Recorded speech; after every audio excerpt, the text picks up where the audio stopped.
Let's go. Hello. Hello. Good morning, good evening, good afternoon. I am late because I had physical therapy. I didn't check the camera. Hello. Hold on. Camera, are you a little off center? There we go. That's a little better. Hey, Teamworm. Also, hello, Booski. All right. What the hell are we doing? So yesterday, Twitch kind of crapped out on everybody. So I ended the stream early. In addition to that, we were kind of behind. We were getting sidetracked a lot in trying to create a new demigod for my beast collecting Pokemon-like tactical combat RPG thing. Okay, so recap, what are we doing? We're specifically making an ice and electric god. So they do ice things, they do electricity things. And then they're specifically inspired by Slavic culture. And then so specifically there's Perun, which is like a father god, a god of thunder and storms, also fire. I'm kind of just ignoring that part. And then Morana, who is a god of winter.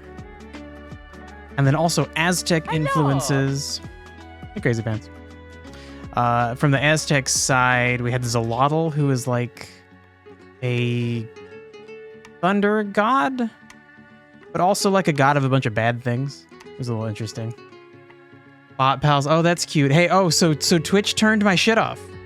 I looked up why don't emotes animate, and somebody had the same problem as me. They were like, I've never been into my chat settings. Tommy's didn't fall. Oh. I don't try again. Hold on, let me watch. Also, let me finish the recap. So the Aztec influences are Zolotl, who is this like dog lightning god, who is the god of a bunch of negative things, but also twins because of the way that lightning causes like a twin flash. And then also this name I can't fucking say that's like the frost ice god. It's Tlakolyuki. Something like that. Interesting. Yeah, Crazy Pants. I don't know why the Tommy ones don't fall. Just hit me with only a Tommy. Actually, I could hit myself with just a Tommy. Actually, wait. Yeah, if I just... Yeah, the other animated ones fall, although they don't move while they fall. That kind of sucks. They don't animate. Maybe that could be the problem. What if the first frame of the Tommy one is like empty? But no, it's not. Yeah. Tommy just doesn't get included. That's really weird. All right, well, fucking... there's nothing I can do about it. Even complaining feels wrong because it's a free thing that somebody made.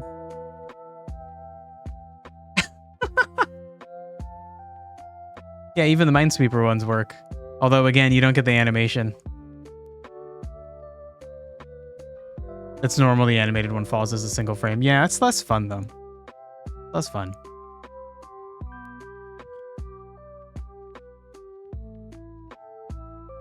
You wanted to test an affiliate animated emote. Yeah, for sure. They don't get special treatment. Just the one frame. So yeah, maybe for some reason Tommy's first frame is invisible of his little head bob, but I don't think it is. Like, I feel like you would notice if you're watching the loop. You would notice his head disappear for one frame. Be like a quick little flash. Ugh. I'm hot from my workout. And it's hot in my office. All right, so what we had done is we went through a quick history of like Slavic creation myths and then Aztec creation myths. The Slavic ones were interesting. It all seemed to be based around whoever made the earth, whether it was God and the devil or some birds. They went down to the bottom of the ocean to get some sand to bring that up and turn that into the earth. That's how the earth was made. Apparently there was always ocean, and there's always ground at the bottom of the ocean, but no earth yet. So that's weird.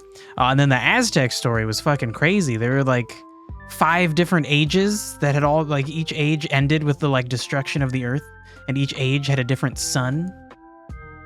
And each sun was made by a god throwing themselves into some kind of like fire that they all gathered around to like make a permanent light source. I don't know. That shit was fucking crazy. So we'll keep those weird ideas in mind when I don't know, when designing creatures inspired by this, since we have to have beasts. And there were some eggs or some shit. Yeah, so the egg thing was weird. It was like that was one of the 3 stories, is that for some reason there were some eggs that turned into like trees. It was fucking confusing. I don't know. Eat a dick, Jan. I'll show you the best, viewers.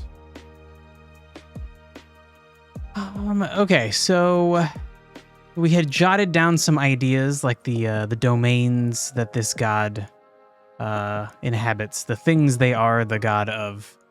So obviously, like some things like winter and ice and frost and lightning and thunder. Like, sure, that's what the ice and electric gods would be involved with.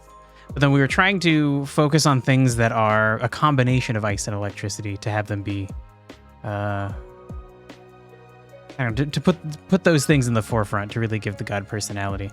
So far we've settled on winter storms, sure, very clearly lightning and electricity together. And then we went with like intuition and memories, which is a bit more broad, but the idea would be like your memories are like this like solid permanent thing like ice, and then intuition or new memories are made like quickly. They just happen. Electricity's involved in making them. Like literally in your brain, your neurons, but then also like metaphorically, the memories and your intuition, it happens quickly. It's like it's just there. It's not a slow thing. It just forms. It just happens. Right, and then also like relationships between people that develop quickly. So like a strong relationship that develops quickly. So like fast friends is the but specifically long-lasting ones is the weird, one of the other weird dual combos we landed on. It's been really hard to make things ice and electric line up, especially since this is a like mostly fantasy base, and we'll slowly move into sci-fi stuff as the game moves on. Maybe as the game series moves on, like we'll have little dabbled bits of sci-fi in the first game. So yeah, it's kind of hard since like a good combination for electric and ice is like superconduction. It's really more of a science thing, but I think we could kind of work it in by having characters who are like artificers, people who do science but with magic. So it's kind of the same as science, but they see it as rooted in magic. Yeah. All right, so we're going to keep going through these things. These are the rest of the ideas for the things they might be the domain of. I think we have enough things already, but I want more bolded ones, more dual connections. But it's pretty hard to figure out. The other gods it's been easier to unite them because of their element types. We have a nature wind god and a fire earth god and a water corrosion. Yeah, water and corrosion. That one's kind of weird, but works out because like water is a good medium through which to deliver your corrosion. And also a lot of water gods end up being like gods of life, and corrosion is like a necessary part of life. Things must break down for other things to be built. So that sort of worked out. Greg's going crazy. Okay, so Zolotl was a protector of the sun, and I think essentially because like lightning comes from clouds, and clouds are up in the sky. I think that's potentially fun. And having a lot of these extra little things that we don't really refer to a lot.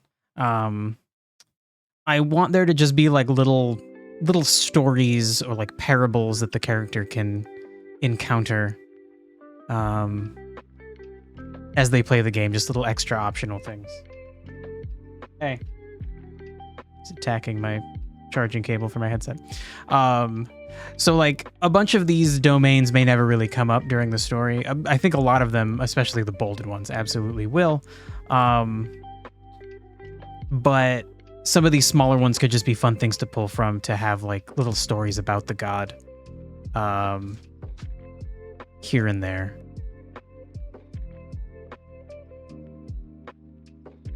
So having a bunch of extras is ideal. A bringer of knowledge is interesting.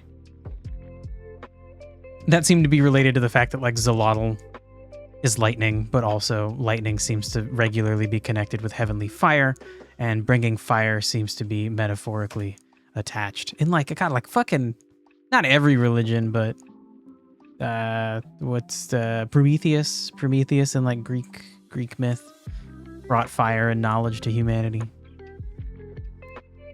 Okay, and then right, so I didn't get this at first, the connection between lightning and twins, but because lightning flashes, often twice, then ancient peoples made the connection between lightning and twins. So I think we do just make them a god of twins. Why not?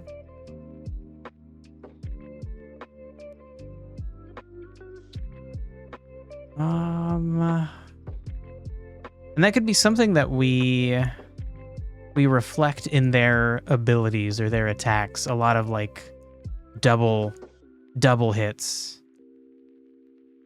Things that do things twice. And I guess the idea is that they would be exactly the same. There's a cool ability in Destiny, where a character throws like two different explosive things. One thing is like an ice explosion, and the other is like a wind explosion that moves around, like spreading the ice. That wouldn't really work here, since we're focusing on actual twins. Not like they're twins, but they don't really look the same. Like, no, these would be twins that absolutely look the same. And then, okay, separately, we had thought about making them a god of the senses in general. That's a big domain to have. I guess related to electricity. Probably any creature that exists in fantasy realms or otherwise probably still has a nervous system, probably still uses electricity to send signals related to senses. So yeah, that'll probably work.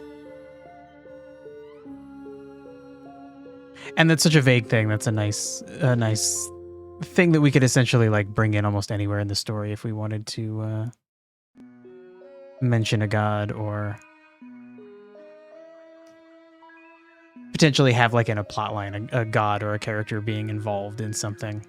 Having it relate to senses seems pretty easy. Greg, go out. Which is crazy. Shit. All right. And then making them a god of history was an interesting idea, like because ice locks things in. You can dig back in the ice. She's losing it in there. Yeah, she's having fun. She's like rolling around by the door, messing with the Ethernet cable. As far as I can tell, she's not actually biting it. She's just rolling around like a weirdo, so seems all right. Yeah. Yeah, I don't know about good, but it's better than her being sad and wanting out. Which she can't come out because she's a little asshole and she attacks the other cats. She's learning. Soon she'll learn they're not her enemy. They're her cuddle buddies and play buddies. Ooh, yeah, and then God of History and Forgotten Knowledge is very cool. It's a fun idea. Like the knowledge is buried in the ice, but it's there if you just go look.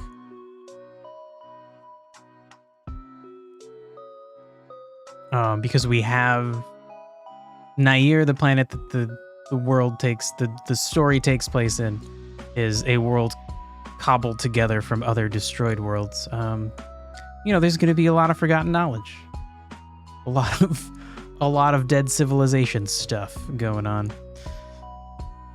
And then this crazy fucking term, psychopomp, is a term for somebody who like guides the spirits of the dead to the underworld. It needs its own crazy name. I don't know why. Guide of the Dead wasn't good enough. Like, it came up too many times that people researching and discussing it were like, we need a word, and it's got to be this fucking weird word. So I think that was Zolottl's job, because he, the idea is he protects the sun, and when the sun sets, the Aztecs thought, oh, the sun is down in the underworld, and Zolotl would bring it back. So then he can go into the underworld, and he does regularly, and so then he also guides the dead to the underworld. It's a cool idea. We don't have a guide of the dead currently, so seems like a cool idea.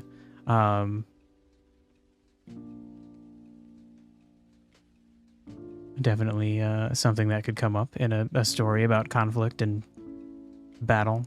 Oh my god! The bots are fucking out in full force today. Bot, if you're a person, please make your links fun. One of you made a fun link. One of you wanted me to go to Icy Boobs to get the best viewers, and now I feel like the game, the bar has been raised. You gotta improve your game, bots. That one guy is way above you. Oh my god. And now Mojito is yowling to come inside my office to hang out with me. Cats are a struggle. Okay, and then we were also thinking, and this does seem like a good thing as to bring in as well, to make this god the patron of games. Because games involve like... And you know what, let's bold this, because it's not only like games are about like quick thinking, but they also require everybody to agree to like some kind of absolute established rules. So that much like history is this like established chunk of information, so are rules, and that kind of goes along with the way that ice crystallizes and saves information. So yeah, I think that's good. And then the last two things, these were specifically related to the god whose name is hard to say. Itzlakoluki, I believe. Because they're the god of frost and like ice, they're also just the god of lifeless matter. Which is maybe a little bit too broad and weird. Like, that's like most kinds of matter. It's most kinds of matter. Oh my god, brain. Jurg is ready to inject his ideas. Sweet, dude. We're still in domains, so if you have any more, combine ice and electricity and make me some cool... Someone gave you a diamond. Yeah, I gave it to you yesterday when I was talking about how I wish that VIP would give you more channel points. Or just do something. And you didn't even notice. Honestly, maybe it didn't update for you, but it did update for me like immediately.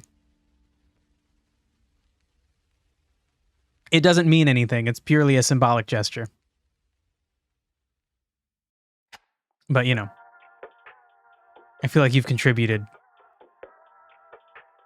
You've contributed enough. It did just right now only. Okay, all right. All right. Thanks, you're welcome, buddy. Remember, just symbolic. They call him Diamond Turg. That's cute. That's fun.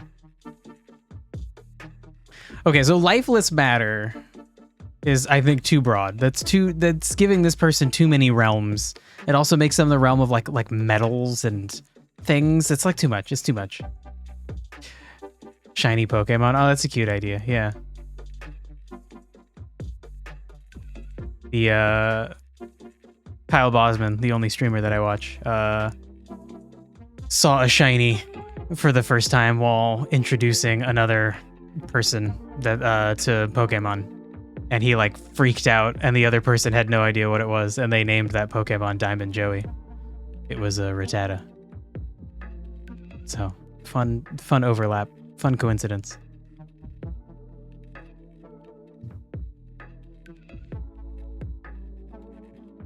So Obsidian. Obsidian, I think, is cool. I don't really know, like, that feels more like something that should be related to like a lava god, because like obsidian is lava. So I don't think we're gonna use it here, but one of the cool visuals was the Aztec frost god having a curved obsidian blade. Kind of cool. You could maybe argue it's like they took lava and they took all of the energy out of it. They like turned lava into ice or something.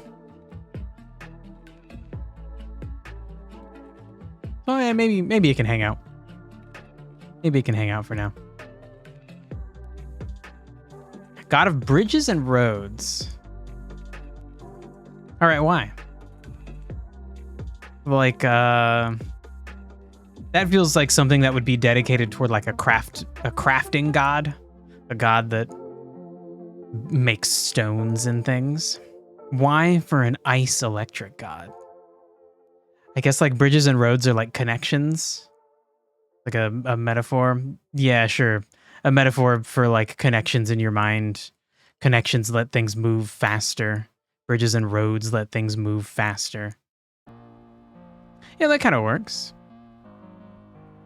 And I don't think we have one of those yet.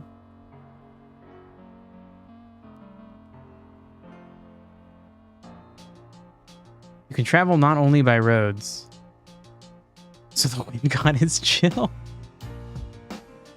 Yeah, the wind god would absolutely would be for traveling not by roads.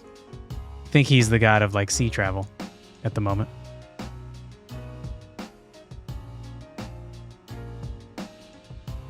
I want at least one more idea that combines electricity and ice. I don't know if we're gonna find it though.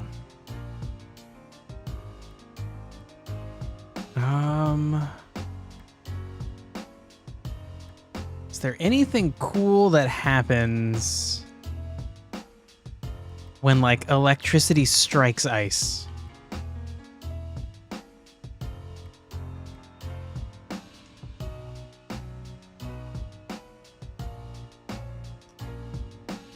When ice and lightning align. Okay, that sounds cool.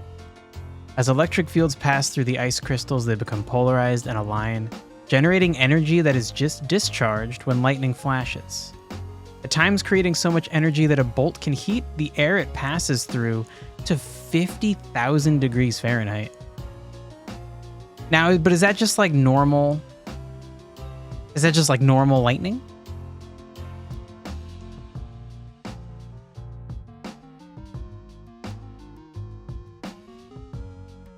Ooh, is it possible to freeze lightning like Kratos did? Frozen lightning sounds very cool. I'm adding that. That sounds fucking cool. I don't know exactly what that would mean. It sounds like lightning in a bottle. Like you have lightning ready to go when you need it. Electrolysis. Now, wouldn't ice inhibit that?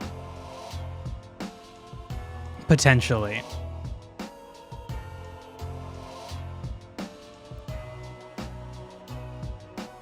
Electrolysis is the process by which electric current is passed through a substance to affect a chemical change. Hey, can you like not put my fucking location? Fucking Google, you fucking shit. Rude. Wow. Okay, because it's like do you want an electrolysis business? Is what they think I'm trying to do here. All right.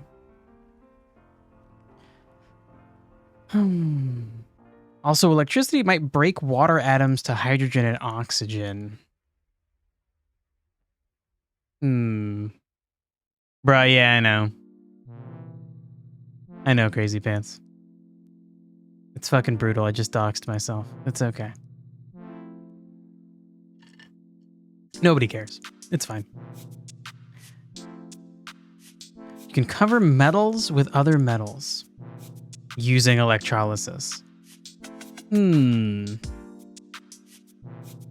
That's interesting, like layering things on top of each other. Yeah, okay, that is a good point. I do know electrolysis is used for that, for like electroplating. Damn, I feel like that came up in some kind of like mystery crime game Crazy Pants and I were doing at some point.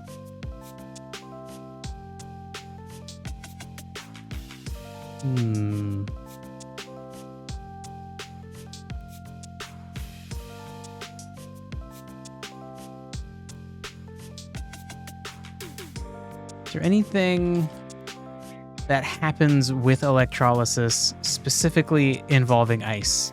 Ice electrolysis. Okay, let's look at that. It might be seen as deception. Oh. Ooh. It's an interesting idea. Let's unbold that.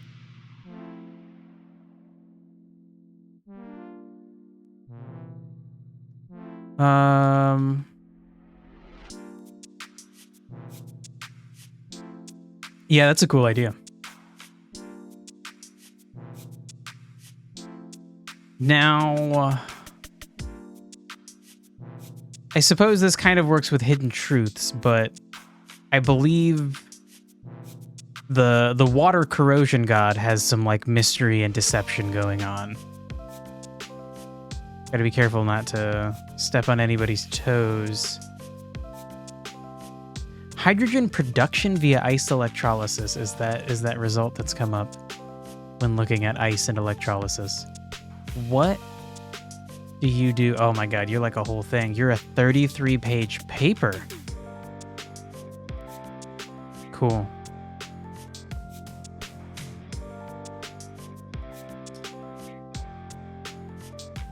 Damn, dude, what a name. You have 5 names. Oof. Interesting. Okay. Hello, Water Day, my dudes. How's it going?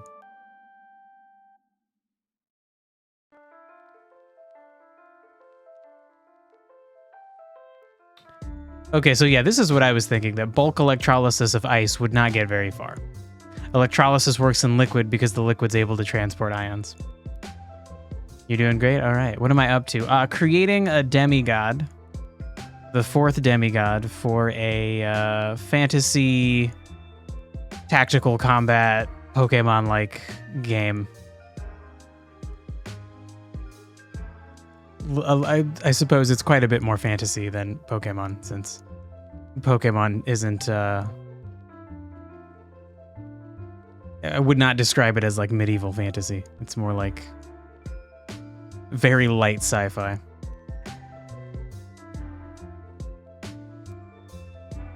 Nalgas? What is that? Sounds like a funky setting. Indeed. Oxyhydrogen. Okay, hold on. This was safe to Google.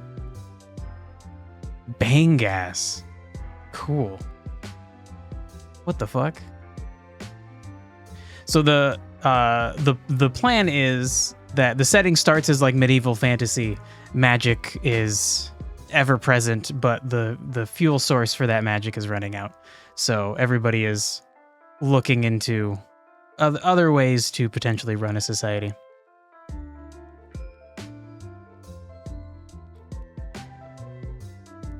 What the hell actually is this? Oxyhydrogen is a mixture of hydrogen and oxygen gases. The gaseous mixture is used for torches to process refractory materials and was the first gaseous mixture used for welding.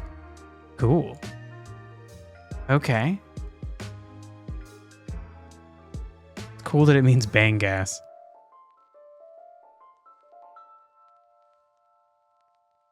Okay, so Dirk, is your assertion that like if you did ice electrolysis, you could make this because it's just hydrogen and oxygen, and electrolysis is going to release hydrogen, ice electrolysis as we just read releases hydrogen. All right, that's pretty cool. All right. What is a Durg? A Durg is a dragon, which I did not learn for months after speaking with Durg Lover. Shit, where am I? Where am I? Okay, so... Was it Nalgas with a singular? What a cool word. Every other language has all the cool words. Okay, so that is kind of a combination of electricity and ice effects. So, sure. All right, we might have enough things that this god is the god of.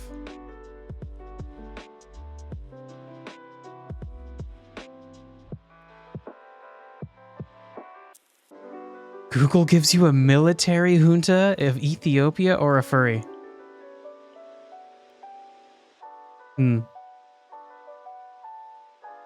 Yeah, that is true, Dirk. I'm not a furry. I wouldn't know the slang. Hello, Greg.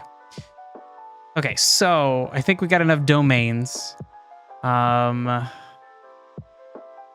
We need to flesh out their personality a bit more. You're just trans, no furry. Well, there's always time. There's always time to become a furry, if you so choose. I don't see the appeal personally. I don't feel the passion inside of me to be a furry, but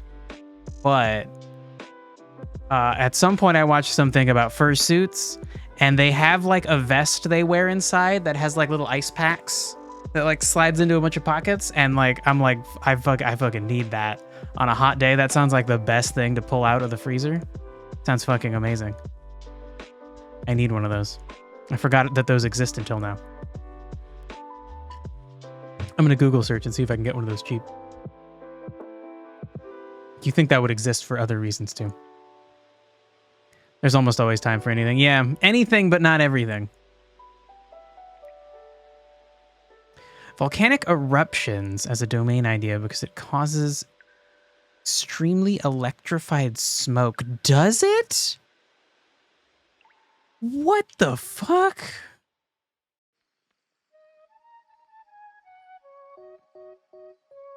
How to make an electric smoke grenade? No, like that's not really... No. How does electric smoke work in TF2? Titanfall 2? Fuck. No, I just need to know like the science concept. Like, is this an actual... That sounds really fucking cool. But Dirk, that kind of sucks because, you know, it's really hard to separate volcanic eruptions from fire. And also, we have a fire earth god, and like lava is the thing for the fire earth god. It's earth heated up a bunch. Really, really hot. It's like literally just earth plus fire together is that. I want to know more about this, but like not Titanfall though. What is electrical smoke? Sure.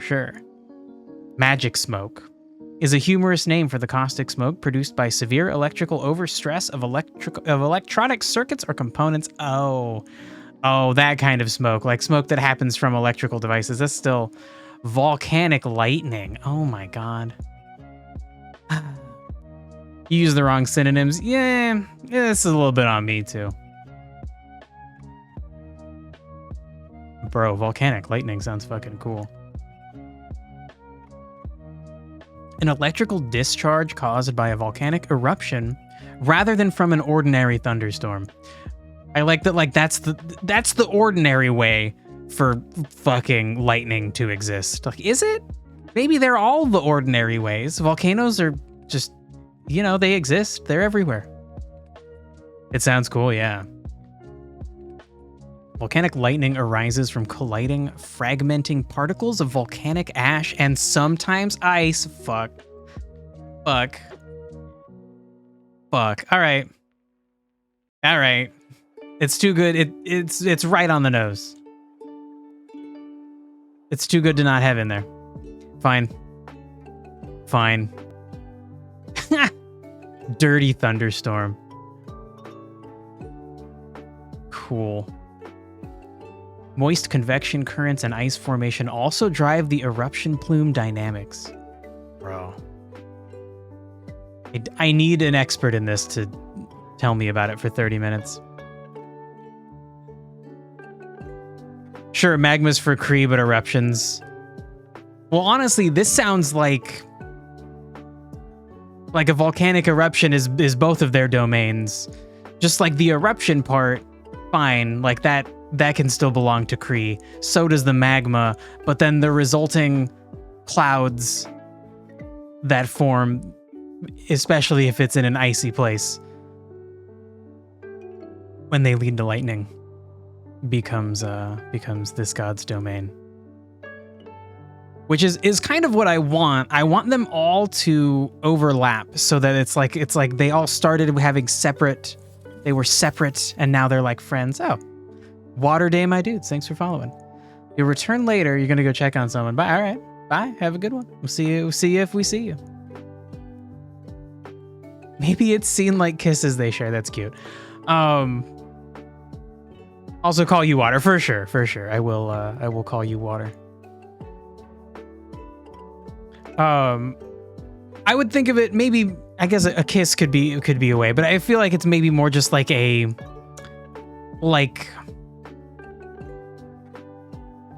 like all of these demigods started as separate people who were all doing their own thing.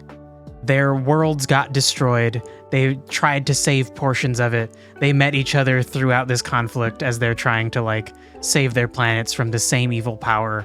They decide to like use our powers combined. We can make a new planet and save as many of our people as we can. And so they all started off separate. They didn't really feel like they could trust each other. But they had to, and then it kind of worked out. And now they're all like connected. And so the more they get connected, the more overlap there is in their domains of things. It's the issue of artificial gods. Don't think about this as a smart human from the 21st century. Think like a dum-dum. A dum-dum who doesn't know how to read from the 4th century. Well, okay, so Prosto, here's the problem though, is that like one god makes booms, another makes bzzz, another makes whoops. They all make whoops, all right? Everybody makes mistakes. So I feel like the interesting challenge that I have placed before myself is taking gods from our world, which are definitely the way you're saying that like you have to think of how like an idiot from the 4th century, and that's a little bit rude. Even the smartest person from the 4th century is, no higher education, doesn't have all the benefits of a long-lived society to fill them with knowledge and understanding. You have to think about how they would see the world and how they would deify concepts, natural phenomenon, things like that. But then, so we're taking that, and then we're translating that by we're making a god in a world where like magic is actually real. All of these things are actually true. And maybe not all of them, like some of them are actually true. This is like a world where like if Jesus existed, he would actually go to people and be like, no, I can literally like turn water into wine. I can literally like, here, I'll do it for you right now. Isn't that cool? Let's have a party and you bring me a bunch of water. I'm going to turn it into wine. That's fucking cool, right? I'm a cool guy. Please worship me. Here, I'll make you a bunch of fish or whatever the hell he did. He made people food, I think, at some point. I don't really know a lot of Christian myth stuff. Like a level 10 cleric? They can turn water into wine? Cool. Fucking cool. And so I think people will worship gods in my world for things they're not actually responsible for, right? You don't know. Okay. All right. So people are going to worship gods for reasons that might not be accurate, right? But they will certainly worship gods for reasons that are actually true. Like they will actually be these things. They will actually be like like this god who we have not yet named is the actual god of intuition. If you had their blessing, you would do better on like I don't know, like trying to learn something. You would actually do better. Like if you did a scientific study, you got like 100 students together and half of them were blessed by this god, like they would learn better. They would actually just like it would actually happen. If this god blesses you, your memories, you'll form deeper, stronger memories. You'll remember things better. Like you could actually do a scientific test and it would show like, oh holy shit, this god actually does something.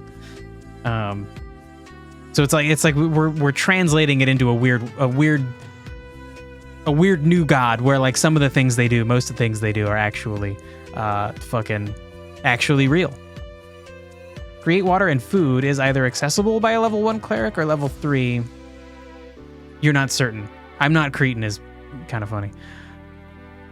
Your brain's cracked. Mine too. It's okay. We'll get there. As long as you pour in more brain goop than spills out of your brain goop crack, you're fine. Right? Shit. Okay. So anyway, I like the idea of things overlapping. That's very fun. And I think we need to clarify exactly how those things overlap. This is a really nice situation where it's very obvious that this god is related to volcanic things in one very obvious specific way that like you're not going to misunderstand. But I think with other situations, it might not be as clear. You have a skull crack and you're still alive. Okay, wait, but like legitimately though? I don't, based on how Durg introduced this idea, I don't know if that's actually true. People do absolutely crack their skulls. Hey, Moody. Stream's reminding you that you need to learn how to actually write for games. Yeah, me too, but like, I'm just going to do it. I'm just going to do it and it's going to be bad. And then if I ever put the game out there, people on the internet are going to be like, it's like they didn't even hire a writer. Like, yeah, they is me. Like, what the fuck do you want? I don't have money. You want to give me money to hire a writer? Random rude people on the fucking internet? But you know what? Actually, good point though. Maybe there's some like maybe there's some cool online resources for figuring out how to write for a video game. I feel like it'd be focused around like normal writing. All you're doing is telling. But then video games is like a unique medium because not only can you show people things like you can in movies or television shows, but also you can have them do things. So maybe thinking about how you would write a story specifically around trying to give the character agency during climactic events and things is probably worth looking into. Damn, Prosto, I'm sorry. You actually do have a cracked skull. That fucking sucks. I hope it's not too much of a problem. I'm glad you're still alive. That's the frightening problem to have. I think the worst head problems I have is like allergies. And they're fucking annoying. It happens, yeah. Yeah. That's how I feel about like a lot of my own personal traumas and injuries. You're just like, well, like you're not going to get through life without any, but you have a headcanon for what kind of game you want to make, but you know for a fact anything you write down will be a perversion of what you would want it to be. Yeah, that's happening with me a lot. I have like a wiki where I've like written down like the like basic points that I want to hit for the game and then trying to actually flesh them out. Like, it's like I can see moments in the game very clearly that I'm like, oh yeah, that would be good. Like that will make people really enjoy where the story is going. But then trying to like get there from previous parts in the story, having it all like build and be this like reasonable, logical, tangible thing that is not too heavy, not too much information for the people who don't want too much information, but not too little information for the people who want more information. Like it's fucking hard. I think that's why I'm gonna go for like a Dark Souls kind of world where a lot of information is just kind of implied. A lot of things are like a mystery for you to figure out. And if you want, you read all the item descriptions and you'll get a bunch of fucking extra info. It's a flaw of language as a concept. Yeah, sure. Good point. Good point. But it's all we have, you know? Shit, Dirk, that reminds me of that video you sent me. It was like a YouTube short of some guy just being like, every coding language sucks. They all fucking suck. That's why we have a bunch of them. That's why we don't just have one. They're all bad at some things and they're all kind of good at some things. And so we just use them all. Yeah. Okay, so we need to figure out this ice thunder god's personality. So far they're a seductress, which comes from the winter Slavic god who would steal the sun away. She would steal the sun god away during winter, which I guess personifies her as a seductress. They're also a punisher of evildoers. They are the voice of thunder. Now that's not, I guess it would be like they have a voice of thunder. So if you ever piss them off, you'll hear an echoing scream or shout in your general direction. So like probably don't piss them off. They're probably quite intimidating. Two promises that contradict each other, the ability to express unlimited ideas, but to do it with a limited amount of methods. Yeah. Maybe not unlimited ideas, but it does feel like your thoughts, your imagination are much less limited. So perhaps considering them unlimited is closer to the truth. It does feel like that.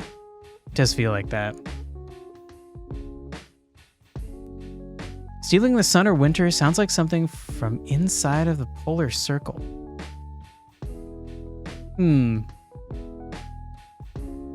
Yeah, I guess because the sun, like the movements of the sun are more extreme up there. Could be. I think you still do see the sun in a different place during different seasons, no matter where you are. But yeah, it is more extreme at the poles of the planet. You know your broad idea is too big in scope to reasonably do in your lifetime, so you need to make compromises and make something within scope. Yeah, something I had thought of doing, and maybe too late, is I want to make a card game that focuses on a very narrow aspect of the world I'm building. And so if you could do that, like come up with some kind of very narrow thing to represent the world and get people like intrigued about the world, then you could potentially have help to make your idea a thing. Electric crackling equals whisper. It's an interesting idea. So they maybe they communicate in like they're like soft-spoken, quiet whispers.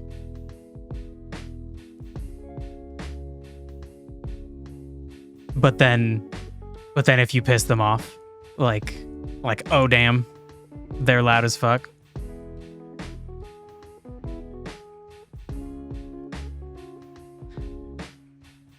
The polar night is long. Yeah, that's what I was getting at. That like at the poles of the Earth, I think the effect of the seasons is more pronounced. You get longer daytime during certain periods and then much shorter daytime during other periods. My dad lived in Alaska and talked about how fucking weird it was that like at some points in the year you could play baseball outside at like 3 a.m. because the sun was still out. And then other periods, the sun would barely ever come out. It would be out for a few hours. You know what would be funny? His voice is so loud like thunder that in order to talk to someone, he'd need to speak with his mouth closed. Oh my God, like he can't control... Oh, they're a they. They can't control their volume. Oh, that's an interesting idea too. This sounds more fun to create as a character, like when they're speaking to you, to try and make their voice sound like crackly and electrical. And then also there won't be voice acting in the game because like I can't pay for that. But what I'm going to do is record dialogue myself and then turn it into dialogue sounds just like Celeste, where you clearly they took actual dialogue and then they run it through some kind of filter So each character still has a unique voice, and you can hear the rise and fall of their voice. You can tell when they're angry, but it's kind of just like a little bit like the fuck, Charlie Brown, like the adults in Charlie Brown that are just like womp womp womp womp womp, which sounds fucking insane if you haven't seen Charlie Brown. When in doubt, use Audacity to modify your voice. I bought I will use Audacity for sure. But the initial recording, there's a program called Voice Mod, and they're a subscription service now. But at one point when they were new, they had like a sale and they sold like a lifetime license to it for like less than $10, and I bought it just to fuck around with. So hopefully they still honor that, and I can still use that. Because it's fun to change your voice and sound fucking weird. I streamed a Pokemon game and I read all the Pokedex entries and Professor Oak dialogue lines in like a weird Morgan Freeman voice. Voice Mod lets you use their voices via licenses. Well, actually, okay, that's a good question. I don't know if I'm allowed to use it for commercial use. I haven't looked into their user license agreement. Their whole thing is like, do stuff on stream, make your voice sound funny on stream. But you need to like pay for a subscription to have access to all their voices, unless you have the like lifetime license. If I know Chidori from Naruto, I do not. I have not seen much Naruto. I've seen like 5 or 6 episodes, and I think it was Naruto's voice that like bugged me. It was definitely not what I was into. Oh, Moody, thanks for following, dude.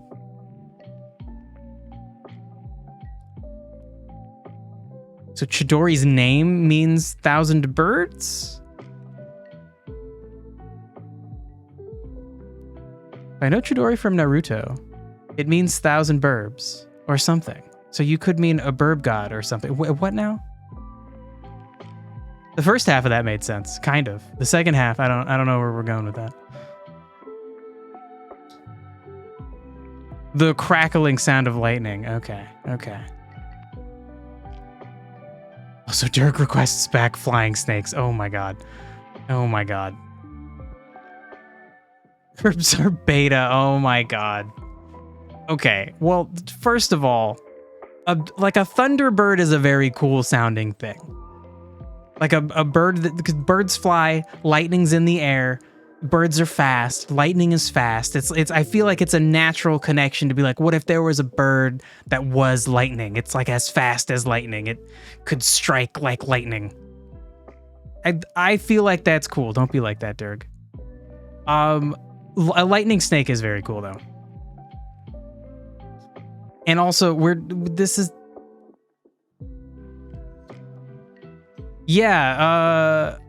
lightning crackling is many birds. That is a cool idea. All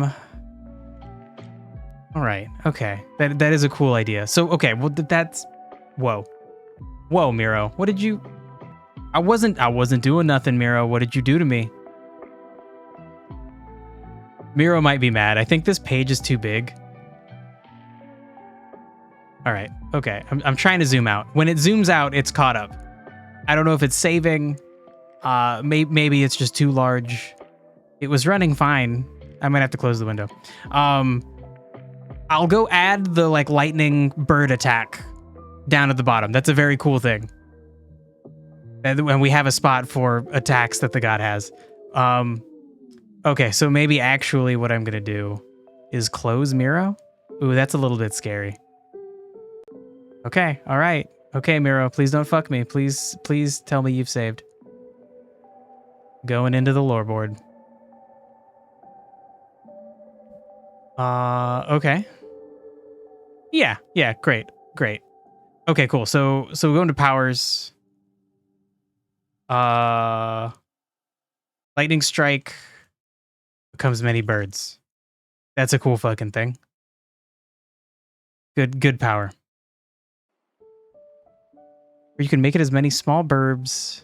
They're swarming around some god. Well, so we are kind of trying to... We're trying to give the god both a personality and a visual description. And I kind of already like the idea that this god is like surrounded by a bunch of messenger birds. And specifically lightning birds. But then Dirk had made a good point that it is kind of cool to combine the idea of like lightning and a dragon, especially like Asian dragons are from serpents. They're like long and lithe, like a bolt of lightning. How about Burb manifested from birds himself? Well, now what now? God manifested from burbs. Okay, y'all are saying burb so much. It's like it's affecting you. You're just substituting burb for words that shouldn't be burb. That could be kind of cool. Like they arrive in a flash of thunder, and then maybe like they leave and like thunder flashes, and then there are a bunch of birds that like flies off. I think that's a cool idea.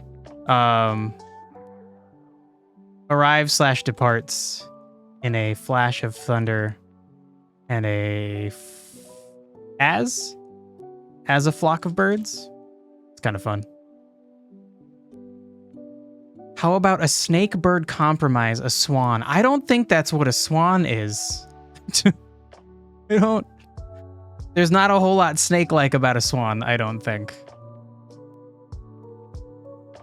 There's a really cool game called Snakebird.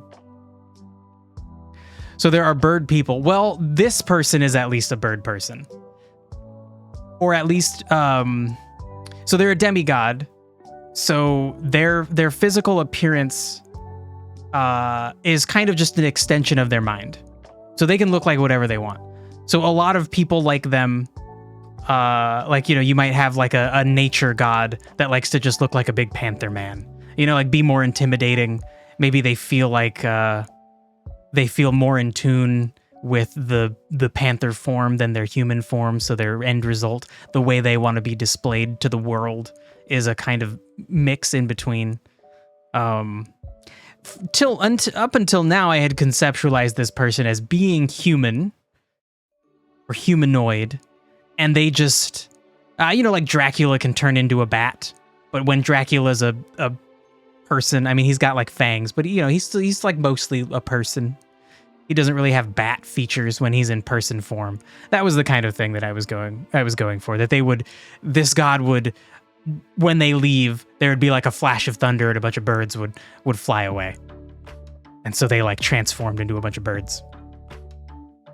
But I do want to potentially have some different races. I kind of don't like the idea. I don't like fantasy worlds that just have humans. And it doesn't really make sense. There can be things close to humans that just make them slightly different. Like you could just have elves instead. Elves are a bit played out though. So also a bad example. Make birds made from solar panels and supercapacitors. You're chilling on the sun when angry, doing bzzz. Oh my god. Okay, so that's cool. That's cool because it does kind of get at the main problem that I've had with this god is that the combination of ice and electricity seems much better for like a futuristic technology god that's like involved with circuitry and shit. But it doesn't work for where the story starts, which is a mostly fantasy place. Make them axolotls. Axolotls are fucking cool. Oh my god. Oh my god. Dirk has sent me a ridiculous picture. It's got... Hey, your swan's got snake parts and it's got bird parts. Oh my god. You just made that, didn't you, Dirk? Oh my god.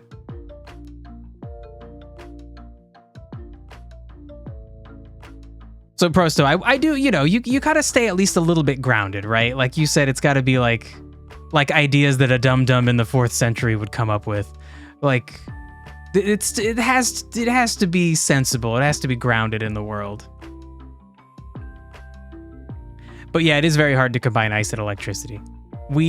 Obviously they can be like the god of ice and the god of electricity. They could be two separate things, but like you want them to come together as often as possible. And that's like we've achieved a few of those. the bold things are ways in which it's kind of come together. I don't know. Oh shoot. There we go. That's how I need to be. I need to be not fully maximized, almost maximized. It's the clipping right. Okay, so Dirk, let's figure out the snake bird thing after we do their personality. That picture is from a 32-page paper in Scientific. No, you're saying Scientific. It's totally not from a 32-page paper. You better have made that up.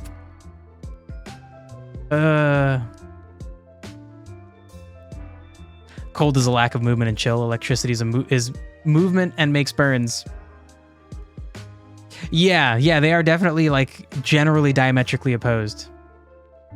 It's not combinable from both dum-dum and smart ways. I think you can make more metaphorical comparisons. And then also, Dirk made a good point when we were initially setting this out that like superconductivity, I think, is an important a way that combines both elements.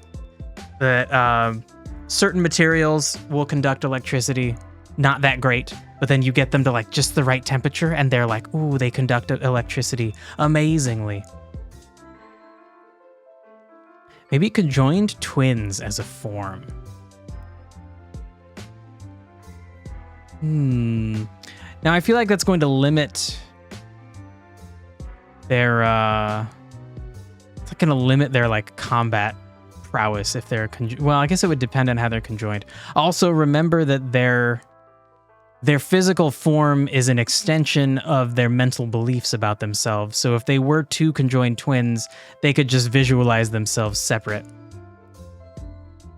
You can befriend them, but it doesn't sound as one thing. Yeah, that's okay though. That's okay. Did we come to a conclusion on the microchips? Yeah, it's not doable at this point. That's not it's too fantasy oriented. Perhaps later on, as future technology gets infiltrated into the world, that could be a thing. Specifically, like there will be beasts that are like being artificially evolved to start having like machine forms, and then it's time for that weird stuff. Superconductivity is about low impedance, not about making lightning. Well, sure, but this is a god of electricity, not just lightning. Lightning, gods of electricity, like, sure, like an electric god is going to use lightning a lot, but they're not only limited to that domain. It's just that's a common a natural phenomenon that is frightening and powerful. And a person who has that under their command is viewed as strong and powerful, and so that would be why that comes up so much, you know? Oh, the superconductivity idea is very questionable. Look, we're gonna make it work, okay? It doesn't have to be that. Like that's the fun of magic. It doesn't have to be perfect. You can just kind of like massage it and until it works. It's fine. Okay, we need personality stuff. So they're a seductress. They're a punisher of evildoers. They speak in crackling whispers, but if you piss them off, they have a voice of thunder. They are calm until it's time to act. They are stoic until emotional, and then they're stoic again. So this is they're very like ice until they're thunder for a moment, and then they're ice again. They're succinct but eloquent. And then we had talked about making them a twin. And so, Dirk, I don't think we would make them conjoined twins. I think maybe they have a twin. And then we would potentially examine the personalities of all the characters we have. And then decide, maybe we're missing a motherly type, or we're missing a prankster, a well-intentioned prankster. Although actually, I think the water corrosion god is a bit of a prankster. And so then we might add one or two more gods who have like fallen away during this conflict that happens before the game takes place that led to the forming of this world. And And so then they wouldn't be a big part of the story. They wouldn't be a big part of all of the spiritual beliefs of all the characters in the story because they died before the world was formed. Kind of a situation. But yeah, let's keep going. Basically a god of everything. Then no. Look, I'm gonna make it work. All right, just sit back and watch. Yeah, Dirk, that's an interesting idea. They suppress their emotions. I think that does kind of go along with they're like stoic until they're very emotional and then stoic again. Honestly, that would be suppressing emotion is probably an easier way to say that. Although this is a specific, a very specific version of suppressing their emotions. A lot of people who suppress their emotions, like, explode and can't keep it under control. Like once they break down, they just like have an emotional, I don't know, like they just throw an emotional fit. But this person is like, they let it out for just a moment. So you know like how fucking pissed they are or how sad they are about something. And then they're like bring it back together. Put it back together. And the axolotls also scrapped? Yeah, potentially. I don't know if because axolotls are so water related. Emotional breakdown sucks. Yeah. You gotta like feel your emotions, you know? Otherwise they just like explode out at you and then you feel shitty. You think axolotls might be nice winged dragons? Okay, so look, the imagery of an axolotl we could certainly use, but we can't just make them little water creatures. They could like cold water. They could like ice water. That could be fine.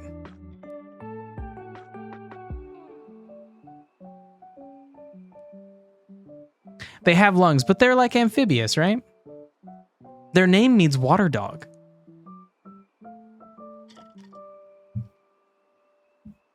You telling me their name means water dog, but they don't, even if they breathe air, they can still be amphibious. Also, I thought they had an early form that did have lungs. I thought, or that had gills, like oh my god, fucking tadpoles. I thought they did the tadpole thing where they have like an immature form, and then they switch over. Imagine an axolotl who can generate voltage like stingrays. Okay, that's pretty cool. Okay, or could move through ice. Ooh. Also, stingrays look like birds. God damn it, Dirk. They do a little bit.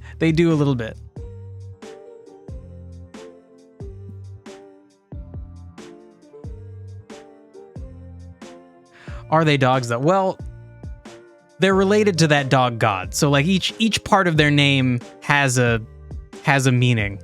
Right? They're not literally a dog. They're not literally water, but they come from a dog god, and then also they're hanging out in water all the time. Okay, the idea of an axolotl that swims through ice is very cool. An electric ice axolotl, which I'm gonna add to the nope, not the cool ideas, the symbiote ideas page. Ice electric axolotl. That's a fucking cool idea. That should be a beast that we make for sure.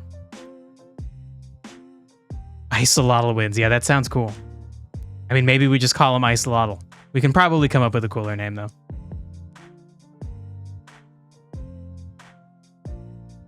Okay, so that doesn't really help us with their personality, though.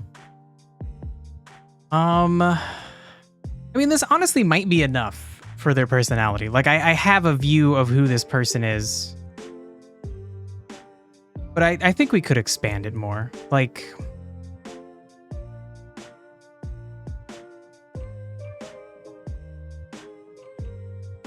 because they are also... They're stoic.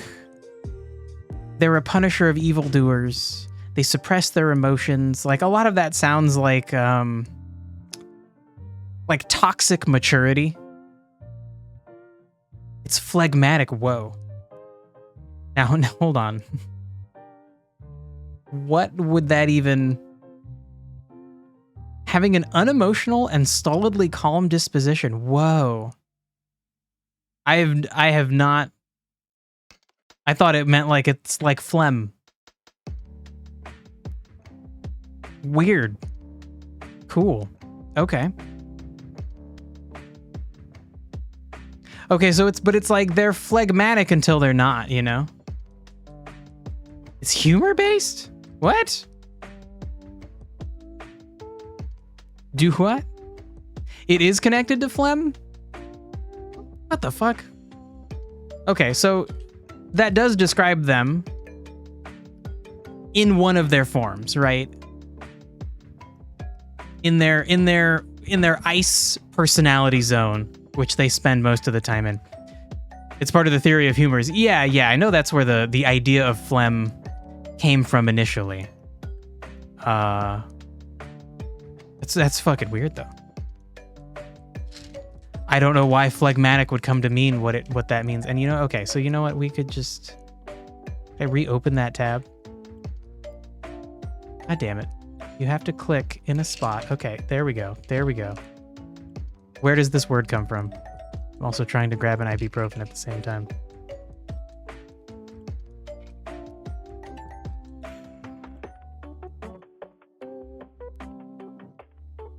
It comes from phlegma, which means inflammation in Greek. Cool. Okay. Interesting. All right, fun. Okay, so what I was trying to say before is, and then got sidetracked, was that this person seems like they have like a toxic view of maturity. Like they're like, I need to suppress my emotions and fucking be all serious and calm. But then also, they are a patron of games. So maybe the idea is that they like,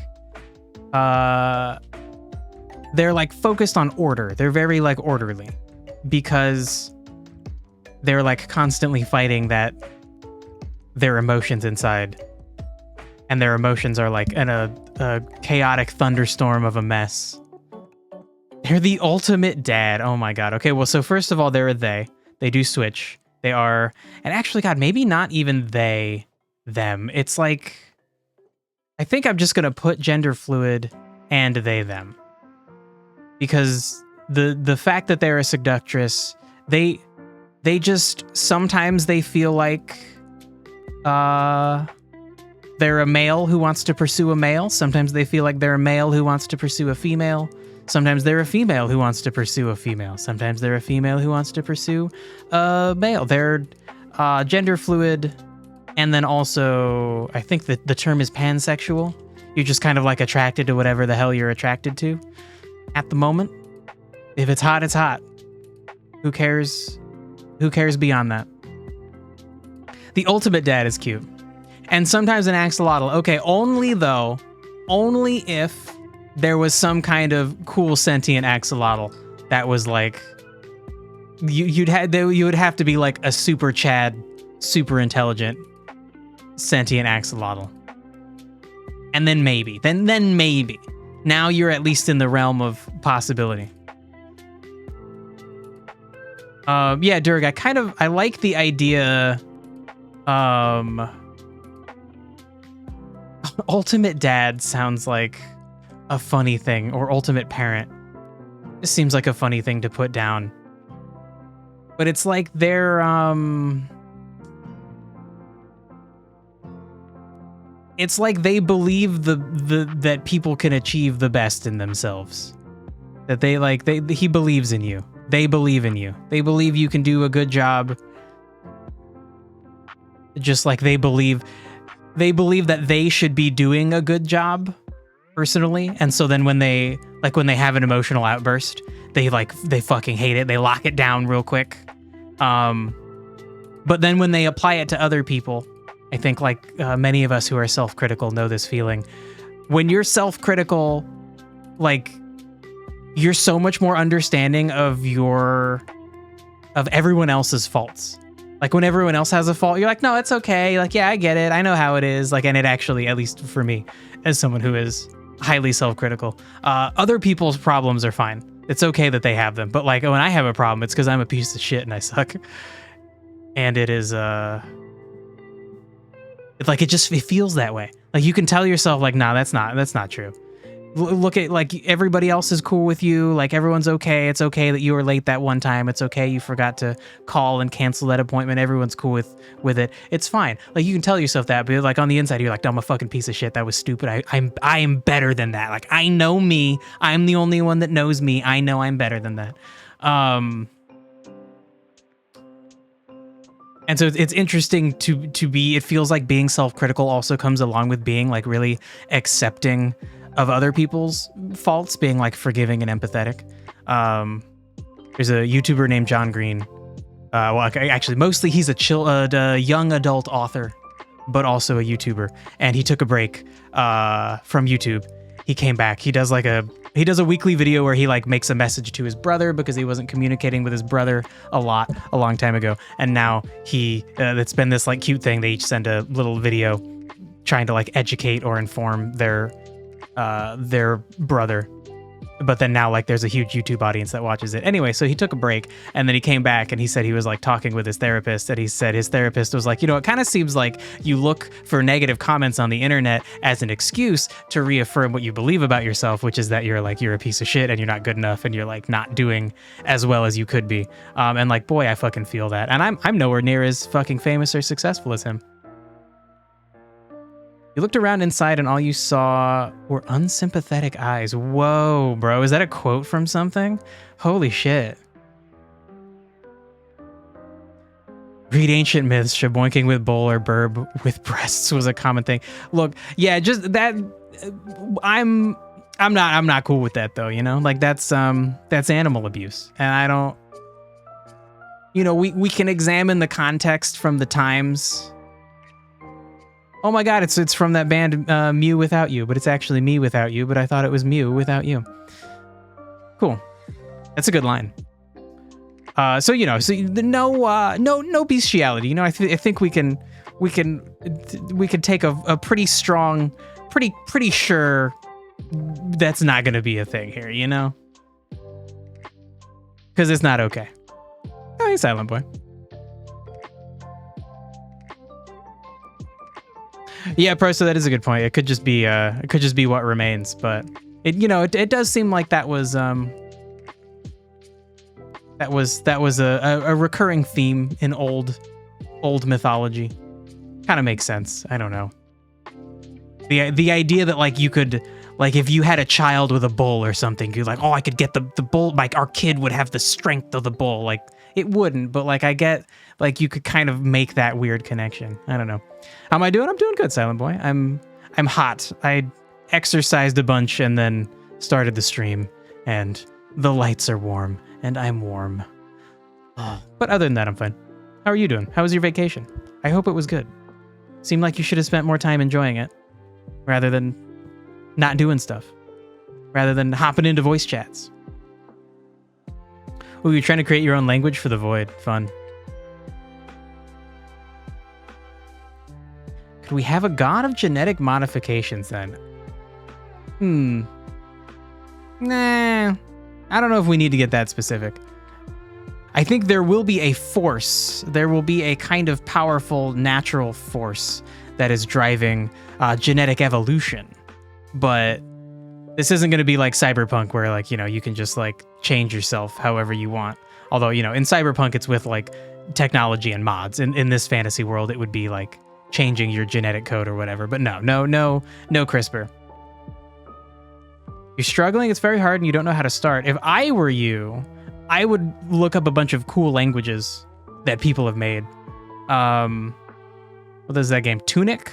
Tunic has a very cool language that is fun.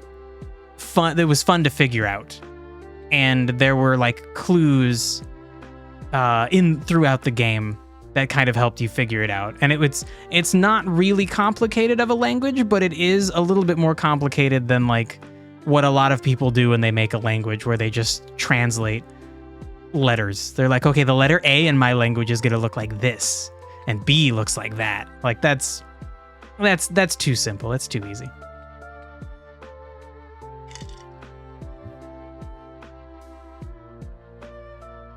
Not to speak, to write. Yeah, the language is both written. Actually, I don't think the Tunic language you can speak. You just write it. I don't think there's any actual phonetics to it. But you encounter it like through a bunch of in written form, and you can slowly combine the ideas. Toki Pona. Whoa. Sounds cool. There are 150 words or so. That's such a small number of words for a language. Cool. Okay, so let's go back to this idea of being an ultimate parent. They are self-critical, but empathetic and understanding of others' struggles. I think that works. And I kind of want to get at this idea that they're like the patron of games. So they're like very serious, and structured, but it's like but they like to have fun, you know? Like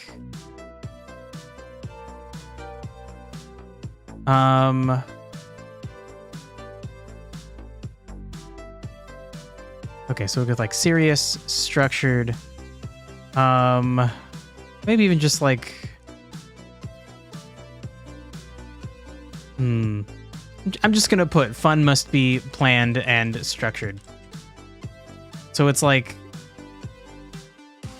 this person is very much a stickler for their schedule. But they understand, like, you know, sometimes you got to just have some free time. Sometimes you got to just have some fun. But you better put it in the schedule, or we're not going to do it. It's not going to happen. Shroobs, a race of aliens that speak an unknown language in the game that can't be translated. Oh my. All right, people might try. You got to be careful. If your players try hard enough, you might end up actually making it a language. Okay, so I think that's good enough for personality. And then we need to do visual description. So now we can get back to Durg being like, no birds, lightning serpent, which I say both. I like the idea of like this person shows up as a lightning strike. The lightning strike is like in the shape of a dragon though. And then they're there. And then when they go to leave, there's a lightning strike and they turn into a bunch of birds that all fly away. And then with their attacks, anytime there's like a lightning strike that is like AoE, we'll have it be like birds, visuals. The visuals will be like bird forms.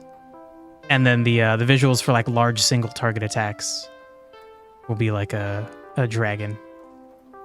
But that doesn't really get at much about their visual description, right? Like we know what they look like when they appear and when they disappear. A curved obsidian blade, too cool to not have, since the Aztec frost god has a curved obsidian blade. We'll just lift that right from them. That's very cool. The players already tried translating your language and it becomes gibberish. It would be really fun if you made it translatable, just very complicated.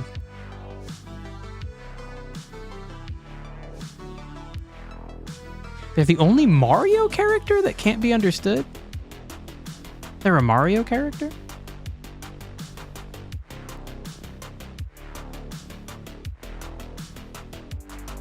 Oh, it's not your language. Okay. Oh, I missed the first part of your message. The reason you wanted to do it is because of Partner in Time and the Shroobs. Okay, I see. Oh. Damn, that's brutal. It can't be translated. That almost feels like then it's not a real language. But I guess if you did it right, you could make it a real language and just not give people enough information to translate it. That's kind of cool.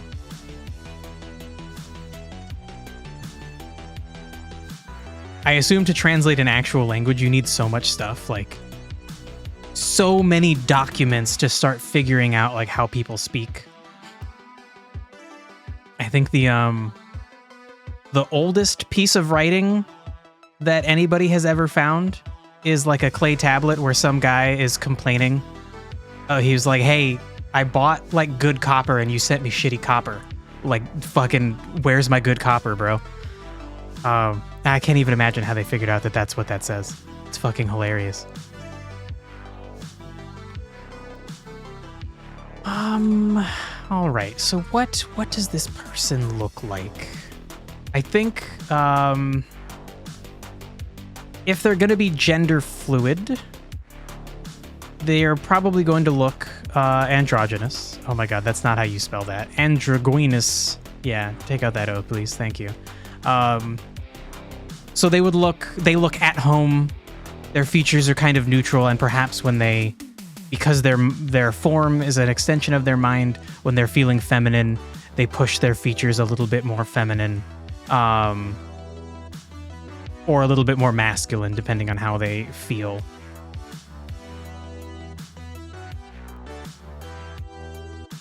Oh my god. Did I know the line is not "It's a me, Mario"? It's "Sue me, Mario." Okay, I feel like it's not. I feel like it's a me, Mario. No, not that one. Not that one, Mario. Fuck. Oh, I actually don't have "It's a me, Mario." I have Mario saying "Let's go." I have him saying "Oof." And I have him saying, like, "Whoo" when he gets hurt. Which also, actually, "Let's go" is the only one I've put in. Shit.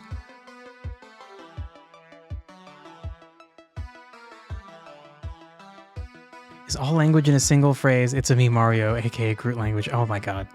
Mario actually speaks kind of English, maybe. I guess we don't really know.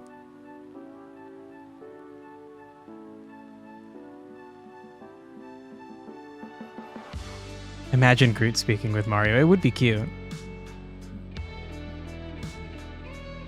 Oh my god. The so long gay Bowser thing was so weird. Like, I feel like dozens of immature, like 10 and 11-year-olds came up with that on their own because my friends also thought that that's what he said.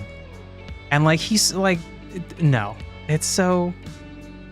I thought he was saying like so long in a funny way, like so longy Bowser. But then much later, like, I knew it wasn't gay. He's not calling Bowser gay. That's weird. Like, Mario wouldn't do that. Nintendo wouldn't do that. It doesn't fit. But boy, so many people were like, oh, that's what it says. To be clear, this is a voice line that plays. When you're fighting Bowser in Super Mario 64, you throw him into mines. And what Mario says is, "So long, King Bowser." Yeah. But it's like mushed together, and it doesn't really sound like actually what it is. Okay, so a god of ice and lightning. What would you look like? Like a big fur coat? Probably a big fur coat. That seems kind of cool. You probably hang out where it gets cold. God, what would a lightning god look like? Okay, definitely also like long hair. I feel like long hair kind of goes with lightning. Your hair is like long and flowy. Probably no beard, because they will switch their features between feminine and masculine. If I was a great artist, it would be interesting to try and pull off an attractive female face that has a beard. I don't think you can do it. I think a beard, no matter what, just kind of like ruins your brain's ability to be like, oh, that's an attractive woman. I think. Maybe somebody could achieve it. I don't know. Itsumi Mario is Japanese and translates to Super Mario. That's cool. That would be like, I don't think he says that though.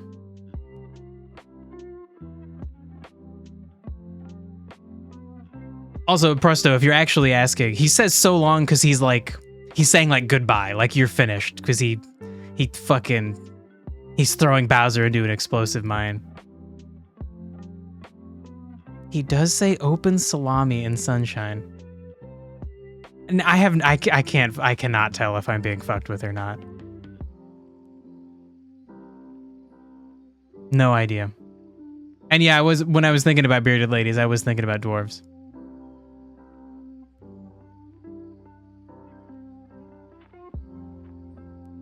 What is a joke? You mean what is the joke? Well, the joke is the people thought he was saying gay after so long.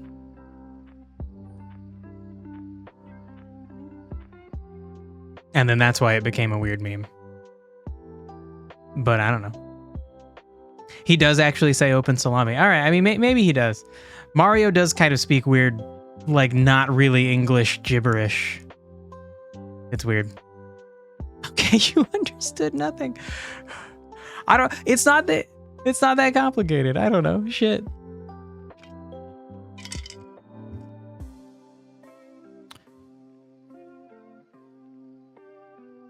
Let's do like a Google image search.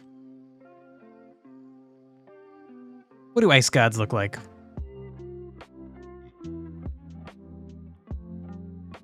A lot of no shirt. People are into their no shirt having gods.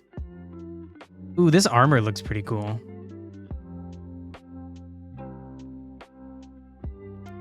So maybe they would have like fur-lined armor. But if they're also a god of electricity, then they would need to be able to move quickly.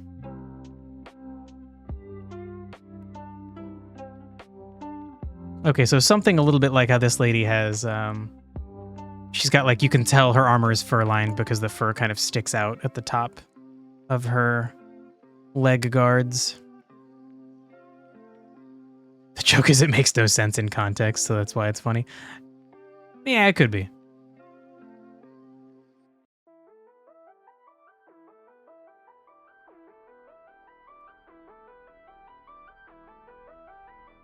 I think with the so long gay Bowser thing, it's not only that it makes no sense, but also like immature kids who are playing it are like he said a bad word.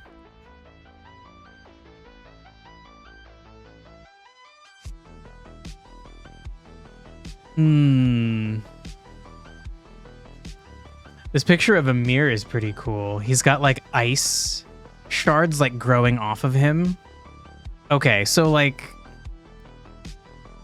being able to like form thick armor of ice is kind of cool.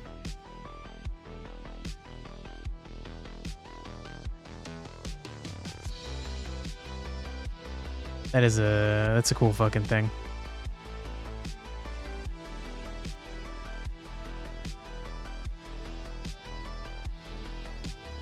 And then you have to remember the influences for them. Whoop, meant to scroll. You gotta pan.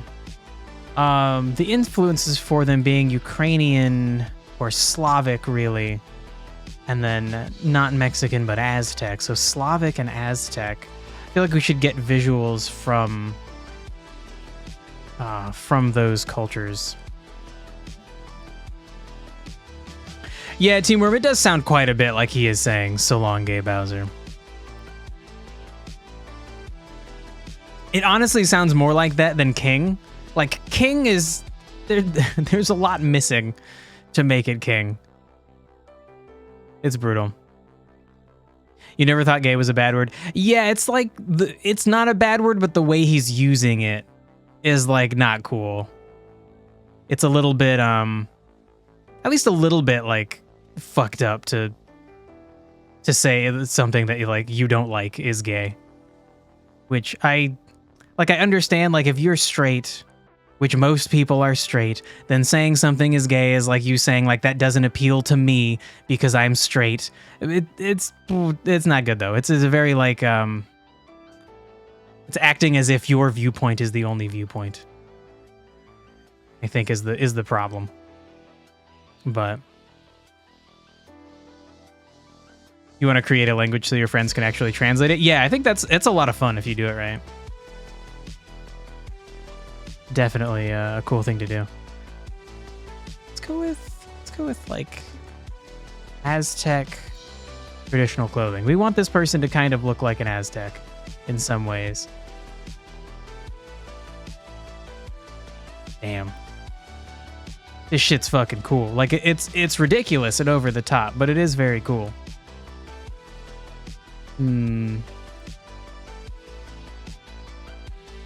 Here's the thing. Superconductors are metals and polymers. Sure, yeah. And water could be at kind of under, like, huge pressure. So it's a weird combination. Yeah, it is certainly a weird combination. It's okay, though.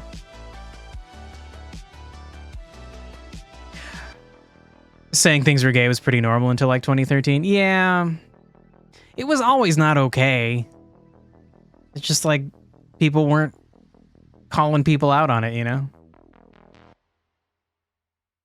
You gotta just adapt, you know? Political correctness changes because finally people decide like, yeah, so that's not cool. Something's not cool.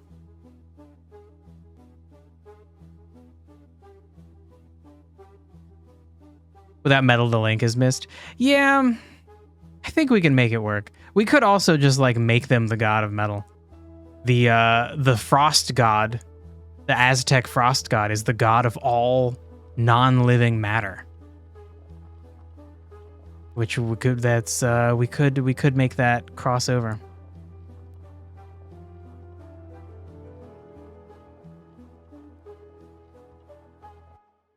Silent Boy, so one of your players is a wizard and they can just translate the language? Or are you saying there is a wizard in your campaign that can translate the language?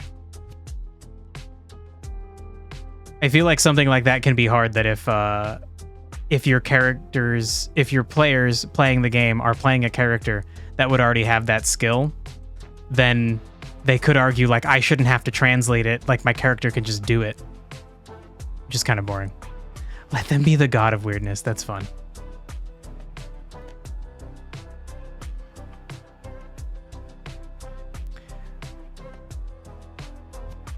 But yeah, Prosto. So that's kind of why I moved away from the idea of making them the god of all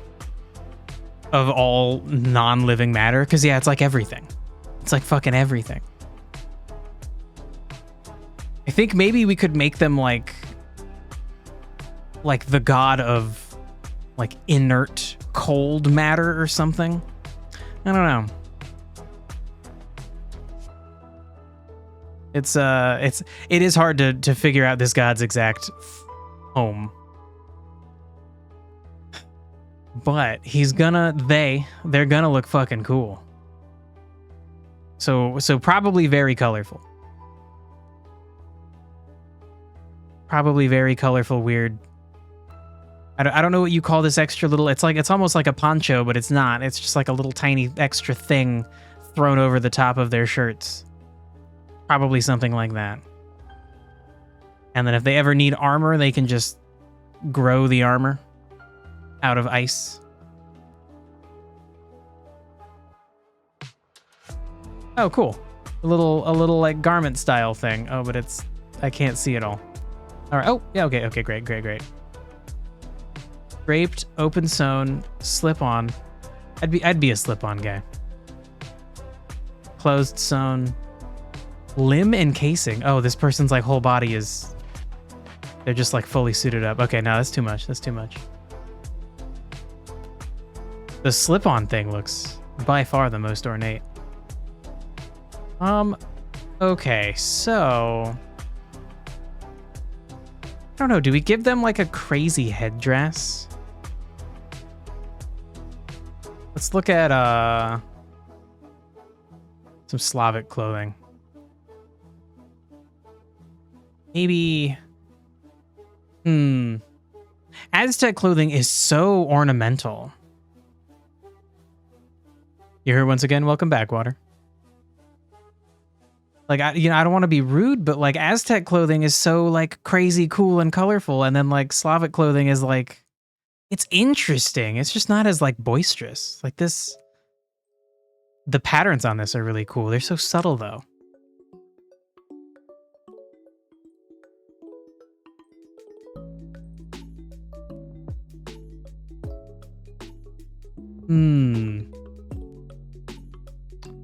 Okay, so we could look for... I mean, not this kid, but like this kid's wearing a thing that looks like fake fur.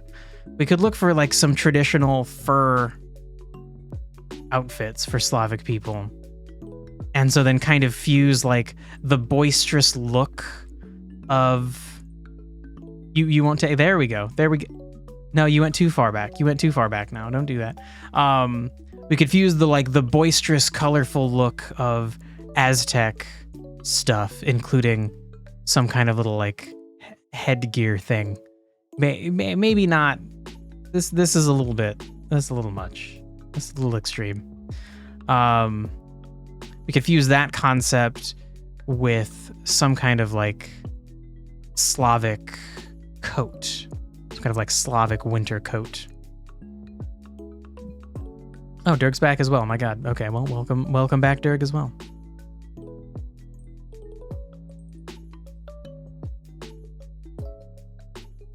I think in either case, the patterns are cool looking. Both the like the sewn parts of this and the sewn patterns for the Slavic stuff, but let's go with like winter clothing. Okay, really? This is like, no. This, potentially yes. Something like this. Can't wait to get back into D&D stuff. That's nice. It's nice to see people excited about D&D. About not necessarily electronic games. Although you could, I think a lot of people play D&D through electronic means these days. This is more authentical. Yeah. So, and this is what I was thinking. Like the other, I mean, I think the other things were certainly, like, I don't think not authentic, but this is more what I'm going for a god of ice and thunder. They need to wear toasty clothing. You're doing it in a voice call. Yeah, for sure. Look, you do what you can, right? Like, it's cool to do it in person. It's also really cool to do it in person if your DM is like crazy cool and like turned his old TV into a board so he can put maps on the TV. That shit's fucking crazy. Some people go so hard. It's fucking cool. I saw a board game table that then you could remove the bottom of the board game table, and then under that was a TV. And so then you could play D&D and put your maps on the TV. Put all your figures and stuff on the TV. It's fucking crazy. The colorful dresses were more of like... They're like holiday costumes, for sure. For sure. Shinto wedding dresses are crazy, not really on topic. Interesting. I know, like, that's like Japanese, right? Japanese wedding dresses are known to be very cool looking.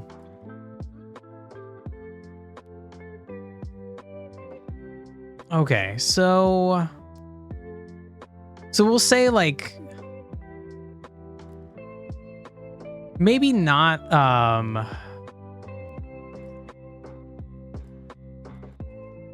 as large as this. No, I mean, I don't know. If they come from somewhere cold, they would have a cold fucking jacket on. They would have a big ass coat on. Sure. I think the problem I'm having is it's kind of hard to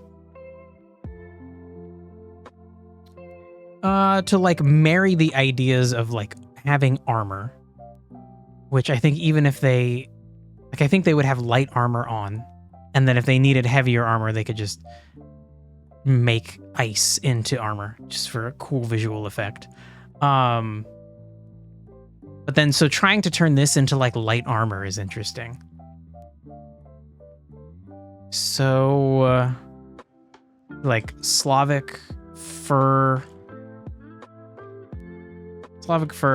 light armor. Be like Slavic fur as light armor. So we're like, take this idea, translate it into being armor. Yeah, Shinto, they're like traditional Japanese like religious beliefs, I think. I think that covers their like kami, yokai, those things are like Shinto beliefs. Check authentic boiko culture. All right. All right.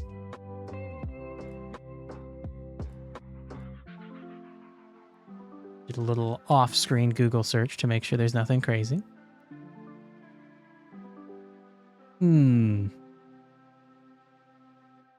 I want like a good AI art generator so I can be like, combine these visuals with like Aztec visuals. I like all the colorful patterns. Ooh. And I feel like there's a way we can kind of meld these ideas with the Aztec clothing as well. The main part about Shinto wedding dresses is the hat. All right, we're just gonna look it up. It's fine. We can be off topic. It's fine. Whoa. Okay. Some of these hats look a little bit silly. This one's cool.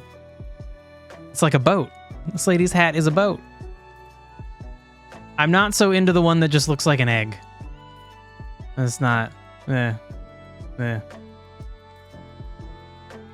Zelda music, indeed. I think like a third of the playlist is Zelda music. There's a lot of Game Chops Zelda music. A little bit of Sonic, a little bit of Mario, a little bit of Minecraft. A lot of Zelda. Ooh. Cool dress, lady. There we go. There's the high resolution. Cool. Looks comfy. Looks fucking comfy. Comfy. Jesus. I can't speak. Okay, so why when I press the back button do you open and close this, Google? That's not what I want. Not what I want from you. Okay, so then what we want to do is we want to try and combine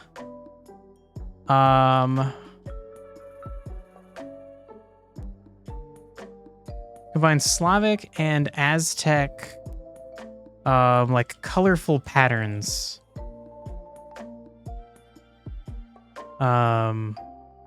For like armor details, maybe for cloak / armor details. I don't know how we're gonna achieve that. That's gonna be a challenge for future me. No, we don't really have any details for their faces. Or their face. Okay,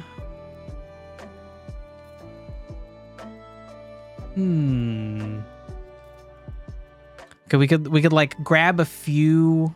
We could look up like traditional Slavic facial features and then traditional like Mayan facial features and grab like a few things from those. On the topic of Slavs, their wedding dresses are usually shape-wise very similar to Western ones, but they're usually with flowery patterns. It's quite cool, really. Yeah, that sounds better than, I don't know. A wedding dress just being all white is so boring. I really like people who are like, I'm not doing that. I'm wearing like a crazy yellow dress or just something different. Even a white dress with flower patterns sounds cool. And then it sounds like something you could wear to like some other nice event and people wouldn't be like, oh, it's weird you're wearing just like an all white dress that doesn't look right unless it's at a wedding and you're the main focus. I don't know. They have engagement swords? Bro. Wait. What fuck? Okay. All right. Nope. Yep. Wedding and engagement swords. But that's not Slav. Okay. Okay. Engagement sword advice.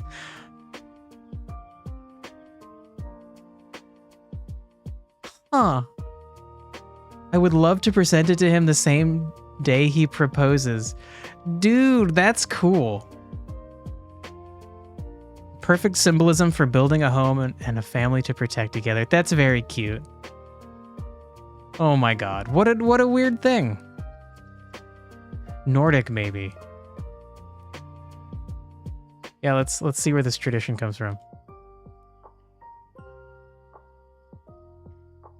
A tradition common in the Viking era.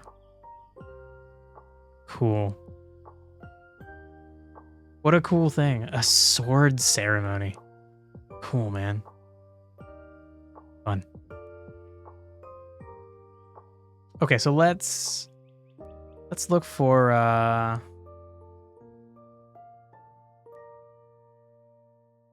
let's see. I guess like typical Mayan facial features is what we're after. And not just images. Long sloping forehead and slightly crossed eyes. Now, they were a smaller race of people with dark skin, dark eyes, and straight black hair. To them, what was considered physically beautiful was not the way they were born. The long sloping forehead and slightly crossed eyes. I believe Mayan culture is a weird thing where they used to like purposely make babies cross-eyed by like putting a feather close to them so they would focus on it. So, okay, not that. Not like that's weird. That's weird.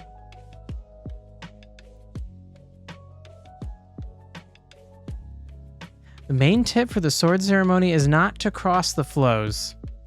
Is this like across the streams joke? Like what's... I don't get it.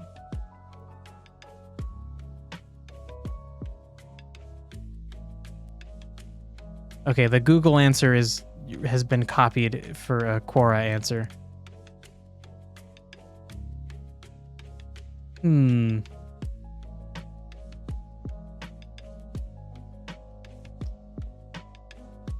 don't know. Maya beauty standards and concepts. I want to know just what they look like. Round face, high cheekbones, wide-set almond-shaped eyes, flat nose. Okay. Okay. Let's just get these here. Paste without formatting, and then we'll get some Slavic features.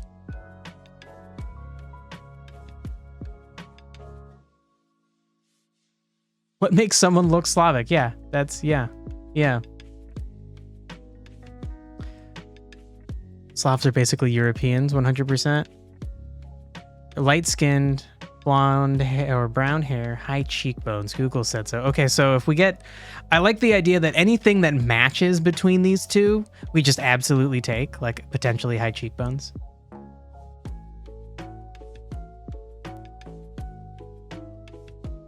Hair, I feel like I want to just have it be like white, like the color of lightning. Mongolian cheekbones are crazy. It's interesting. This is not really anything I ever like think about. Like, sure, people like look at models and are like, oh, such high cheekbones. Like, that's the only time I'm ever like thinking about someone's cheekbones. Like, if someone's attractive, they're just attractive. I'm not like, oh my God, your cheekbones. Mongol cheekbones are giant. Do I know why? No. Some sort of evolutionary pressure? Or is this some weird selective thing? Was it like whoever had the biggest cheekbones got to have multiple wives? I don't know.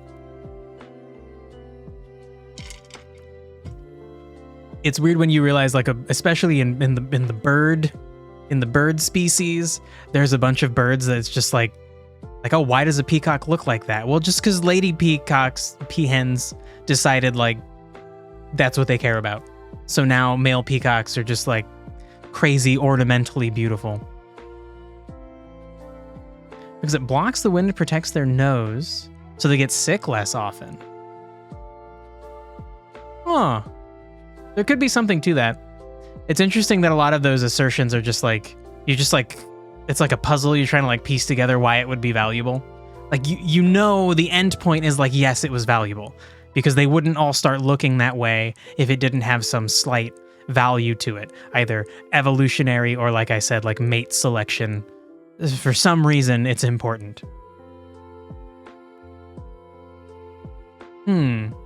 Gray eyes. Not blue eyes, gray eyes. Very telling of Slavic ancestry. I didn't know people could have gray eyes. I feel like that would just be really light blue. A straight bulbous nose, big foreheads, defined but not square jaws, sharp and pointy. Okay. Okay, so let's take those things.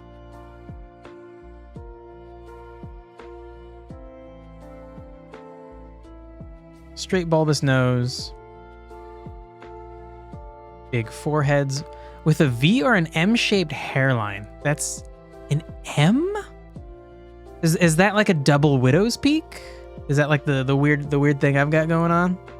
I don't really see that as an M. We're looking that up.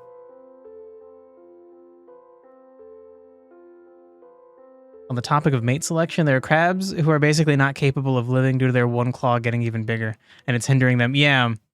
I mean, I think the same thing is true for peacocks. Like, they're more susceptible to predators. It's like they're walking this terrible line where like they gotta look fucking fine for the ladies, but they're like their plumage is too big and it makes it hard to get away from predators. But yeah, I know for crabs, a lot of crabs have one giant claw. The males do, for attracting females. God, it's so fucking crazy.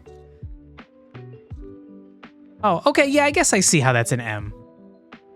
I was stupidly getting confused by the way that this M is curved.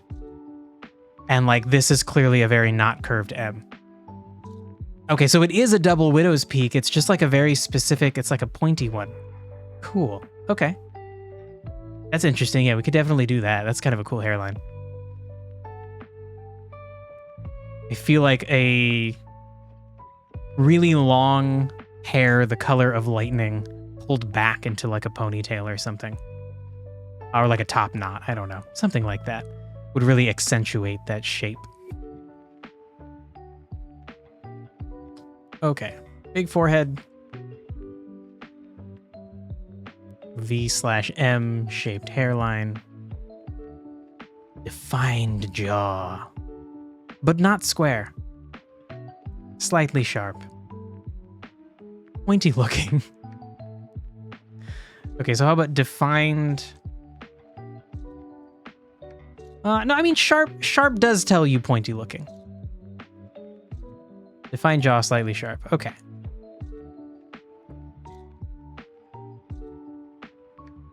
So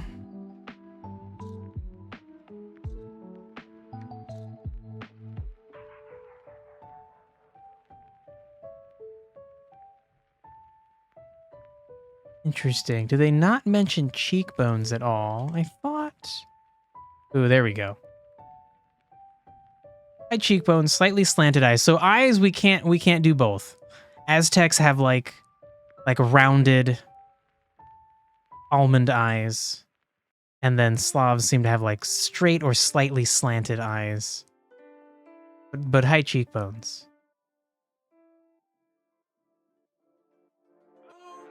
A non-slope large forehead. Interesting. Okay. So then high cheekbones for sure. The M is a Vegeta hairline. Ooh, eye shape the color. So eye shape Aztec, but then color Slav. Yeah, I kind of like that idea. And especially gray as like the color for a lightning god. That's super interesting.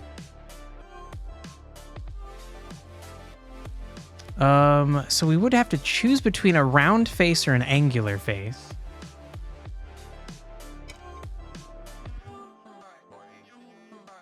I kind of feel like a round face will really make them overall feel more Mayan. And that feels like that would be maybe more at home with more like it's like adapted to the cold, like you have like fat on your face to keep your face warm. But like Slavic cultures generally deal with a serious winter, and they have like sharp defined facial features. So I think, okay, we're gonna hold off on that. I'll start grabbing the things that I like for sure. So definitely high cheekbones. And yeah, I like the idea of like gray Slavic eye color, and then almond eye shape. Cool idea. Damn, I mentioned AI art generators. I wonder if I can just put this into one. I think you can, shoot, the really popular one, Stable Diffusion. I think you can just run it on your computer. And that would be a cool way to get ideas. And then anything that we actually put in the game, draw ourselves or hire somebody. But yeah, it'd be interesting to give it a try. From the things I had seen, a lot of the times it just like, it doesn't get things quite right, but that's probably like if you just have base Stable Diffusion. I think there's a bunch of like very expensive like trained models that do specific things.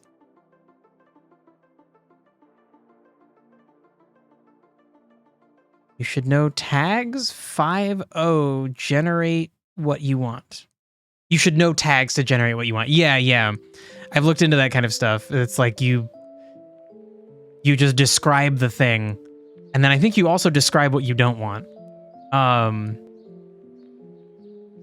When image generators were coming out, I tried making some like fake Pokemon. I told the image generator, like, make me a dragon, but its scales are like succulent plants. And like one or two of them looked pretty cool. It kind of got it right. But then I was seeing that people were saying like, you don't, even though for image generators, you can give it a full sentence and it can figure it out. What you actually want to do is like, you put like dragon, comma, winged, comma, scales of like plant scales, or like you have a bunch of little short descriptions that are, I guess that's what a tag is. But then you also have a section where you can tell it, don't do these things. It's super interesting. But yeah, Water, I think that's a cool place that AI, I hope AI will occupy that niche in the future. Like somebody like me who like, I can't hire an artist I can't afford to hire an artist to do things. So if I could just like type in some descriptions into an image generator to like get an idea of what I might want to make, like that's so fucking cool. You can help, but you're cooking. Oh yeah, Dirk. This is like it's a future thing. Don't worry about it. Make your food. Okay, so anyway, that's a separate thing to worry about later. I honestly think I like the idea of their face being angular. I don't know why. Like imagining this like stoic person, the god of ice and thunder. It just really feels more like, more European. So I think we'll go with like an angular face. And then the nose is interesting. It would be interesting to give them like a very Aztec nose. It's cool when you see people who are multiracial and they have like one or two distinct features from each race that their parents are from. And I know race is already not like, it's more of a political thing rather than a genetic thing. But I think you know what I mean. And I like the M-shaped hairline. That's cool. So angular face, pointy jaw, flat nose.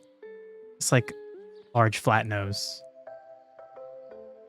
No, just flat nose, because the flat gets at the specific thing that Aztecs have, where it's very deliberately flattened. I guess Mayan. Mayan is the culture. Aztecs? No, I don't even know.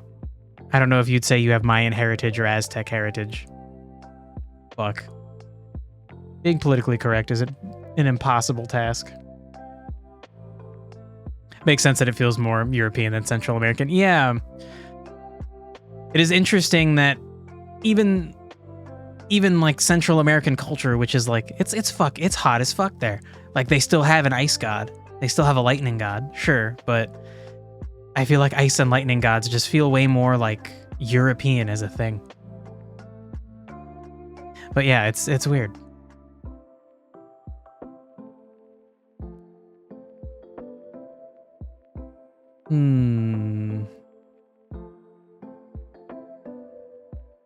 All right.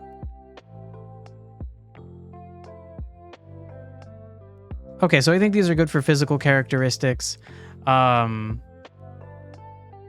think there is a pretty big possibility that I want to go through and give each of these like a race that they come from. Like I guess arguably from our perspective, it would be an alien race. And it might just be something like elves, who are like an elf it's like 99% a human. They just have some tweaks to their structure. Maybe like D&D has a lot of examples of that, like a Githyanki or humans. They're just very lanky. I might do something like that, but I have to think about the fact that if I do that, then that means I have to like visually represent those races in the game, and that's going to be more difficult than just having a bunch of humans. Fun fact, saltwater and freshwater have different freezing points. Yeah, that's one of the reasons that it's nice to salt your water before you boil it. It helps it boil faster. Apparently, you should not just put salt water into a pan before it gets hot, though, or a pot, rather, because it can cause pitting on the surface of certain pots. I did not know this until recently. But yeah, it's you're making pasta, use salt, because then it makes your pasta salty, which is delicious, but it also makes it easier to boil water. The difference is only 1.8 degrees Celsius. Interesting. Well, for freezing. Wonder what it is for boiling. And it probably depends on how salty, right? Like when people say salt water, they usually mean like the ocean water. I have no idea how salty ocean water is. It tastes pretty salty when you get it in your mouth, but like, I don't know, what is the... You cannot boil the pasta without the salt. I bet lots of people do. And it doesn't taste right, and they're probably like, man, pasta sucks. Okay, I think we're good on visual details. Like facial details. I think we're going to end up in a situation where, because these people are like warriors, all of these demigods are going to be like, they're probably going to be tall and imposing. Like if your physical form is just a manifestation of how you see yourself, it would probably make sense if you're in the middle of a combat struggle that's been going on for years. You'd probably just be like, yeah, I'm going to make myself like tall and imposing. So I don't really think we need to worry about height.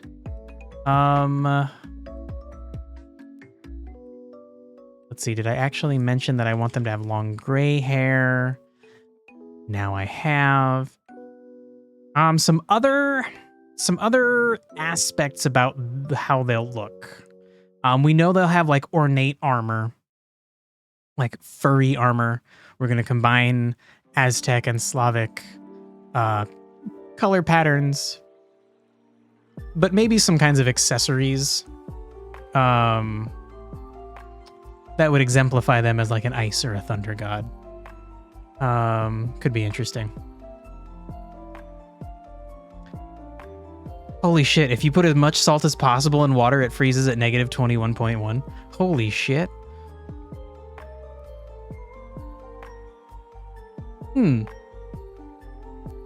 Yeah, this is the like goddess song. Shoot, what is it actually called? It's the Great Fairy Fountain specifically. It's the Great Fairy Fountain. Whatever the like Ballad of the Something Goddess is similar as well. Zelda uses a lot of rearranged. It's the same notes, but like altered a tiny bit. Not that that's a bad thing to do. And it makes a lot of the music feel like it fits together thematically. What would be a cool... What kind of weapon? What would be a cool weapon for an ice and thunder god to be? to be using. I think that might be something that I think I've done for all the other gods, but not for this one. Something that you would like throw and then bring back to you feels good, potentially. A sling? It slaps when used. Now wait. What? Pressure has a lot of impact on the state of a thing? Yeah, for sure. It is much easier to boil water if you just throw a lid on it. Or alternatively, if you leave the lid open on your electric kettle, you will boil away like a lot of your water before it's boiling. A sling. Like, are we talking like a slingshot? Yeah.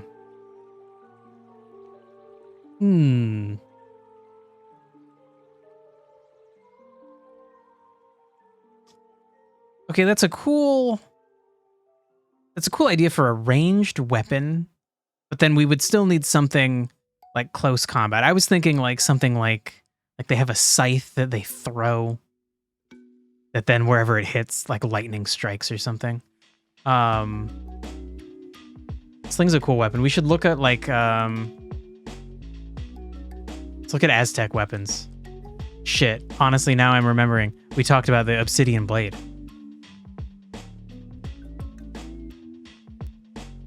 Oh, this fucking thing looks so cool. Oh, dude. Oh my god. Its name means hungry wood? Dude.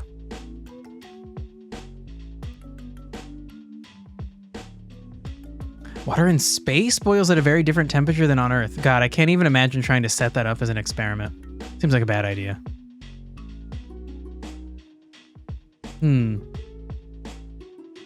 This thing's fucking cool. This is a cool weapon. I want this. I want this weapon. Macahuatl. Macahuitl? Huitl? I don't know.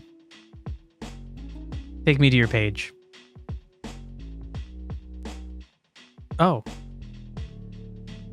Oh, it's Makua. Makuahitl. Okay, so that's a sweet short range weapon. I don't know if it exemplifies like lightning and ice.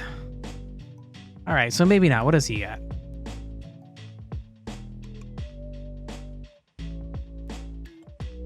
The head of a wooden polearm. Ooh, a throwing spear. That's cool.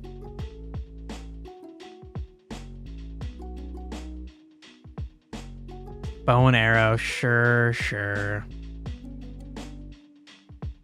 Shooting arrows of like lightning. That's, I don't know.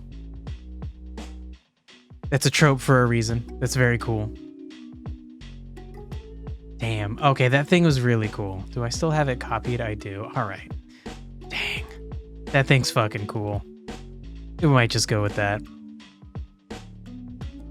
Ice shards instead of obsidian sounds like a cool aesthetic.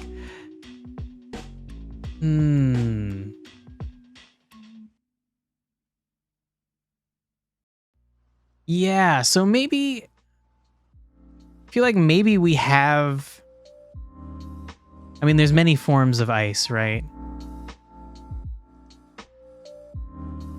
So maybe I'm gonna just make up a thing right now called obsidian ice.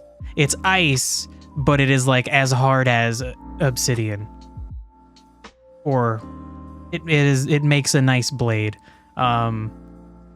Obsidian is really cool. There are eye surgeries where doctors use like obsidian edged implements because the obsidian can be so sharp that it can actually like separate cells rather than like cutting through a cell. It's fucking crazy. Obsidian is like magic. It's fucking cool. Yeah, it's not hard, it's that it breaks into a nice sharp thing and then it can keep that form. It's a useful cutting implement. So I guess in some way it has like strength and toughness to it. But yeah, it's the fact that it gets very sharp. It's so cool. Like, it's like fucking magic. I want to focus on, when I'm building this world, I want to focus on things like that, like things in this natural world that kind of just like fulfill a valuable purpose. Like, I don't know. When I first heard the term arrowroot, I kind of hoped that like that meant that if you dug up an arrowroot plant, that like the roots would be like arrows. And like that's definitely not true. But, you know, I'm making a fantasy world, so like why not? Why not make something like that? Why make arrows when you could just grow this weird plant that like you just dig its roots up and those are arrows? And if you don't dig out the whole plant, it'll just keep growing new arrow roots. Fucking boom. How glass breaks reminds you of lightning always. Yeah, that's an interesting point. I feel like I want to focus on that for a bunch of the attacks that this god does. And then when we're making beasts, we'll try to remember whenever we make like an ice or a lightning beast. No, ice. Yeah, ice or electric, not lightning. Whenever we make an ice or electric creature, especially one that's both ice and electric, we would want to maybe look at like Aztec or Mayan or Slavic like visuals and rely on those visuals for creating those characters. And then they might have abilities like related to this god. So like something related to like shattering glass. Maybe the creature can like make ice, throw it, and then make it explode into like shards or something. And just, you know, there's stuff to keep in mind. Your most recent world building project is rather crazy. What are you making? It's Kurdish and generally Arab inspired. Cool. Don't really know anything about the Kurds. Arab inspired sounds cool though. There's a lot of really cool, I don't know, kind of modern day Middle East is a little bit hampered down in religious backwardsness, but there have been many times in their past when they were making lots of cool fucking art. Located in a Eurocentric area like Kurdistan, it doesn't really exist. Just a very important group. Okay, so what's crazy about that? That seems not that crazy.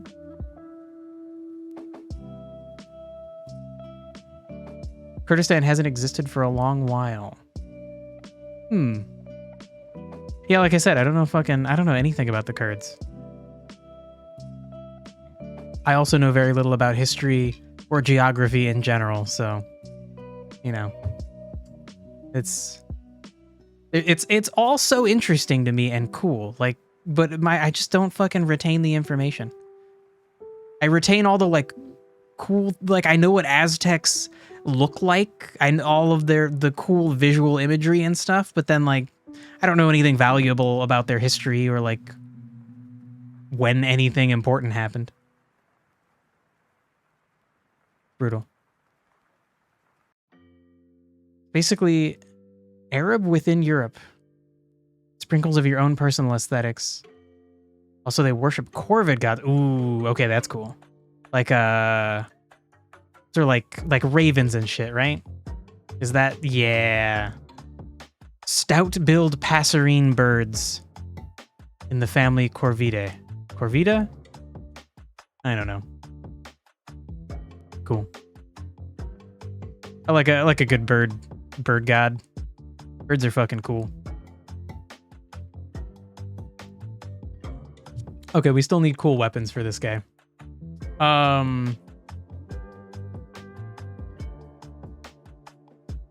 Let's look up Slavic weapons.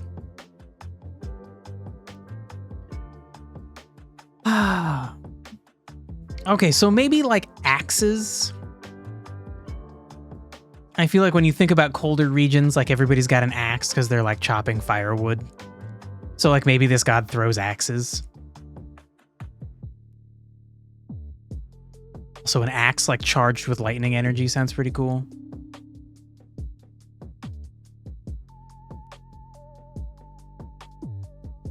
Okay, let's also don't be italicized, guys. All right.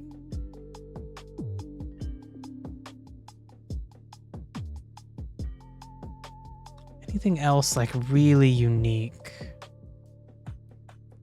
Slavic weapons, also called Viking weapons. Yeah, apparently. Look, the Vikings were getting around, all right? Cool looking swords.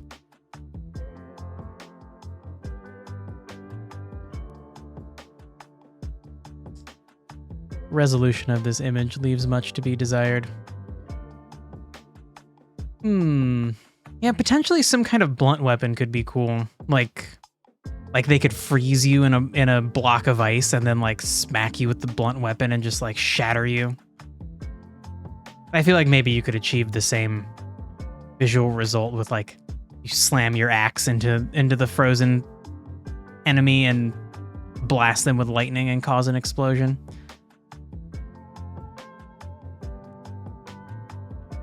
Vikings lived all along the rivers from Nordic lands to the Byzantium, and they also founded Kievan Rus. Yeah, apparently. It's fucking cool. There was we were looking at a map at some point about like cultures and how they all spread. But yeah, yesterday we read about Kievan Rus. And then I saw it brought up a bunch on Reddit because fucking Ukraine has invaded Russia. Shit. Which also, you know, fuck Russia. It's weird when you like learn about something and then you see it mentioned other places. Especially when it's something very weird that like you would have looked up if you didn't know what it meant. It feels like there's a glitch in the Matrix, like the Matrix is getting lazy. It's running low on resources, so it's like, yeah, just recycle some dumb ideas from this guy's past. I can't. It's too much. It's exactly why this conflict is so special. Yeah. Also, just so fucking ridiculous and terrible. It fucking... Like, when I think about humanity, I do feel like hope. Like, maybe one day we'll figure it out. But like, come the fuck on. Like, if there's any reason I hope that there's like an afterlife, it's so that like fuckbags like Putin can just get their comeuppance. And I hope also if there's an afterlife, I get to go see that. That'd be fucking sweet. Like, I don't think I'd get to like high tier heaven, but if there was just like a medium heaven where I could take a field trip down to hell to like see Putin getting like stabbed in the butt with like a hot iron or something, like I'd fuck yeah. First rulers of what is basically Proto-Russia have been crowned there and baptized there. Yeah, I mean, it sounded like that was the first place of like civilization in all of Russia. It's very crazy. And I guess I get why greedy little shitbag Putin thinks it would look good on his little dictator report card if he were to take it. Like, I guess, man.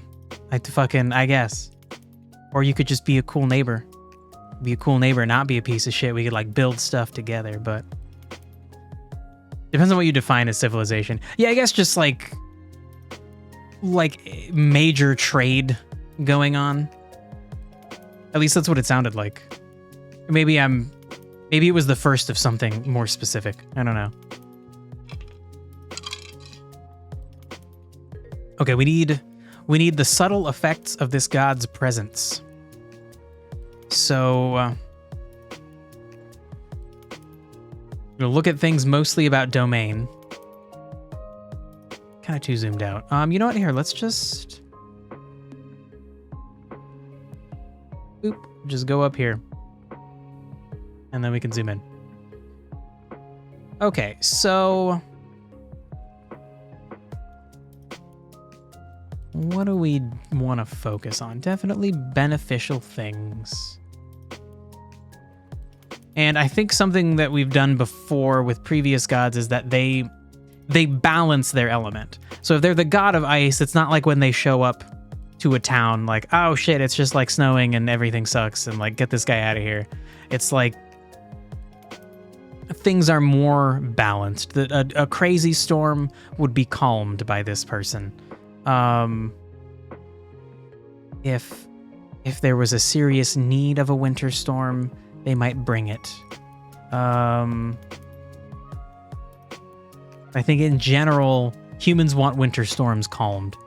It's not like a monsoon or something that after a drought where you're like, okay, well, it's kind of annoying that like we're getting rained on constantly for a week straight, but like, you know, the plants need it. So like, all right. Crimean Tartar people were also special. Uh-oh. They basically raided settlements in now Russia and Ukraine, took people to sell them as slaves in the Byzantine Empire. Damn, that's fucked up. Fuck those people. I don't know a lot of things, but I know if you take slaves, you're a bitch. You're admitting that your society can't function without being a little bitch.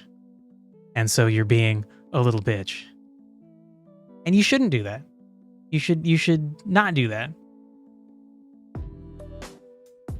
It's interesting that like for the longest time people thought Egypt had a bunch of slaves building the pyramids, and then eventually we're like, okay, no, that's wrong. Like actually the people who built the pyramids were like craftsmen and shit, and like they had their own little cities and they like got food and shit. They were like taken care of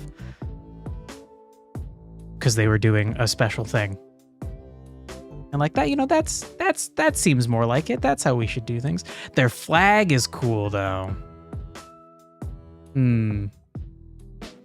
Yeah.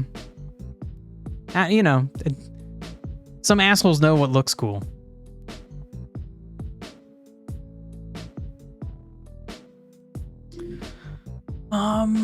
Okay, so maybe this person calms storms. Maybe they divert lightning.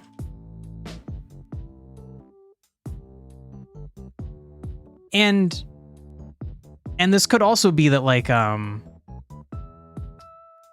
like because they're in tune with lightning, they would like teach people about like, hey, like I know how lightning works because I command it. You should build some shrines or you should build some structures outside of your village that are like lightning rods. And then like, you know, if you don't want your trees getting struck by lightning, build some lightning rods. And then like maybe they build like a shrine to this god, and this god is like, no, like it's not supposed to be a shrine to me. It's a structured building with a purpose. And they're like, no, we got you. It's a shrine. Thank you. Thank you for your information. We will worship you now. And they're like, God, like, fuck. Okay. All right, fine. Yeah, fine. Whatever, man. Worship me if you need to.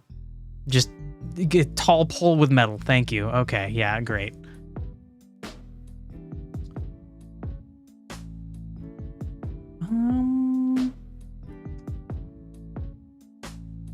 Let's see. So maybe maybe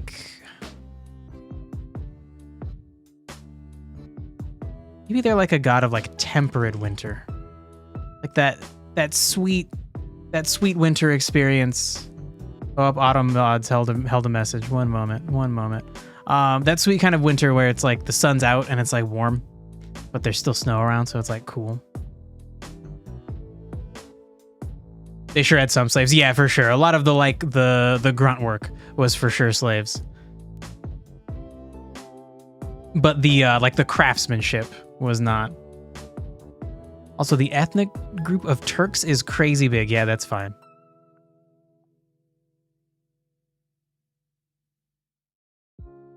Oh, Crazy Pants did it. All right. Wow, it was like at the same moment I clicked. Okay. So that itself spreads into several groups. Yeah, I feel like that like constantly happens, right? Like an ethnic group you can only get to a certain size until you start to split, either ideologically or physiologically. Like, it's just like nature and society doing nature and society. They live from Turkey to Siberia. Seems like a long range. Literally, yeah, sure. What else would this god do?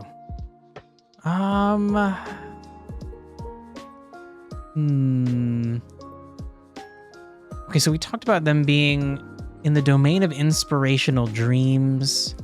So, I mean, they just like cause those things.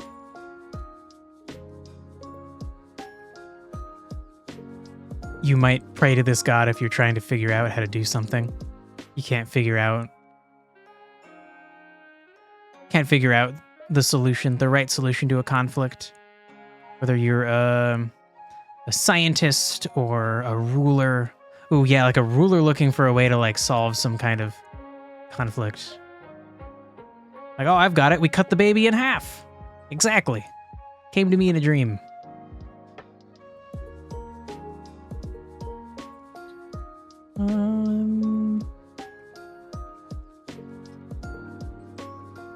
Let's see, and then in relation to intuition and memories, so we specifically want like they cause inspirational dreams or breakthroughs. You like eureka moments. I don't like that using that phrase, but it's a phrase for a reason.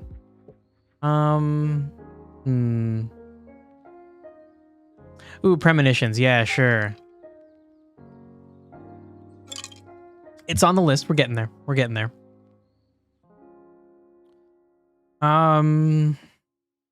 Storing and recalling memories better.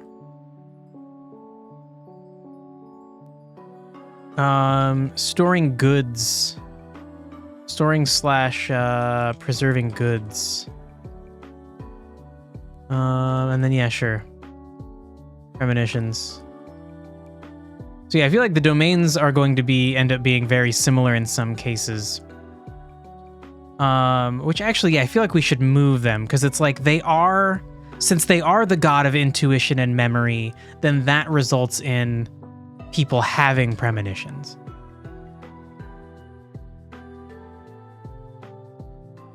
And then since their domain is storage and preservation, that means they would improve the storing and preserving of goods. Similar, but not exactly the same. Fun fact about the Finnish language, what is it? You type the fact too. Damn it.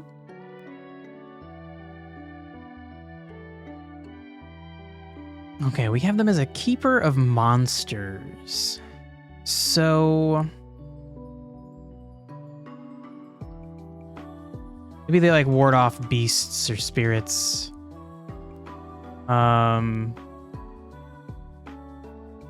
The idea being that like people think worshiping this god actually like keeps beasts away from you, but like actually it's because if there's a very serious beast, this god would actually come and like trap them, like freeze them away under layers of ice or something.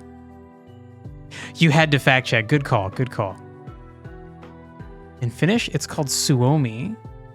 It's part of a very separate language group that exists only in Finland and parts of Russia. Also, Hungary is part of the same language family. Interesting. So the Finnish language is called Suomi. It's part of a separate language group. Cool. It must be fun to try and trace all those weird languages and like where they came from. But shit, we looked at a thing like that for Africa. Suomi is Finnish. I think it's crazy that like in English we don't just call it that. Like Japan calls their nation Nippon. Like why don't we just call it that? I don't need to have my own word for it. Like just use their word. If it's their thing, we should just use their word. Right? I don't know.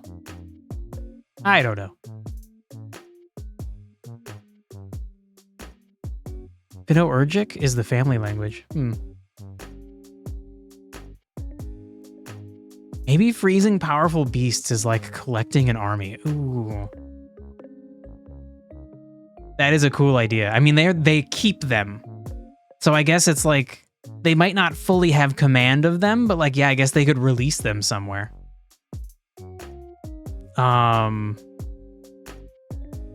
So maybe like they can ward off beasts or spirits.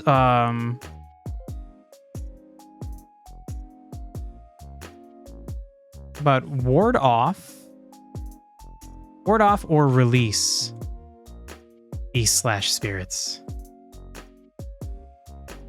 So if you piss this god off, he might just like let a bunch of yetis out to destroy your town or something. It's like he doesn't have time to deal with your shit, but he's mad at you. Yeah, you did something terrible.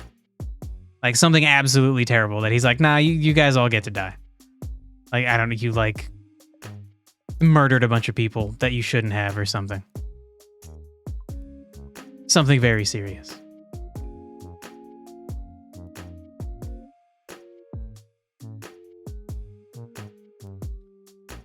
Okay, hidden truths is interesting. So if they're a god of hidden truths, does that mean they would help you hide truths, or they would help you discover truths? I guess perhaps it would depend on your disposition. Who let the dogs out? Oh my god. So the music video to that song has some like ladies in bikinis like really just shaking what they got. And in the infinite wisdom of whoever made the Rugrats movie, they decided to put that music video after one of the Rugrats movies. I think it is the first Rugrats movie. And so then it may be clear where I'm going with this, maybe not. We watched that movie in like 3rd or 4th grade or something. And then it's on like VHS, so it just after the credits, the music video started to play. And like the song was in the movie. So like the teacher thought like, oh, that's okay, we'll let him listen to the song again. And then she had to stop it like halfway through because it was like, ooh, I don't know if you want, maybe kids shouldn't be, at least not in school. We probably shouldn't be watching these ladies dancing so sensually. It was very funny. Even as a kid, that awkward moment is fucking funny to laugh about. Out at lunch on the playground. Okay, how do we see this? So this god is like a punisher of evildoers. They're like, they have a sense of justice. So maybe they help you hide the truth or reveal the truth.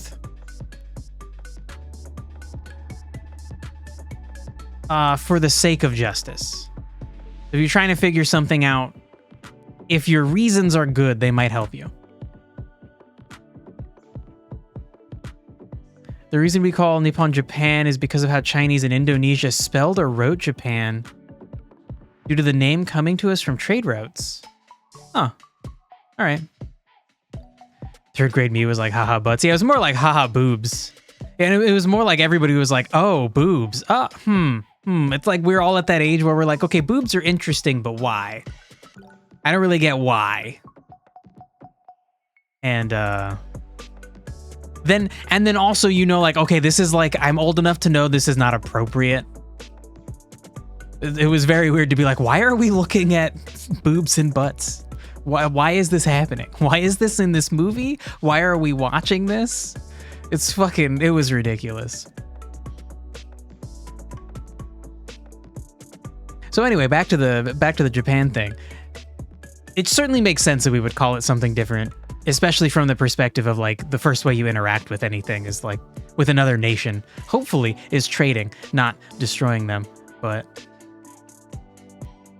also Indonesia's making a planned city to move their capital to. Oh, that's got to be such a weird decision. Jakarta isn't going to be the capital anymore. Huh. All right, well, hopefully it's a nice city. I don't know. India is actually Bharat. Like, that's what India calls India. I feel like recently Turkey was like, hey, stop calling us Turkey, we're Turkey, and they spelled it differently. Like, let's just do that. Like, every year it's somebody else's turn to decide if they want to change their name. Let's just, like, every year maybe a few countries get a chance. Like, do you want to be called something else on the world stage? We'll figure it out for you. Like, we're probably not going to go back and change all our textbooks, but like going forward, the new ones will change. Yeah, I thought it was Turkiye. Turkey, but like you still just say Turkey. I don't know. It's just one of the other million politically correct things that like I want to do right, but like also my brain only has so much room and it's all filled with fucking stupid stories about how I saw boobs and butts in 3rd or 4th grade after the Rugrats movie. And you can't choose what to get rid of. You can't like God, there's so many memories I would get rid of if I could. It would make room for new memories, and I wouldn't just wake up in the middle of the night and be like, oh yeah, that one time that really awkward thing happened. Fuck, that was not great. Anyway, let's keep moving on. Okay, so this is a very important thing. The way that this god is the god of like strong and fast, long-lived relationships, long-lived connections. So I guess the effect would be that like new friendships and relationships are made. And they're specifically like stable. They're very stable. So like maybe this god is like kind of viewed as like the god of like romantic love that isn't just passionate. It's like passionate, but you're also like, oh, like I don't know, like shit, in 10 years I'm gonna wake up and still be like married. I'm gonna be with you still and it's gonna be great. And like friends, when you meet a new friend and you're like, oh, this is great, we're like the same person, this is cool. We're like, I needed a person to do all my dumb hobbies with, and you're like that person. In 50 years we'll be old men smoking pipes being like, life's crazy. I think that's good. Greece comes from the Greeks. Oh my god, we're just descending into like all the different countries. Greece comes from the Greeks, a people who lived in northwestern Greece during the Roman times, who then called it Greece. Okay, I mean, that seems okay. That's pretty close. Germany also comes from the Roman name Germania. Yeah, they like called them like Germanic tribes. Even though Germany calls their thing Deutschland, yeah. Huh, Deutschland means land of the Germans. Interesting. All right, sure. Just like England, but German? Yeah, sure. Well, I don't know. We should call it Deutschland. Shit.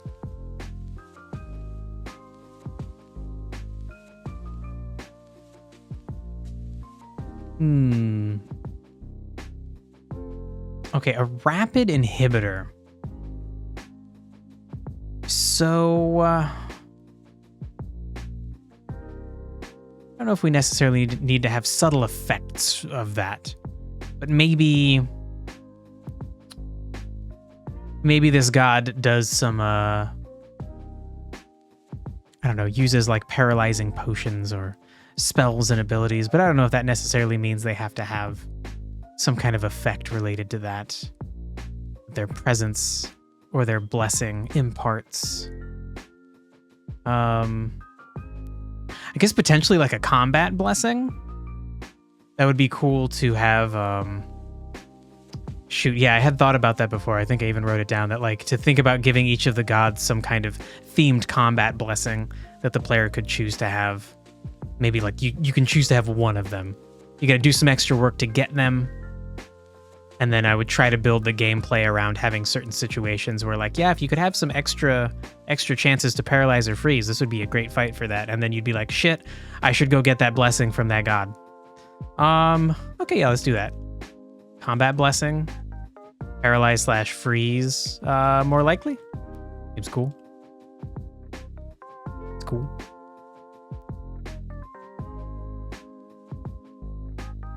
Japan has their name for Germany from the Dutch word for Germany. Okay.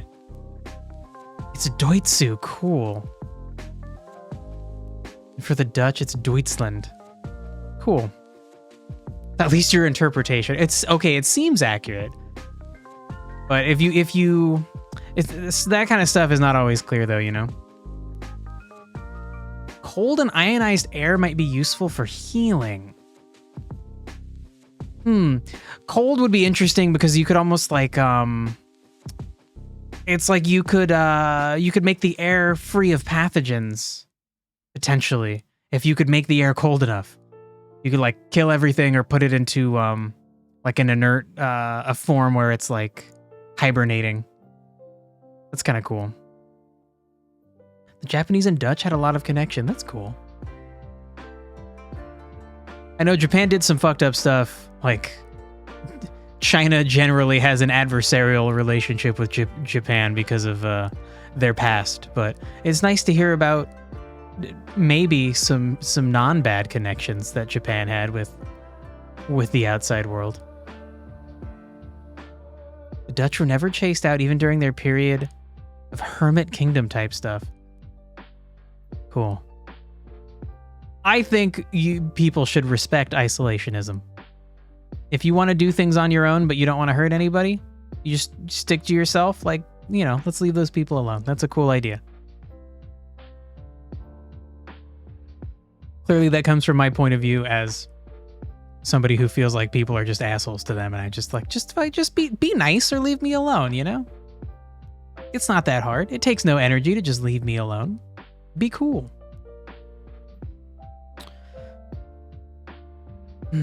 Okay, so I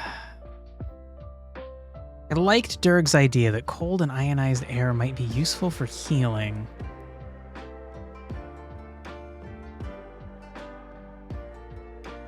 I don't know how we make that a subtle effect.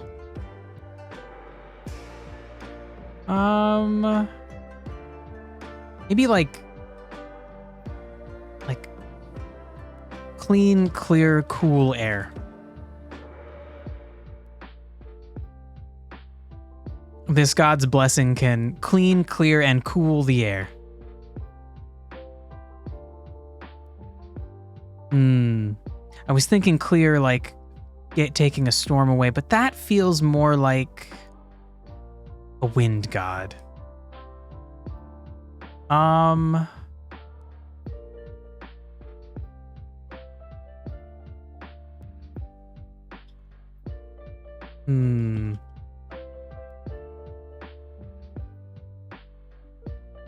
just gonna put cold air free of pathogens. Their blessing can make air so cold that illnesses can't live in it.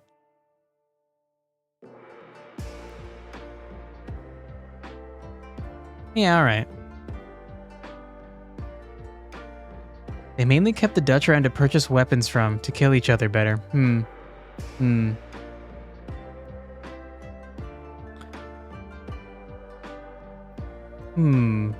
You breathe it out maybe, like a breath of cool and fresh air on a wound to heal it. Yeah, I feel like maybe not to fully heal it, but to kind of like, it's like you give them a fair chance. You're getting rid of, maybe like cleanse wounds or illness with cold. Like you can kill things by making them hot. You can cauterize a wound by making it hot.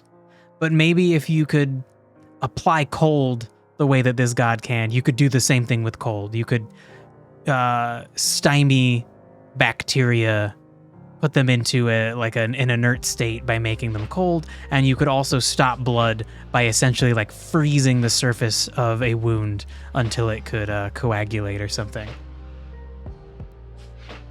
Ooh, prevent disasters. Ooh. Okay, so they calm storms and divert lightning. Should they prevent disasters beyond that? The idea of them. Thank you. Cheese or something. Yeah, that redeem is there from from like my first regular chatter, the legendary cheese. They would do that whenever they arrived or left. I still want to add more to it. It's from this really silly video where a bunch of stick figures throw cheese at like a UFO. I'm like halfway through removing the UFO so that then I can overlay the video and have cheese be thrown at me. Is the end goal. God, I kind of forgot about that shit. I got too many things going on. This game is taking up like all of my fucking mental thought processes. Like every extra moment I have, it's like, think about the game, think about Scribe. What are you gonna make? What are you gonna call it? Is it gonna be called Symbiote Scribe? Maybe. What kind of creatures are you gonna make? That's a cool looking creature. How could you make that into a beast in Symbiote Scribe? A symbiote. They're called symbiotes. That's why the game would be called Symbiote Scribe. Hopefully Marvel doesn't get mad at me. Okay, so I was gonna say the idea of like a flood coming and this god just like freezes it is very cool. I don't know about all kinds of disasters though. But maybe like the idea that like coldness relates to calmness. All right, that's kind of cool.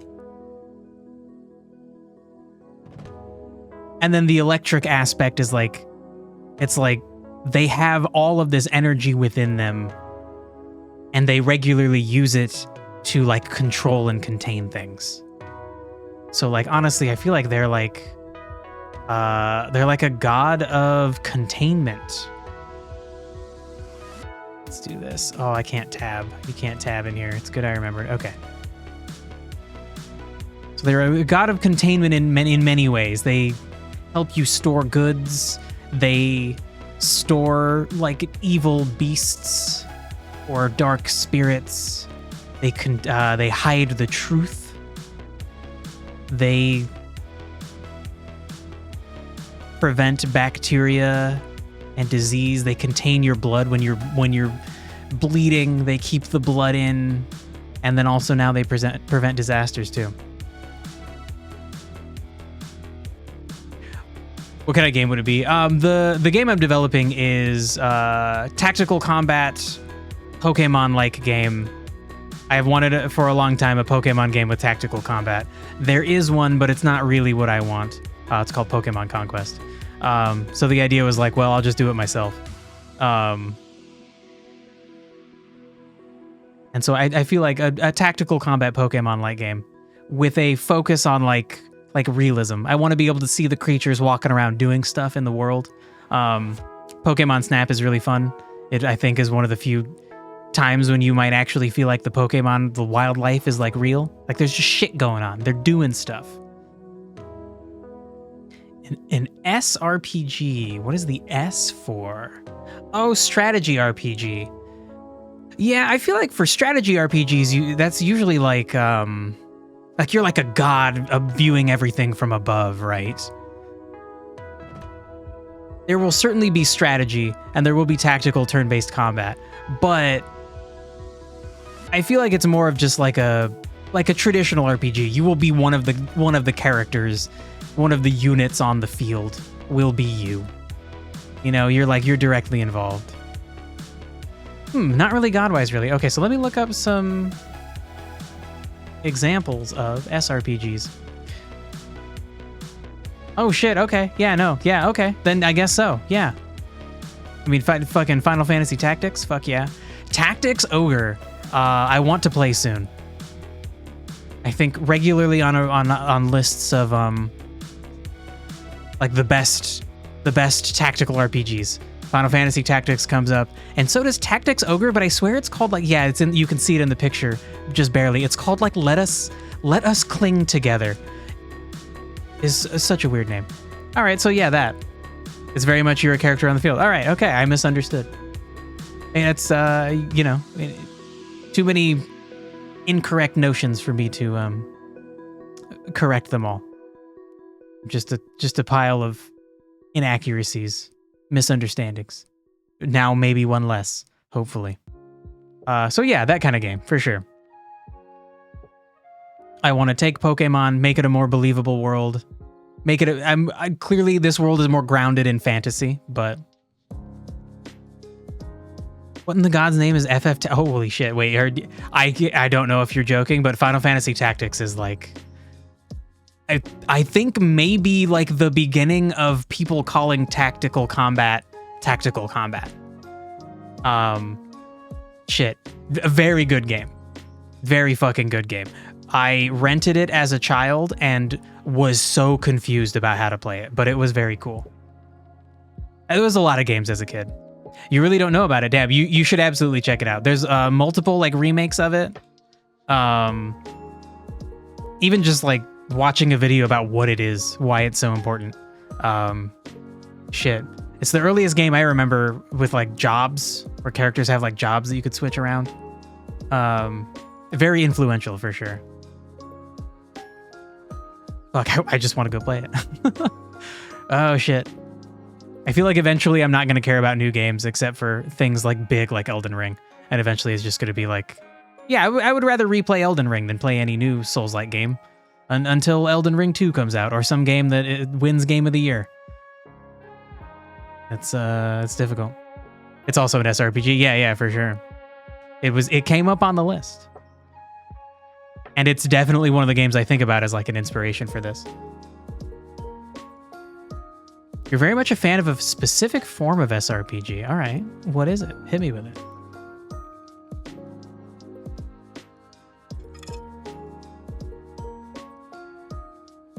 You haven't played many yet. There are a lot, and honestly, like oftentimes they take like 100 hours to beat, so. The one you know is Triangle Strategy. I played the demo for Triangle Strategy, and I really enjoyed it. I love the art style. Love the combat.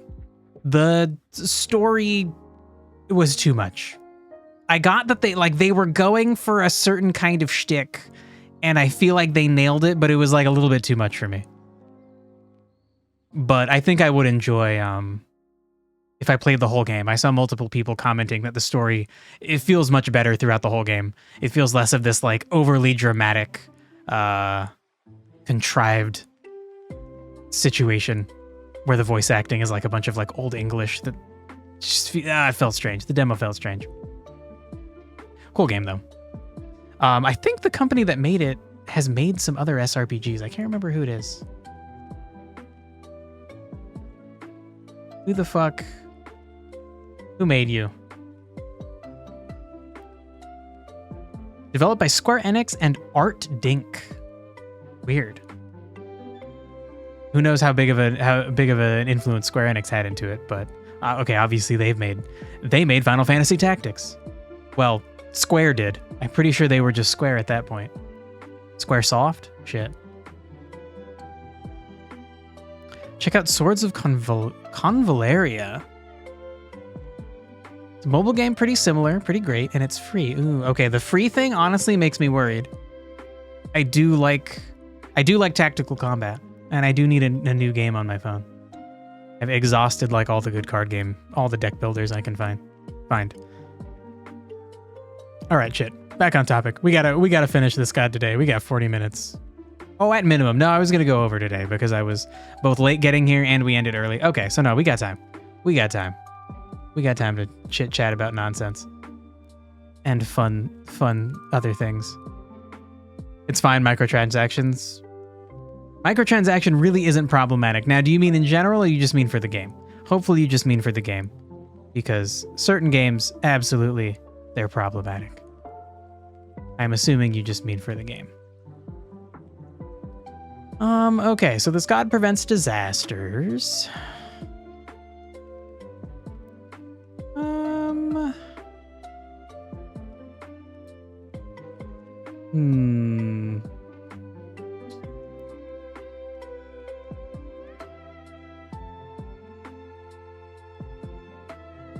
So we had them as the god of, like, they're related to cosmetics because of illusions and trickery. And that is specifically from the way that, like, lightning flashes and it might appear like it is multiple lightning strikes, but actually it's one. So we're using that idea as, like, illusion. Things don't look the way they actually are. And then we're leading that over to cosmetics, which is more of altering or lightly adjusting things rather than full out illusion or trickery. Yeah, I don't know if we need to have any kind of effect related to that. Earned misfortune is great. I love the idea of a god of misfortune, but it's like, nah, you deserved. So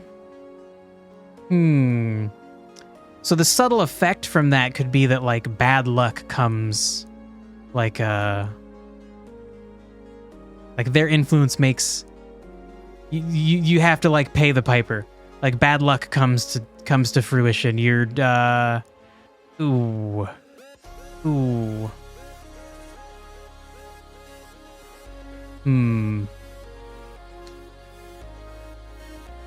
I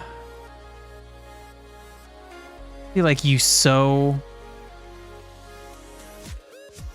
what you reaped. Like they make that happen. I don't know. There's no need to spend money in the game. Great. Yeah, I think that's generally like I play Genshin Impact and like there's absolutely no reason to spend money in that game. It's fun and there's a shitload of stuff to do, even if you don't spend any money. And honestly, like spending money is like it feels so wasteful. I wish they had a way for me to spend money that felt like it was worth it, but it's all like gambling bullshit and like I don't care. I have enough characters. I have too many characters. I don't want to pay you money to have more characters.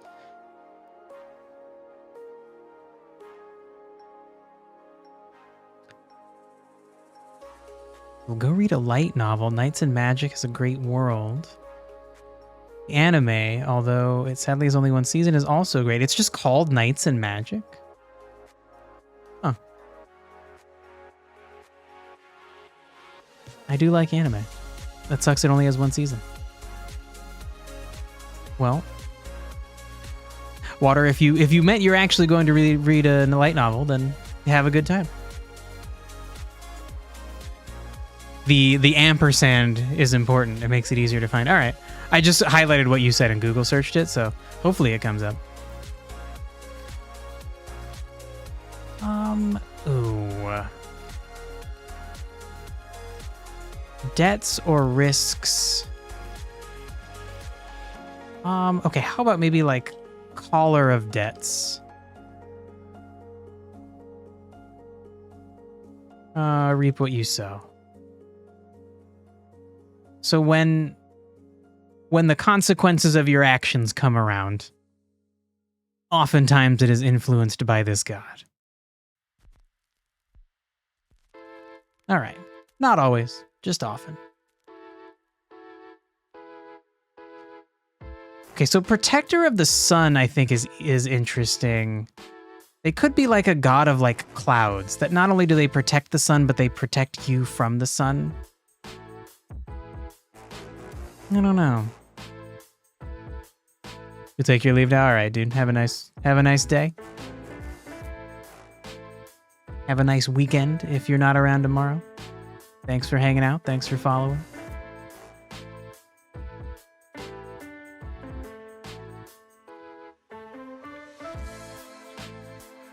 How do we expand on this?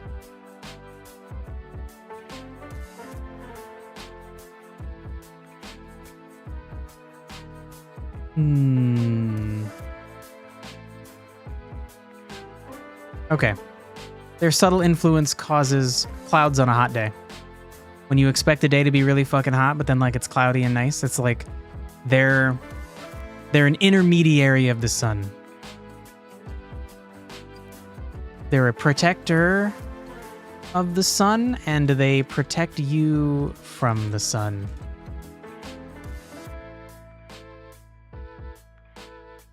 They bring knowledge. So I feel like we already kind of have that represented in the fact that they provide eureka moments. They cause inspirational dreams or breakthroughs. They let you see premonitions. Shoot, what was the thing about truths? It was like, right, they hide or reveal truth for justice. So if you're trying to learn the truth for good reason, you might find it. If you're trying to hide the truth for good reason, you may succeed in hiding it.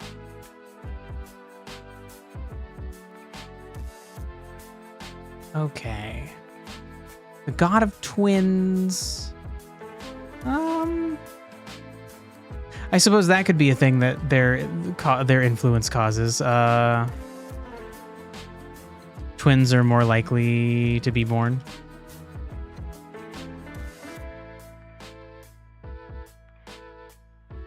Why am I capitalizing all these? This is a very informal structure. We don't need to worry about capitalizing things. The god of senses. So maybe their presence just heightens your senses. So maybe hunters might pray to or get the blessing of this god. Seems like a good god to have the blessing of if you're a hunter.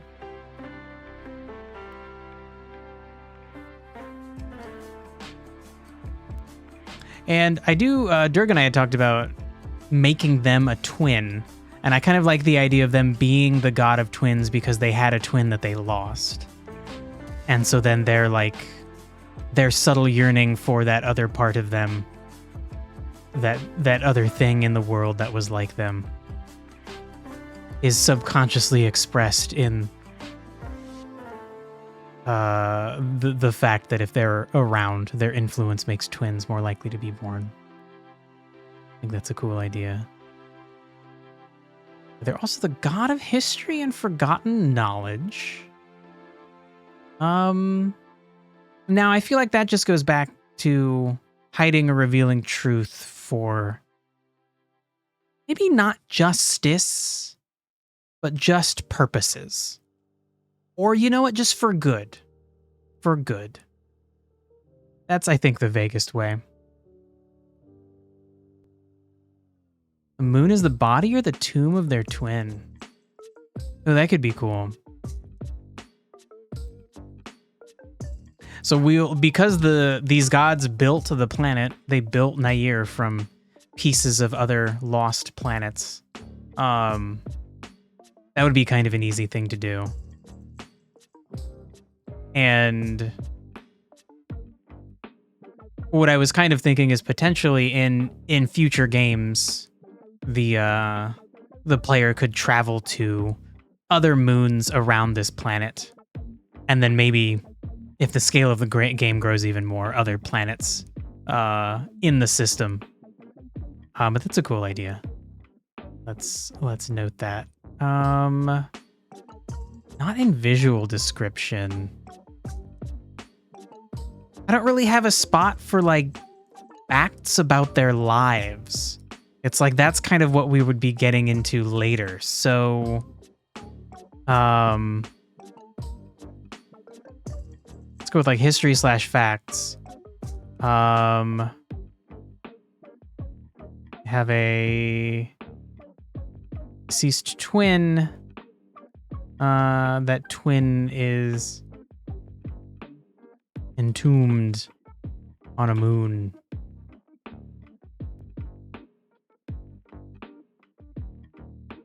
And perhaps in a later storyline, they will find a way to bring them back. I think I want these demigods to be very difficult to kill, but have it not be impossible. And so maybe the idea with this character is it's kind of stated as a fact that they've been gone so long, their influences are gone from the world or have been taken over by other gods or powers. And so you can't really bring them back. But, you know, maybe we find a way around that. The twin was the god of water, so the moon causes tides residually. Okay, now the only problem with that is that we have Kai, right? Kai is the tide god, but that could be like maybe like evidence that this twin is not completely dead, only like weakened to the point of barely having a presence is that they also influence the tide.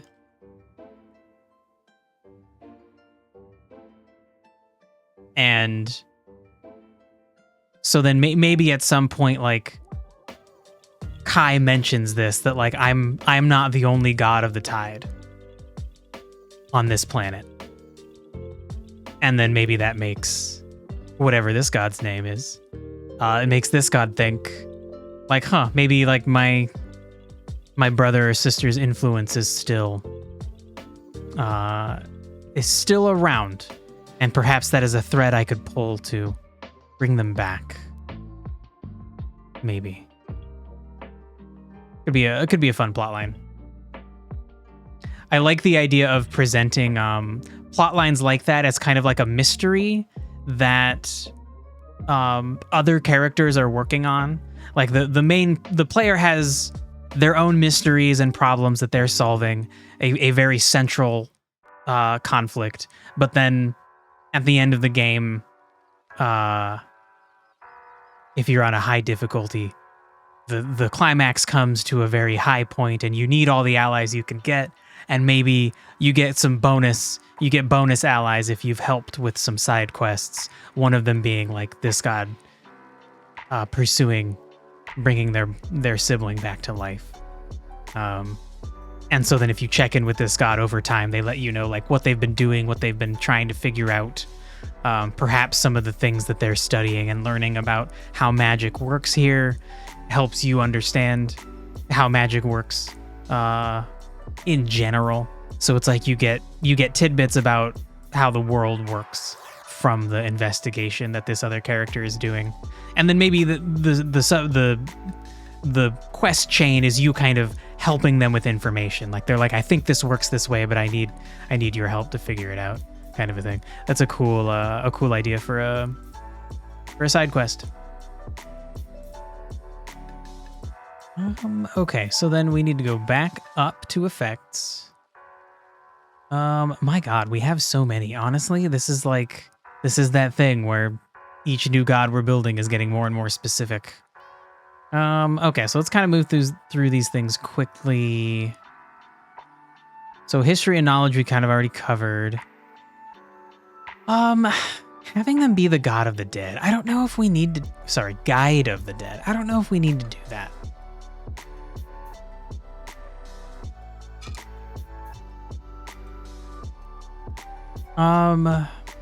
We could have it here as an idea, though. Maybe they help the dead rest or depart.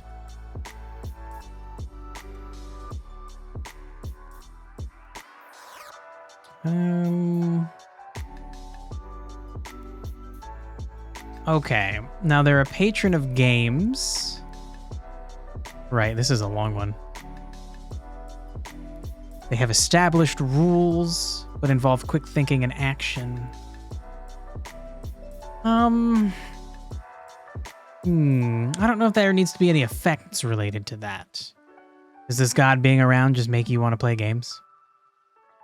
God, it's time for a celebration. Let's all go play that weird ball game that the Aztecs play. I don't think so.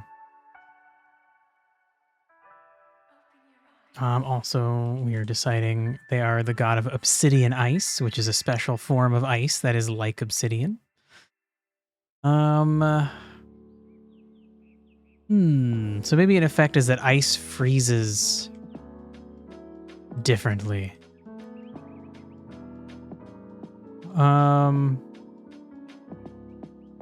maybe it's usually that this god makes ice freeze harder and turns some ice into obsidian ice. But maybe not always. Having them be a god of connections, of bridges and roads. I swear I didn't flip those letters. Apparently I did.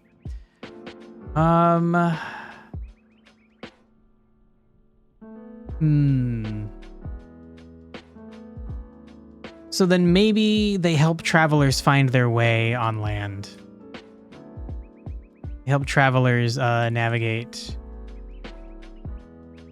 on land. It's like You can have a literal road you're following, but this god will still help you find the way, even if you lose your way. God, frozen lightning is so cool. Apparently Kratos already did it, but that's too fucking cool to not do. Okay, electroplating and electrolysis I feel like are very specific. And if anything, people who are working on discovering how to do these things would find inspiration from this god. So I don't think we need to add that. God, null gas is so cool. So is volcanic lightning. So maybe one effect is that like they cause volcanic lightning, like them just being around. Oh my god, bro. Can't fucking spell. That's kind of a cool idea. Okay. So again, the goal is to have lots of things that I can pull from if I'm ever trying to flesh out the story and I need a reason for a god to show up, or if I'm trying to build a puzzle, like a contextual puzzle, we can kind of focus around one of these effects to kind of ground the puzzle, the like theme of the puzzle. And it might even just be as simple as like you go into a shrine and you're not sure what to do with the puzzle, but like Resident Evil style, you can click on things and it gives you just a little text description. So like maybe you'd see a mural and there would be a description about the mural being like, oh, it's like doctors using the cold to kill illnesses. And then that might help you realize like, oh, that's what the theme of this puzzle is. The theme of this puzzle is like, I can't leave a room unless it's very cold. Okay. How do I do that? What are the tools I use to do that? I don't know. Or it's like, it's got to be cold, but not too cold. And that idea would be conveyed in text to you. So you can figure it out just by screwing around, right? Just by seeing what makes the doors unlock, what makes them seal. But you could also look at a picture on the wall and be like, oh yeah, okay. I get that somehow relates to this. And that will be kind of a contract I have with the player. This idea that like the info I give you during these puzzles will always be metaphorically puzzle related. And I'd love to have it be imagery, but boy, I'm gonna have my hands full with making images. Okay, so we've got their subtle effects. So then let's move those down to here. And now we got two, fucked up the spacing. There we go. Now we're going to do powers. Just drag the powers up here. I like this so I can keep things zoomed in. Okay, so obviously we already have the effects that they create around them from their blessing or their attention or their presence. But now we're looking at, oh yeah, sure, I explained it here, godly actions during a conflict. If you were to fight this god and this god was like, I'm gonna fuck you up, what would he do to you? What would they do to you? So obviously we've got all the boring things, right? Like, well, I guess lightning strike is one of the rudely boring things played out kind of a situation. And I guess, well, we'll start with ice because this is a god of ice and electricity. Ice is first. We'll just keep that up in order. So, an ice storm, hail, cold winds, frost bolts,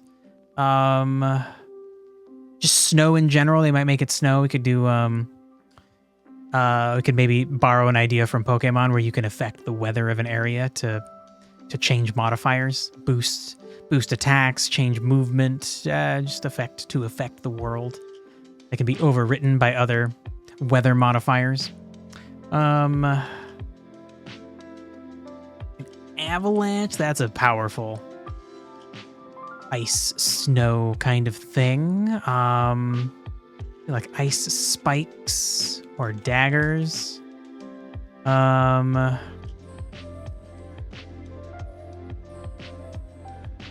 Okay. I guess even like a cold wind. Oh, yep. Wrote that. Yeah, the list gets so long I can't keep them all in my head at once. Okay. Any other things? I guess we could think about like ice attacks from Pokemon. Ooh. Just say icy floor. Maybe you can make the floor icy. That's cool. We're definitely gonna have a tool that can do that. Maybe not definitely, but potentially. That's an idea for a tool. Limited uses, so then you can make certain parts of the floor icy. So maybe you have to figure out like, okay, I need to move some barrels or some boulders around. I need to make certain parts of the floor icy so I can push them around. Which parts would that be? Maybe you have like a time limit, so you need to slide them across quickly, whereas otherwise you move a boulder kind of slowly. Something like that. Ah, fuck. I wish I was just at the point where I was making puzzles for the game. That would mean having like all of the game's base functionality going. We'd have an inventory, we could save, we'd have combat working. Maybe not the last one. Certainly we'd have an inventory and we could save. That's going to be on the short list. Currently, Tuesday, Friday, trying to code behavior trees for enemies and how they'll act out in the overworld. Then we'll probably do some inventory and saving stuff. Okay, so anyway, all that to say, I think I'm done with ice stuff specifically. We'll move into electric things. Like paralyzing like touch or blast. Thunderbolt. Spark attack. Like chain lightning. I think I'll put like a lightning strike here, but then we do kind of want to outline more specifically. There are going to be some like flavor aspects to the way that this god acts. Namely right now, doing a lightning strike that becomes many birds. That sounds fucking frightening. You get struck by lightning and you're like, oh, I've been hit by lightning before. And then you're surrounded by a bunch of fucking like thunderbirds. Like, fuck, bro. Okay.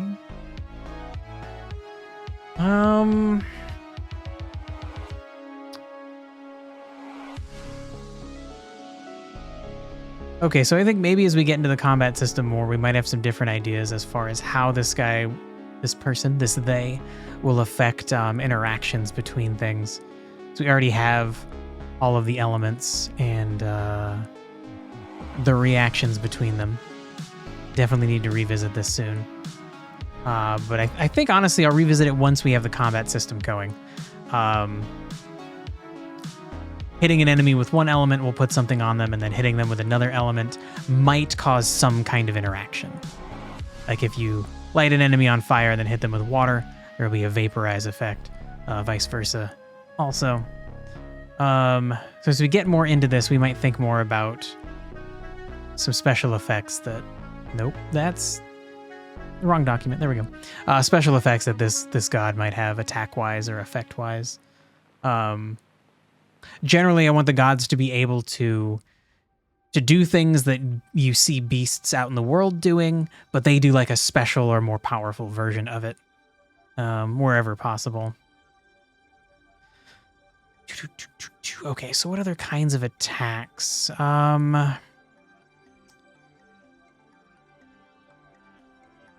We made this god the god of obsidian ice, and I think that might just be like they can summon any kind of weapon they want, or they might be able to arm their allies with special versions of their weapons.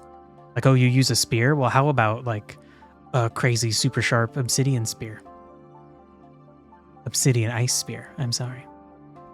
Kind of a cool way if you need like ice damage. You could make a unit that doesn't usually do ice damage by giving it a new weapon. Put summon weapon for allies. Ice damage? No, ice damage is not with a question mark. We know it would do ice damage. Ooh, we also want to focus on like ice being like containment.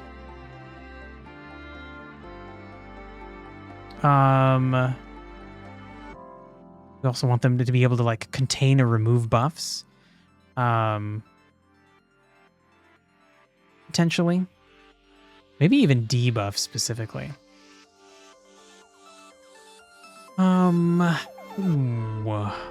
Okay, so we haven't really gotten to like the illusion trickery aspect.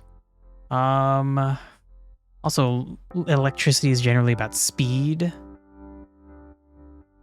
He'll be gulping / draining. Whoa. Whoa. Yeah, I guess, okay, thinking about like how things might happen.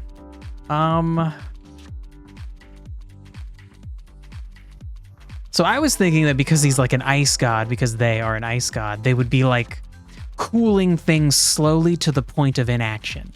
Like not just directly applying ice, but like they can just cool the temperature and like starve a fire. So rather than causing the reaction between fire and ice that can occur, they can just kind of, with the right attack, they can kind of just like starve a lot of different buffs or debuffs. I feel like gulping and draining sounds like a water god thing. Right, so I was starting to say lightning and electricity are like associated with haste. So haste might be doing things faster, or it might also be doing more things within a given period of time. Maybe both. Maybe both. And then we also want the god to be able to make illusions.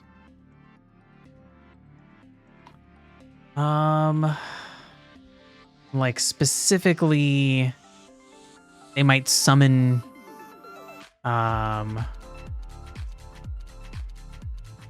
like you go to hit them and they summon like a brief set of duplicates to make themselves harder to hit, like the double team ability in Pokemon. In some animations of it make it look like they're moving so fast that like they look like they're like 3 targets, so you don't know which one's real. That kind of thing for sure.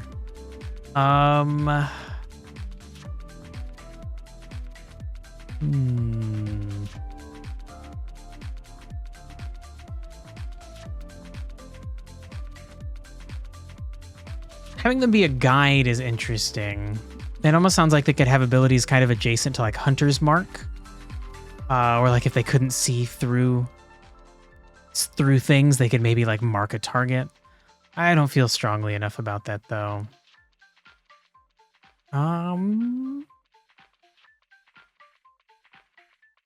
Connections. Be interesting to let them like link characters together. We do have an effect that does that. Shoot, it's resonance. The like sound or like sonic element causes enemies that are resonating together, they like take damage together. And then we also have amplify, which causes enemies that have statuses, they'll get worse from amplify. Amplify will just make everything a little bit worse. So yeah, I feel like resonate might be something that this, nope, still, you're not going to the Google Doc. It's not Tuesday or Friday. Resonate abilities might be common with this boss. So we'd kind of broken down the elements. This has been discussed before, but I think worth mentioning. God, where are my just list of elements? Oh my, there's so much info. This shit's crazy. We kind of broke down the elements as like, these are like base, more typical elements you'd actually see in nature. There's of course physical, which is just like no element. And then these like 4 extra kind of weird like eldritch elements that you won't see as often. They're kind of outside forces recently coming in to this world, influencing the creatures that are here, but only recently compared to how, I don't know, how long magic has been affecting the rest of the world. My God, can you make a backup of this board? I don't have a backup of this board. That could be bad. I guess I could always rewatch the streams. I have backups of the streams. That would be a pain in the ass though. Okay, so let's get back in.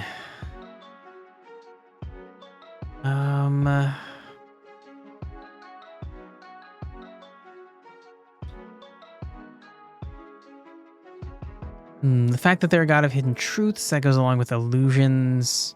Maybe like illusion / deception is a better way to describe that. Okay.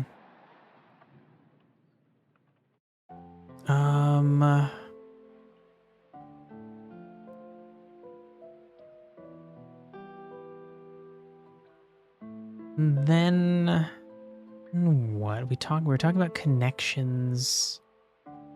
And that's how I got to amplify. God, frozen lightning is so cool.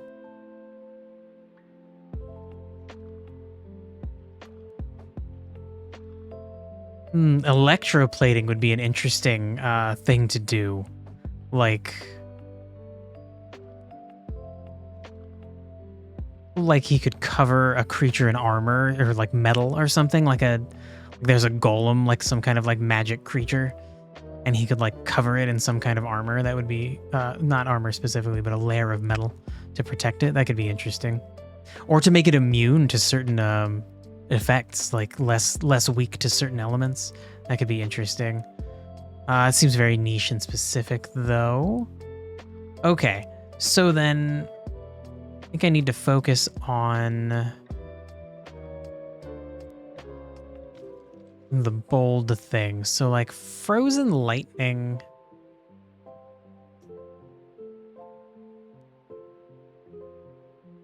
How would I make that an attack? Would it be like a trap that the boss lays? That's like if you get near it, or after a certain amount of time, it melts and the lightning is freed in a crazy explosion. Like maybe the player can set it off early by breaking it from a distance, and then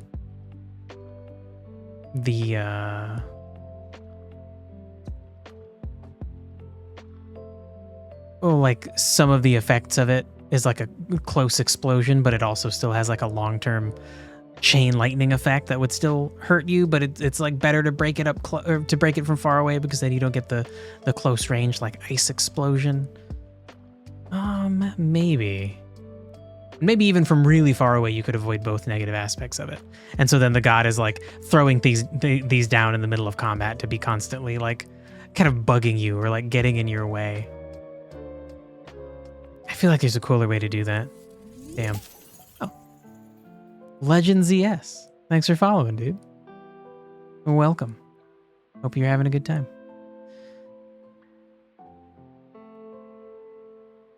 Can't really conceptualize any other way. Like maybe he would throw it at you? He would freeze lightning and throw it at you? I don't know. I think that needs more experimenting. Especially once the combat system exists. I could kind of figure out how to use this along with the environment or like the size of the battlefield that the god will be challenging you on. The plan is that you can fight them, but they're never like your actual enemy. They're like challenging you to like a battle of a competition, a friendly duel. You get something cool if you win. Okay, so Nalgas is like explosive gas. So that is really just like an ice lightning explosion gas. Is like very specifically what that would be, because the idea was that it's hydrogen and oxygen causing an explosion, but we had gotten onto that subject because you can perform electrolysis in ice, and that releases excess hydrogen. So then you would have hydrogen, and you would naturally have oxygen out in the environment, and then trapping that, you could then maybe use lightning as a spark to explode it. A little bit far-fetched, but I think that's a cool idea. To then potentially have like areas on the field, like an ice storm feels like it would be affecting above and coming down, but maybe these ice lightning explosions could make some like small pockets of like gaseous I don't know, like electrified ice, just like floating, blocking your vision, like a storm that's really bad, but like down low, but just like a little contained spot. I definitely want the tactical combat system to be based around that a lot, like being able to make steam or other like little small sections of the map covered in things that make it hard to shoot through, hard to get through, make you decide what you're doing and the costs of doing those things. The more complex the situation is, I think the more interesting of a puzzle it is to navigate, obviously up to a point. All right.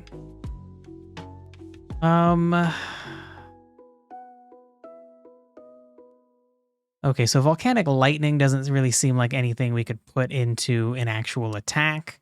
The idea is that occurs naturally during volcanic eruptions. Like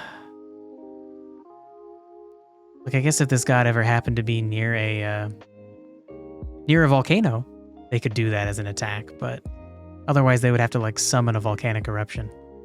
That doesn't really seem like something an ice lightning god would do.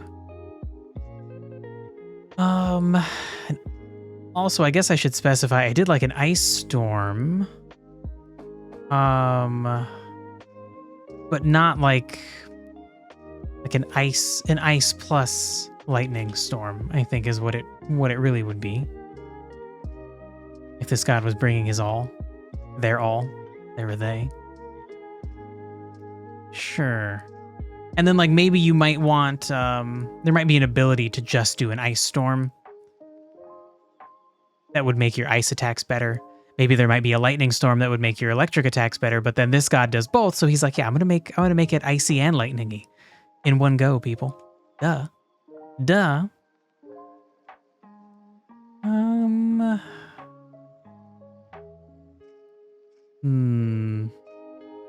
A glacier parade. Whoa. What an idea. Okay, wait, but that sounds very, that sounds chill. A glacier parade sounds like a fun thing I want to watch, but the idea of glaciers as like part of an attack, like crushing somebody under the weight of a glacier, is interesting. It's a cool idea.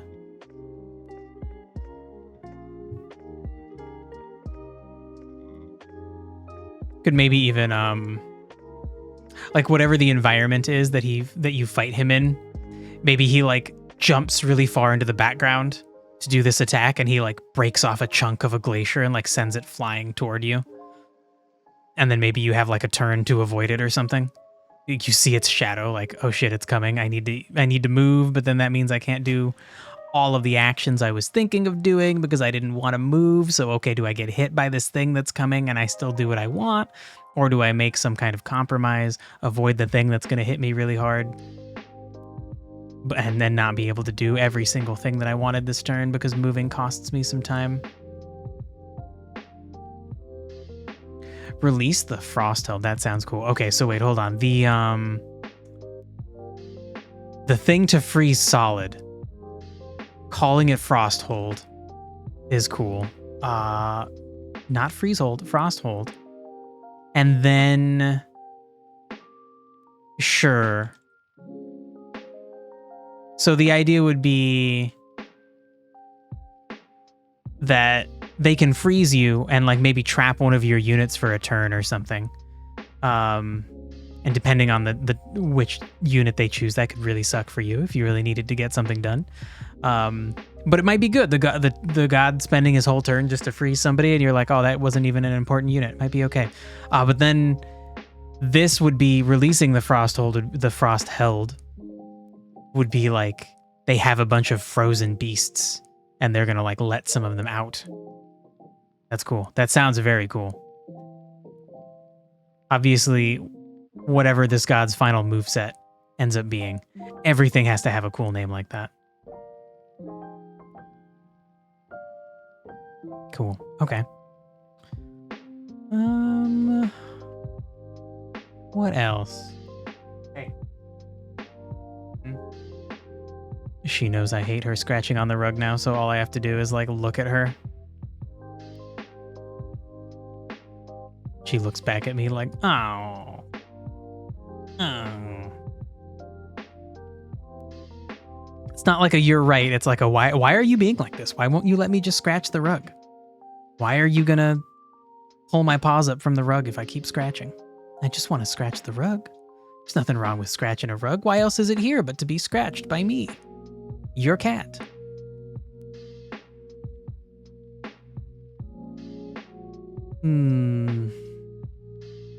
We could have them, we could go with like illusion spells. So yeah, I think maybe we need to expand on what the illusion spells are. Because like they have like, they're a keeper of lost knowledge, of hidden truths.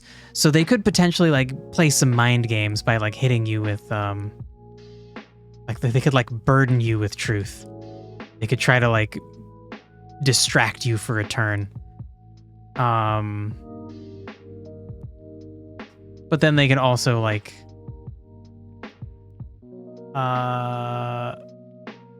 they could make illusions, like create doubles. There we go. That was initially the kind of illusion or deception spell I was thinking of, but maybe expanding it also to kind of get into the realm of their truth keeping.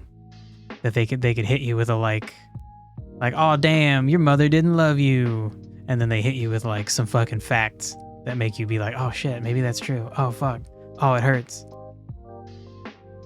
But you know, probably like actually more like crazy truths about like the world that would burden you.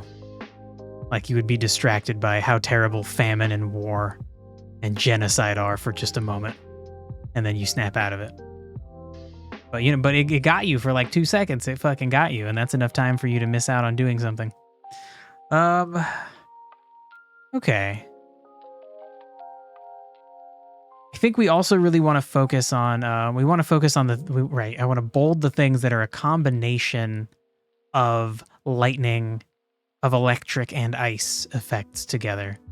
And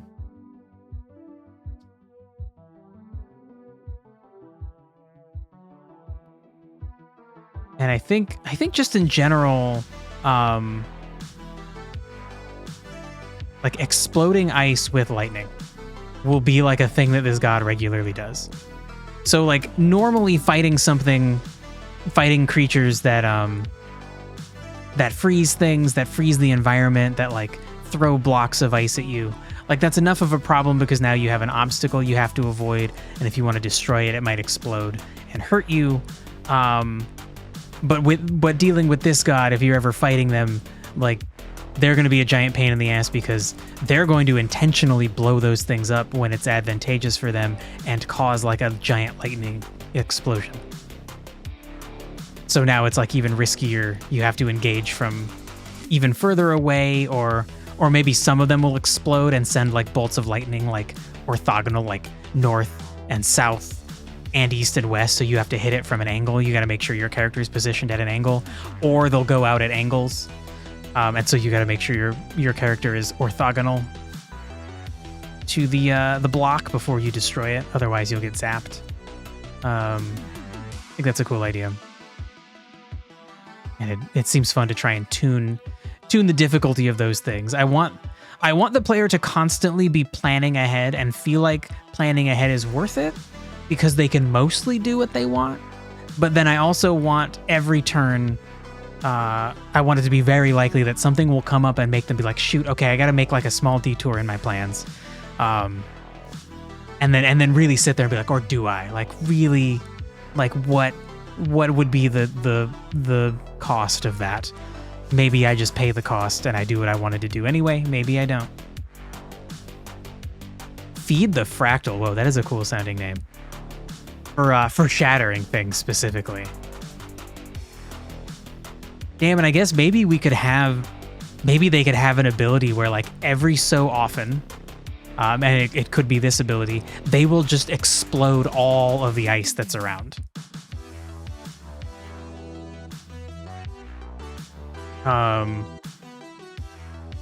Feed the Fractal is a cool name for that. So we'll say like shatter all ice. And this might be like a charge attack. And the special thing about charge attacks is they take multiple turns, and if the player hits the enemy that's doing a charge attack with certain abilities, and it's like listed on the charge attack, if you hit them with the right abilities, you cancel the charge attack. And usually you have a very brief period of time to do it. The thing I'm modeling this after is Sea of Stars. So sometimes you just let it happen because it's not that bad, but other times you completely put your plans on hold to deal with this catastrophic thing that it will fuck you over if you let it occur. And by requiring different attacks to break the charge attack, it kind of becomes a puzzle. Like the player is like, okay, I need to do like 2 blunt hits to it and like moon damage. Okay, so actually if I use the charge attack from this one character, that does all those things. Okay, great. So I can break this thing with only one character diverting from what they were going to do. Great, that's fine. Or it might be more complicated. They have to use multiple characters. Maybe they only have to use one character if they have the exact right conditions, but they don't have enough MP. So, okay, shoot, they've got to use multiple characters. That is the kind of like to moment puzzling I want going on in combat. I think Sea of Stars doesn't quite achieve it because it's too easy. And I don't know how much harder the game gets when you turn on the one thing that makes it harder, because I missed finding it because I was playing the game blind. And that's dumb. That's a dumb thing to do. That's fucking, I could write a succinct statement about how that's fucking dumb. That's bad game design. Don't do that to me. At least let me find it later, bro. Okay, so what else? Like, we could obviously have this god be intimidating by having them do an ice attack and then a lightning attack, like, separately, but I really want things that fit together.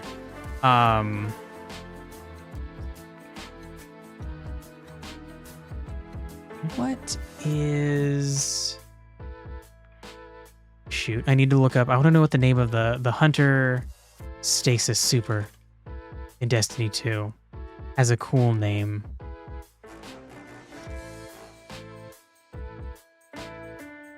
God damn it. This is the Hunter Stasis Super. No, it has a name. It has a fucking name. Is it really just Deadly Edge? No, there it is. It's Silence and Squall. Okay. Because that's I mentioned it earlier. It's they throw 2 different things. One is like a bunch of ice, and the other is a bunch of wind. And you throw ice to freeze a bunch of enemies, and then you throw the wind thing, and the wind thing like moves around, being a storm that like slows enemies, and then also if they're frozen will like shatter them. It's a good ability, and it looks cool. It's fun to use. So something like that is what I want as a term for a like combined ice and electric attack.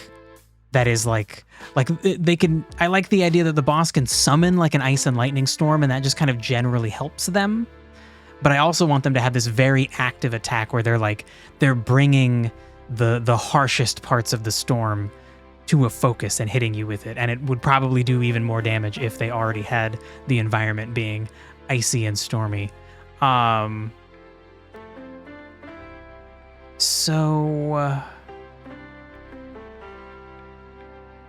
Okay, so something like Silence and Squall is cool. Not really sure what.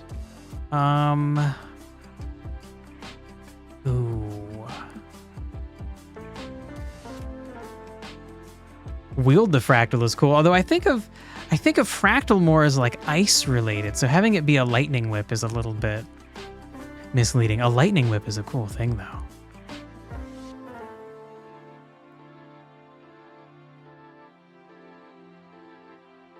That is a fun way to represent like chain lightning, actually. I want everything to have personality. I think that's cool. That's a really cool like you could make the animation be kind of a mix between what chain lightning looks like in a lot of games and what a whip what a whip would look like. That's fucking cool. Okay, so maybe we'll just like X and Y. Powerful single target lightning and ice attack. And I want it to have a name like Silence and Squall.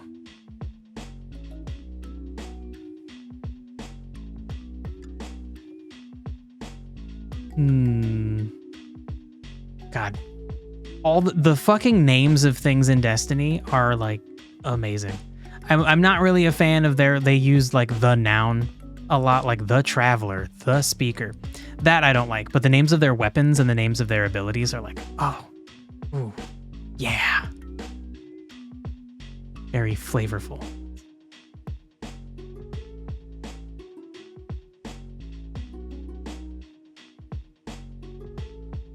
An ice whirlwind.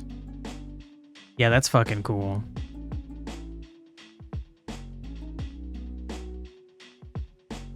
Almost better than like a hail move. It's kind of eh. It has to be pretty big pieces of hail to hurt. An ice whirlwind sounds like a much deadlier version of that.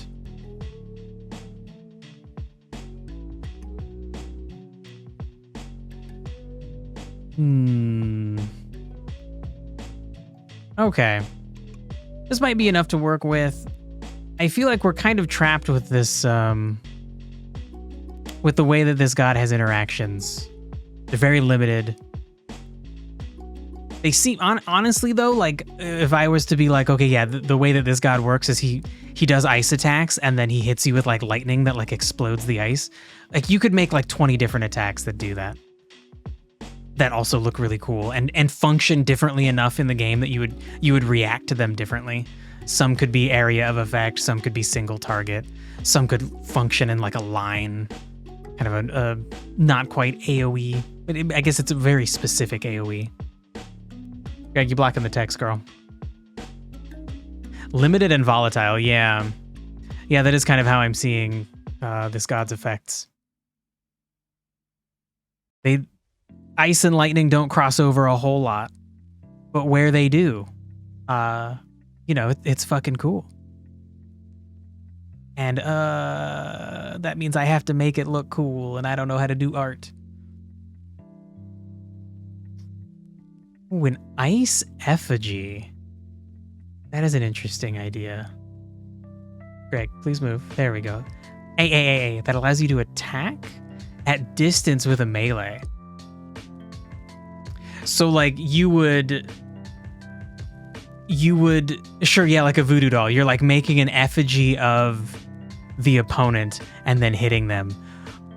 That's fucking cool. That seems, we gotta have that be a very limited thing. Gee. And yeah, I think voodoo doll is good. Is a good representation. Yeah, that's really cool. And then that that kind of goes with the influence from, oh god, Morana. The way that people made effigies of her and then would like burn or destroy her. Because she stole the sun. You gotta get the sun back, dude. Okay, that's cool. I think we have enough here. Dirk, if you have any other cool ideas, obviously, let me know. Or really anybody in chat, if you have cool ideas, let me know. You have to be prepared for me to say no, though. If I think it's cool and it works, yes.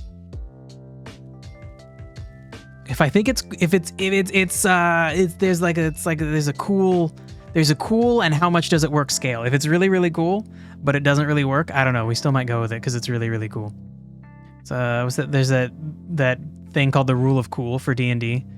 That's like, as a DM, you should let stuff happen if it sounds cool, even if it kind of doesn't really go along with what you were planning. Because everybody wants cool stuff.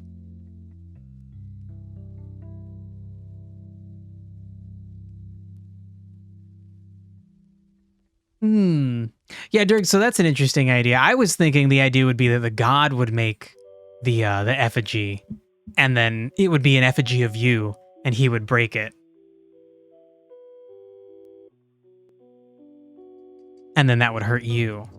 But it would be more aligned with Morana's kind of story if, I don't know, maybe if the god made effigies of himself that like powered him up, but then if you go to break them, it hurts you.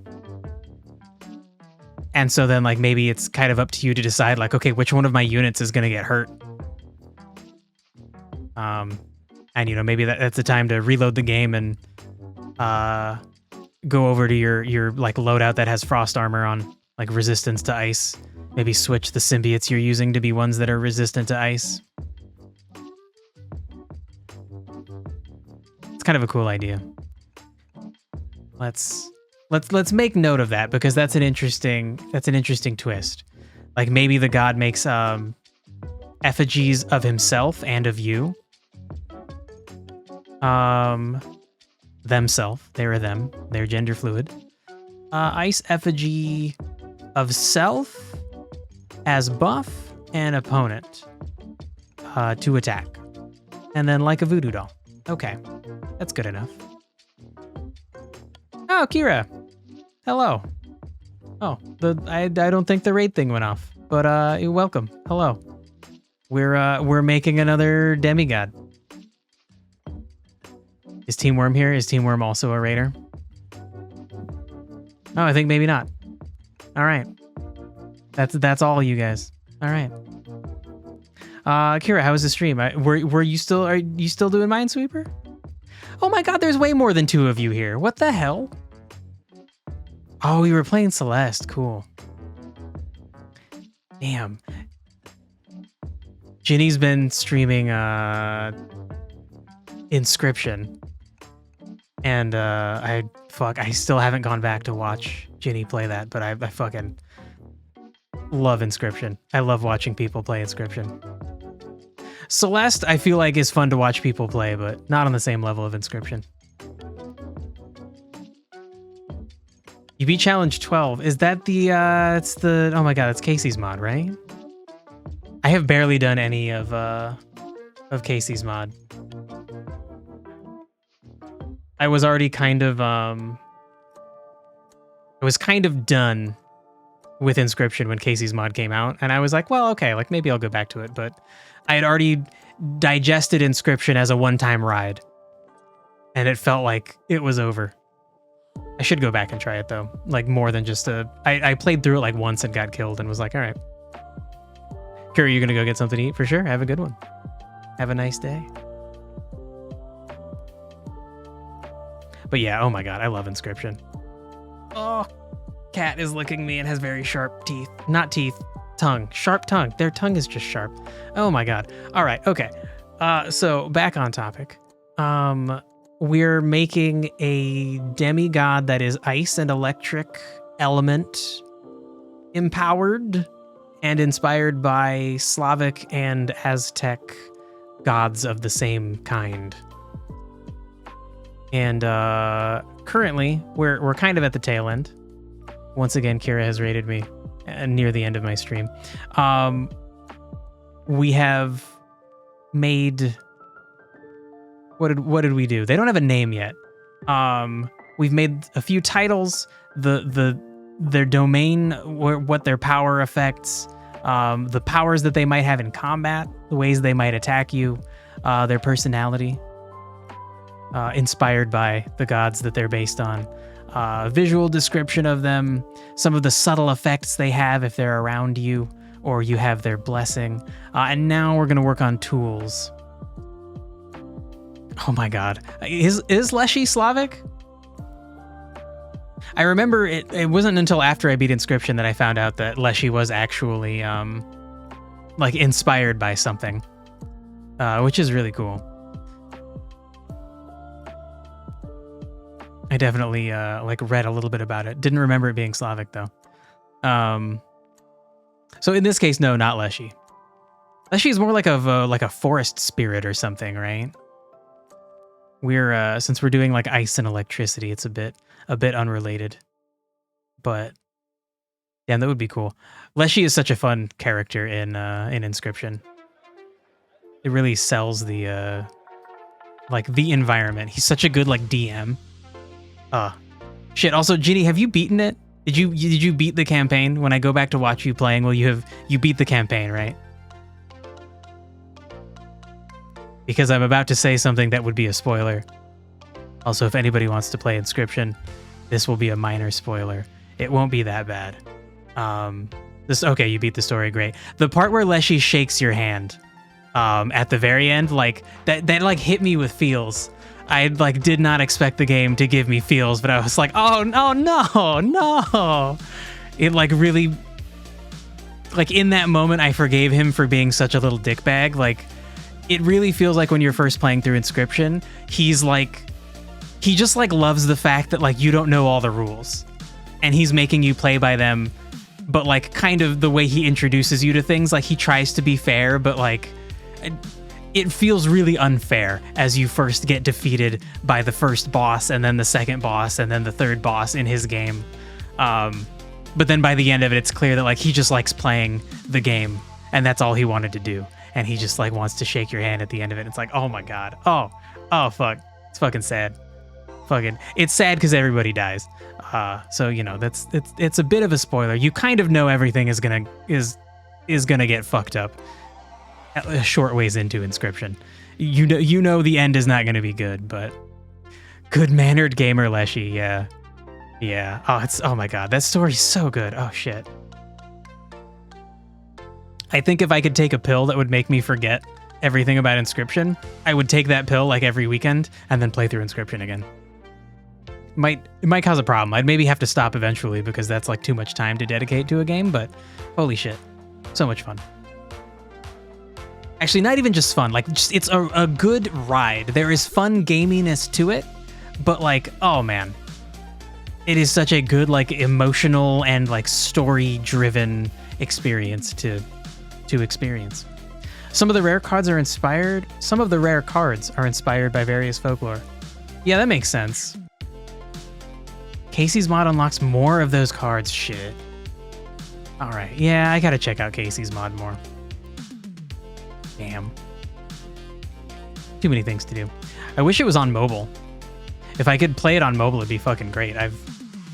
I need a nice little turn-based game I can play on mobile, which maybe somebody suggested a tactical RPG. Might be fun. Maybe that'll be the replacement. I don't know. Okay, so anyway, back on the topic we're dealing with. If my nose would stop itching, we need to make tools that are associated with this god. Tools like in a Zelda game that you might use not only to solve puzzles, but also to navigate through the world more easily, which that is a kind of puzzle. One thing I already know I want are like lightning boots, which let you move faster. But also like activate like circuitry. Like you can maybe channel electricity from one place to another by stepping over a plate and changing the like phase of that plate, and then it's up to you to kind of figure out in a room. Maybe you need to get electricity to the north door, and you need to figure out what plates to step on in what order to make sure that you move the electricity. Oh my God, cheap viewers, fuck off. Fuck off, bot. I wish bots had feelings so I could hurt their feelings. Okay, so lightning boots are cool. Anything else? Something that could combine electricity and lightning would be great. And we kind of bolded those things up top. Exploding ice with lightning. Ice and lightning explosive gas is a thing.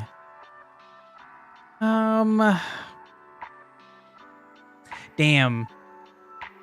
While searching for things, I read a tiny blurb where somebody says that in God of War, Kratos freezes lightning. And I was like, that's too cool to not fucking have. That could be an interesting tool for the player to use. Like, the ability to just like encapsulate frozen lightning that they could like set or throw somewhere to activate circuits. Something related to intuition and memory could be cool too. This god ended up being a god of intuition and memory. Could be interesting. What kind of tool though? Tool that helps the player remember, like that's weird. Could be maybe a tool that like reveals the truth. Like you need to remember what a room looked like, and it could maybe help you with that. I don't know. That doesn't really seem that solid. I only need a few tools. Okay, we could maybe have like an ice/lightning rod, and maybe it like alternates between ice and lightning. So then we're still kind of doing circuit puzzles, but also potentially like movement relocating of things. And you have to bounce back and forth between ice and lightning. And so then you see the layout of the room, and you've specifically got to choose the right way to navigate through it to get everything in the right place. Cards made with lightning seared wood. Ooh. That's fucking cool. Okay, but wait, how would that be a tool? Like actually though, hold on. As a just as a thing associated with this god, that's very cool. Like they're a god of games. So you just made it a new. Why would you do that? I just want to paste some text without formatting. Don't delete all the text. That was crazy. Miro. Okay. That's a cool fucking thing for them to have. And maybe like a mini game where we have like a little card game would be fucking cool. But how would you make it a tool? I don't know how you. I mean, like I guess like Gambit style, you could like throw the cards. That seems weird though. That doesn't seem right. Or a tree tool of augury. Okay, now hold on. Like an augur. Augur lets you like drill holes through things. Oh, no, an augur portends a good or bad outcome. What? Okay. Hold on. Okay, this is what I was thinking with augur. Okay, it's spelled differently. It's spelled with an E. Oh my god. Okay. All right, Derek, I get what you're saying. They're a tool of premonition. Ooh, how could we use that? Because I think Zelda does a great job of having like tools that are multi-purpose, like the bow and arrow you can use to shoot switches with arrows, but you can also use it as a weapon. Oh, so essentially like tarot cards is essentially what this would be. Like tarot cards, but they actually work. Right. God, how would you use those to solve a puzzle? And then potentially, how would you use them just like out in the world? It sounds cool. Look into the past to know a puzzle answer. Okay, that sounds cool, but not as a tool. That sounds like a cool thing to be doing in a dungeon, but not a tool you need to take with you.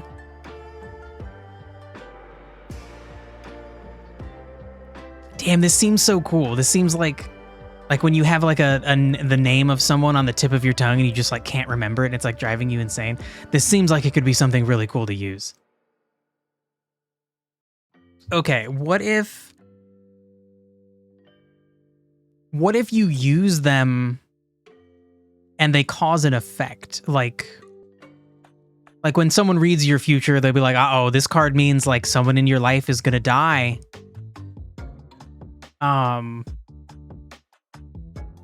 What if you use the cards and they cause some kind of effect in the room that you're in, like they cause things to freeze over or they cause wind to blow.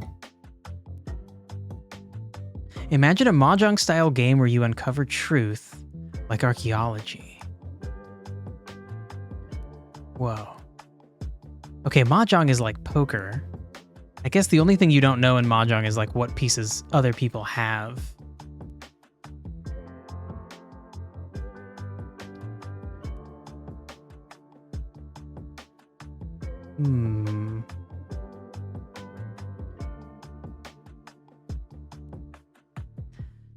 Dang. Okay, so maybe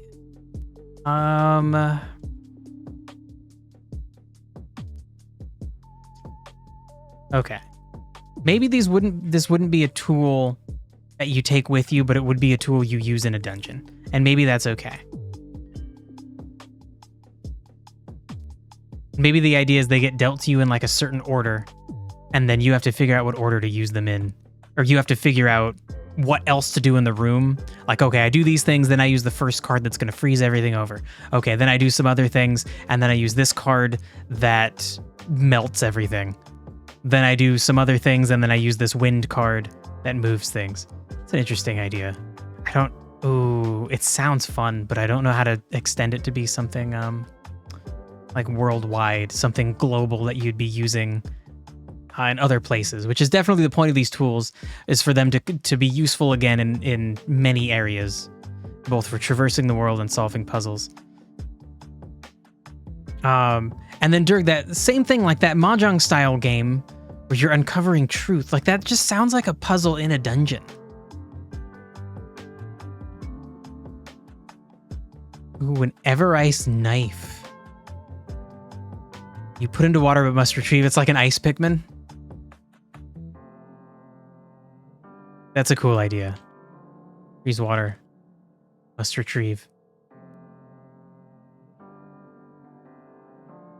Yeah, that's cool. Potentially even allowing multiple charges of it. Like you get like 3 or 4 of these knives that just kind of float around you. And you can stab a few of them. You can stab them all in, or you can like hold down the button to like collect them all.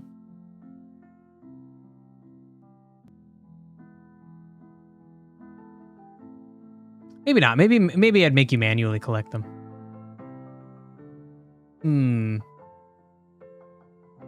Yeah, it's a cool idea.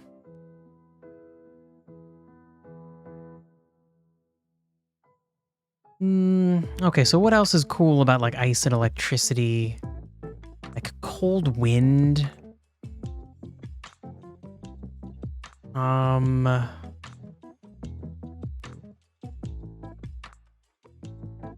Maybe have like a cloak that lets you blow like cold wind, or a cloak that lets you turn yourself into ice. No, why would you want to do that? That would be silly.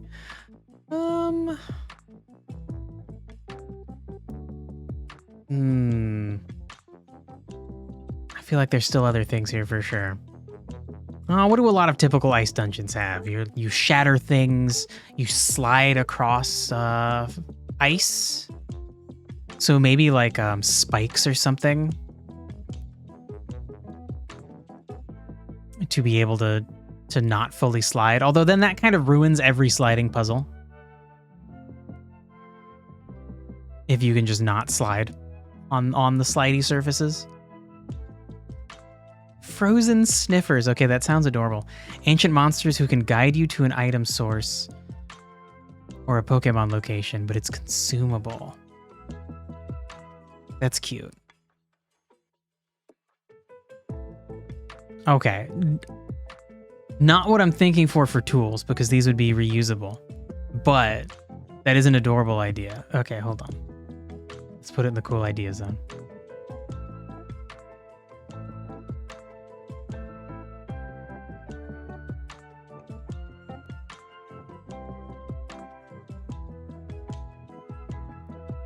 Very fun idea.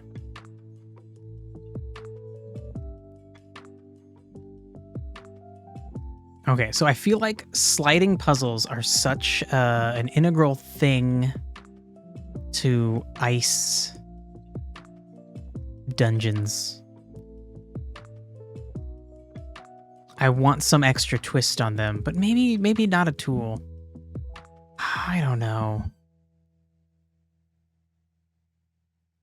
I feel like, especially the way Pokemon uses ice sliding puzzles, like they could kind of appear anywhere. Like even just like you're walking through a random cave, you get deep enough, it's cold. It'd be cool to have an extra tool. Ice carving tools. Ooh, to form effigies. Whoa.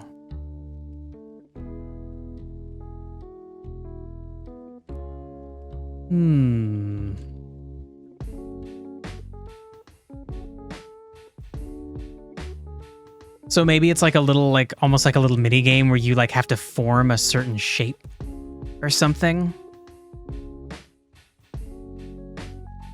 A sliding shield. Oh, that's very fun. I want it to be like something that's like limited use. I want the player to be doing a bunch of like sliding puzzles. Maybe like the player sees some sliding puzzles out in the world and there are some items they can get, but there are other items where they look at the puzzle, they're like that's just impossible. I can't do that right now. And then they get to the ice dungeon, and halfway through the ice dungeon, they get some tool that's like, that lets them maybe like change their direction once, right? Like the typical thing for an ice puzzle is that you slide until you hit something that stops you. But like maybe, God, I want something that would just let me like instantly stop myself. Like one time, maybe 2 times. And so then now you can get to places you couldn't get to before. But I don't really know how to conceptualize that.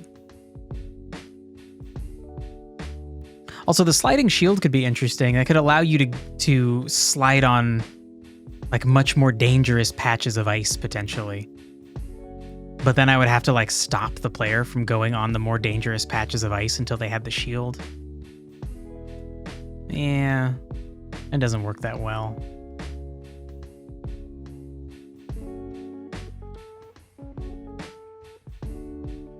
The opposite of a catalyst. Right, what?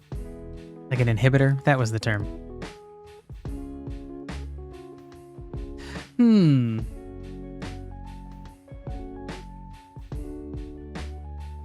Yeah, that's an interesting idea. Like there's this dust that just like immediately stops you or something else.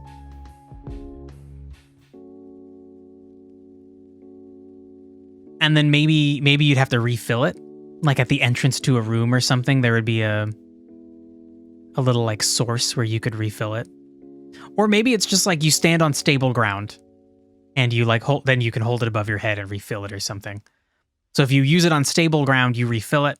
If you use it while you're sliding over ice or you're next to an item that you might want to stop from moving.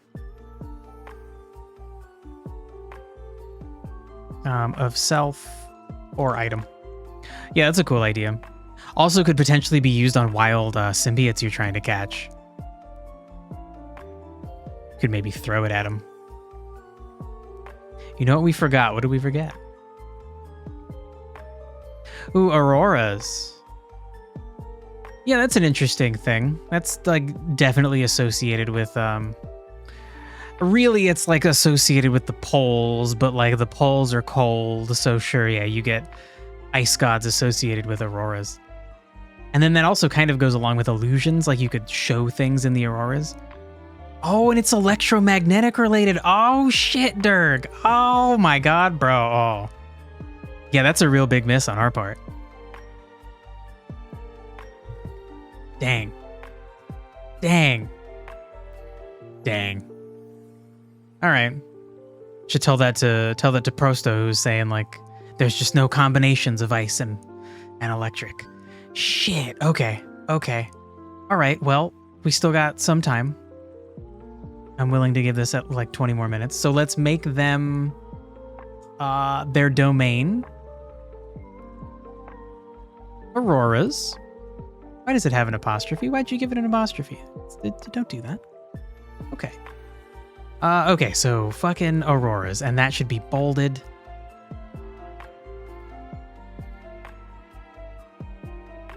So So... dang. So then I feel like that means that should be added in as like some kind of attack. Let's read about auroras.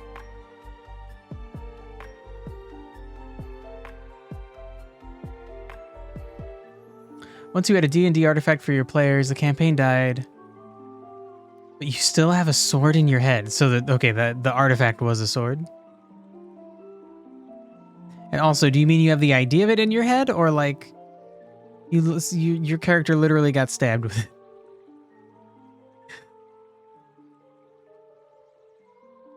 It caused an aurora when drawn from the sheath. That's fucking cool. Damn. That is a that's a cool thing. I feel like that could go with visual description.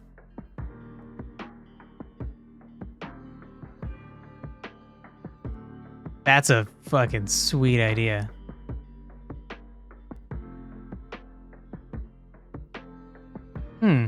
If you're near the South Pole, it's called an aurora australis, or southern lights.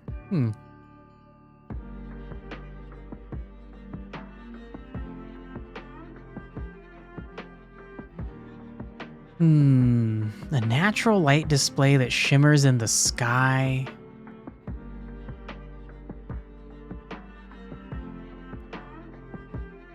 Cool. They're generated by massive explosions.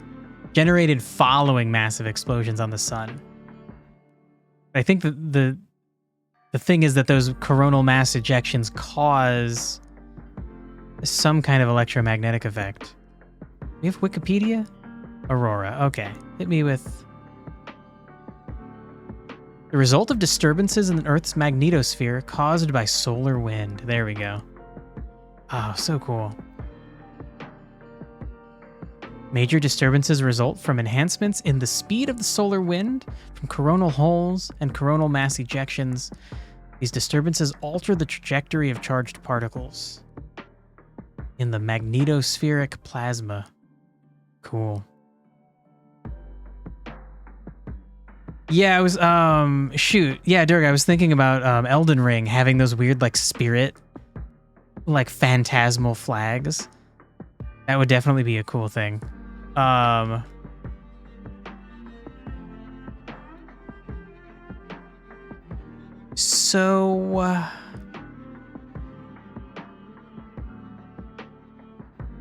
Okay. So honestly, something we missed is, this god should probably also be like the god of magnetism. Since like electricity, like electromagnetism is one fucking thing. They could be the god of magnetism, and honestly, we could make them the god of like magnetic, like electricity conducting metals, potentially.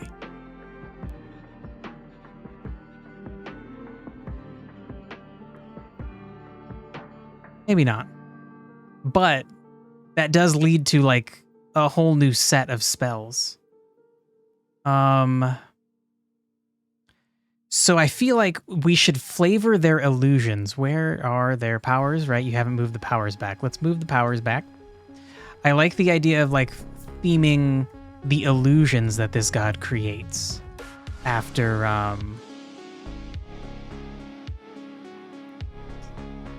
auroras.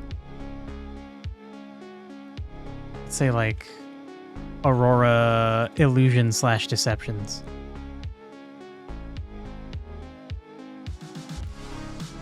Word with the truth, create doubles, fake enemies, fake allies. These kinds of things could all look cool. They could all look aurora-y. As you said, Radon. Okay, so then that's what you were getting at with Radon. Okay. I think that was when the internet started being crappy, because I was like, explain to me why. And I don't think I got an explanation. I'm nothing if not willing to listen to an explanation. I'm nothing if not a person who's willing to listen to an explanation. There we go. That makes more sense. All right. You gotta scooch up, buddy. This is too much. So, okay, I think we have enough tools.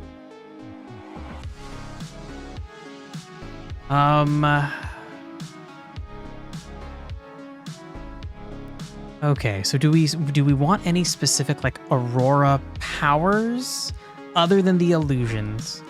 And then also like magnetism.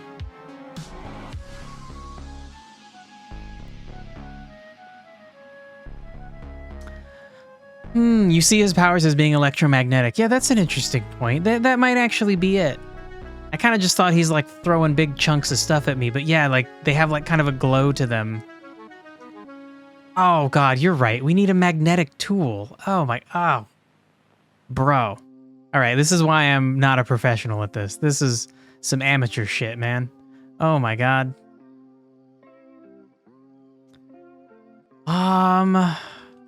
Okay, so we need a magnet tool and we need magnet powers. And that's all we're gonna get done today.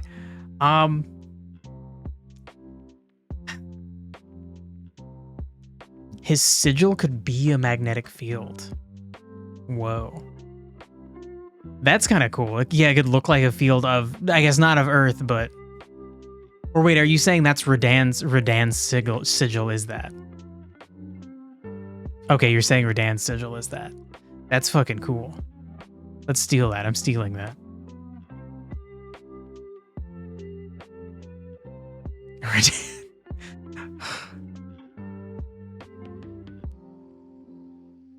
It's a cool idea.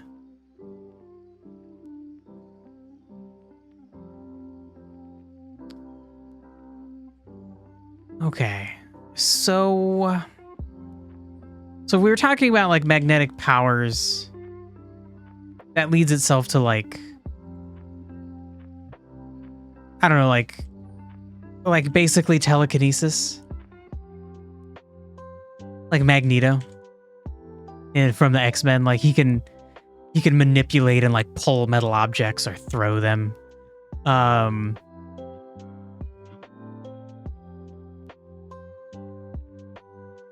Dang, and potentially this god could like make things into electromagnets. He could electrify, they could electrify you, and then potentially you'd be a stronger, you'd react stronger to magnetic force, so then they could pull you more easily, throw you harder, or do that to an object and then throw that object into you. Okay. I mean, I think that's pretty good for magnet powers. Just having like a magnetic, telekinetic kinds of attacks where you can grab metal. Like, oh my God, they could disarm the player, throw objects, throw the player, like it. Ooh. Oh my God, a rail gun. Oh my God.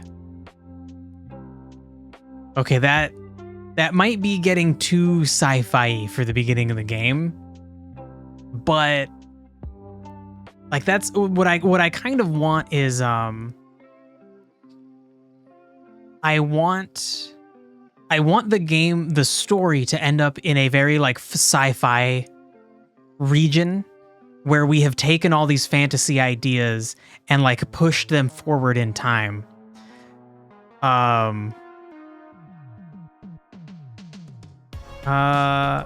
So maybe like for in the future, when there are like future societies that still believe in these gods and things, but they have like futuristic technology, much of it from magical sources, but not all of it. Since the idea of this universe is that it's not universe. The idea of this, the planet and the system, the star system that this game takes place in, is that all sorts of destroyed planets were cobbled together to create this star system. There is all sorts of information from previous civilizations on it, and that will kind of lead to society leapfrogging ahead, society advancing quickly.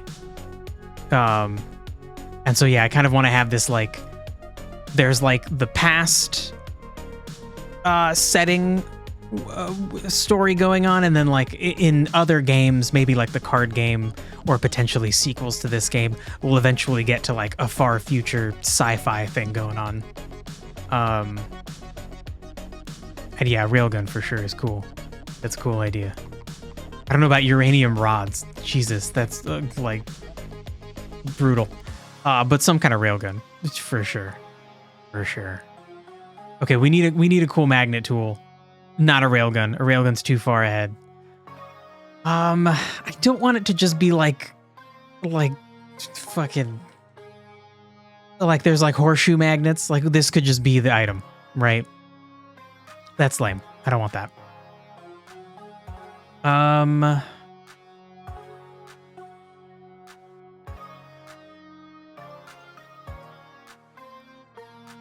What is just like a fun twist? It could be a weapon.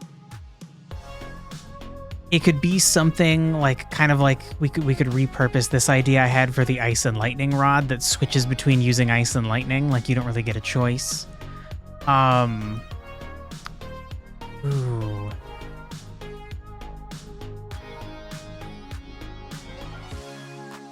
If it could have two purposes, it would be really cool. Honestly, we could make the ice knives magnetic ice knives. You could like freeze them onto something to make it magnetic. But then also the fact that the knives themselves are magnetic means you can like call them back to you. It's a pattern, 3 ice, 1 lightning.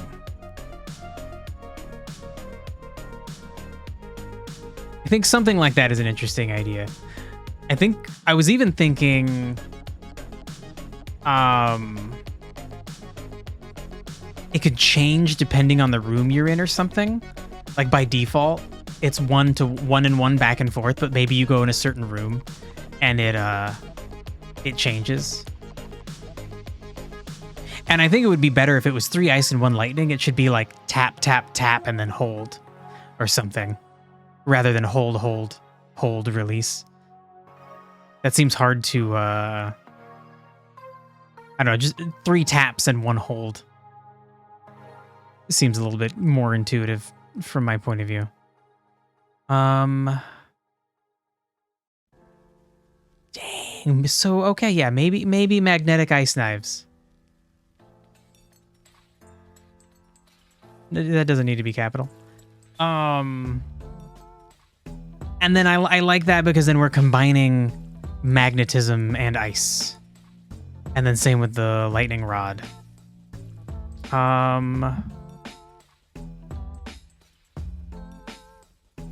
Be interesting if we could make the boots icy in some way.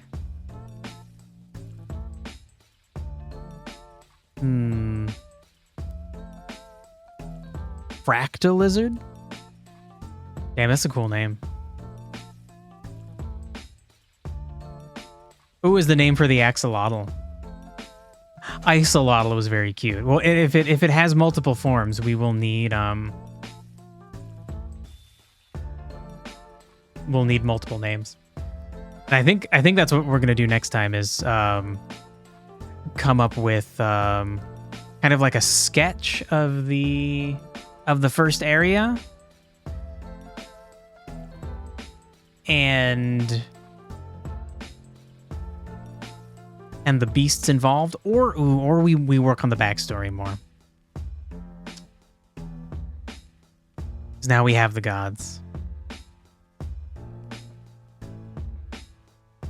Fractal lizard's the name that you suggest for the axolotl that moves through ice.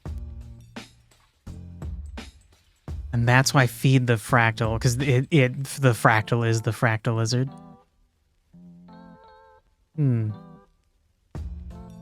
It sounds cool. Fractals as a thing are very cool. Yeah, let's talk more about that when we make the beasts. Okay, so I'm gonna have to think about this, about whether or not we go into the backstory, because now we have our gods. Oh my god, they so clearly just got beefier and beefier as we made more as we went on. First god, tiny. The second god is like twice the amount of text that the first god is. That's okay. The last god probably needs some pruning. The first god probably needs some more fleshing out. Okay. So I think I'm gonna make a little text box over here. Let's zoom in. Okay, so what next? We need to design beasts, which I had already noted. We need to design the starting region in depth, which is kind of tied to designing the beasts. We're gonna design the beasts as part of that. Backstory or design R0 in depth. Those are basically our two options. Oh shit, our god needs a name. It's 5 minutes till midnight, yeah, for sure. Well, for you. It's 5 minutes till 2 p.m. for me, but you know. Okay, our god needs a name. Fuck. Okay.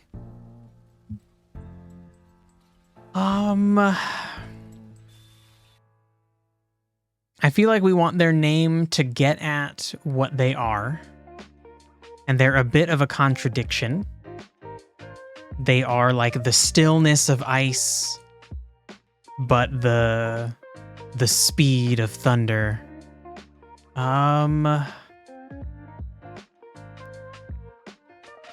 Do we combine maybe like one word, combine a Slavic word and an Aztec word?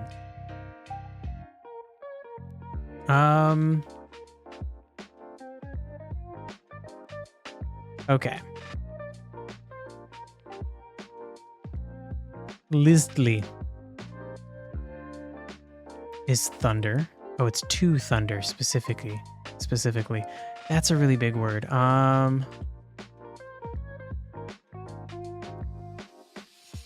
Mayo. Mayotl. Or Tlapetlanil. Tlapetlanili. Oh my god. Okay, Mayotl is kind of cool. The Slavic word for lightning? Oh, it just is Perun. Okay, well, we can't do that. Fuck. But for ice. Not Russian. I want the Slavic word for it. Proto-Slavic would be Lidus. Ledus.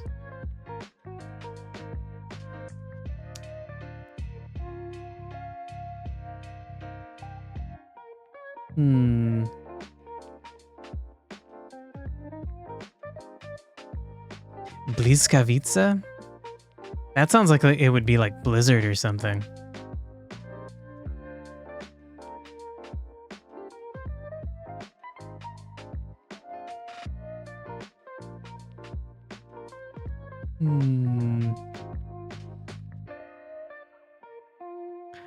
Okay, and then, but what if we went more with like the concepts around them?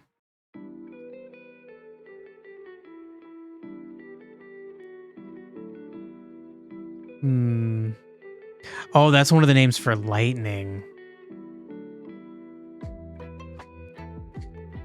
Okay, hold on. Skavica. Don't autocorrect me.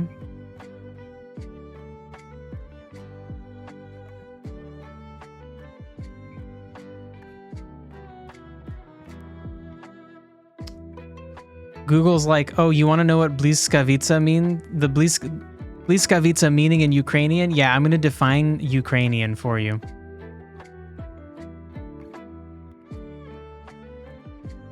I hate Google. It has gotten so bad. Oh my god, you're going to spell it with the correct yeah. I mean, we can't have their name be that. We've got to use English letters for their name. And if I can't get a solid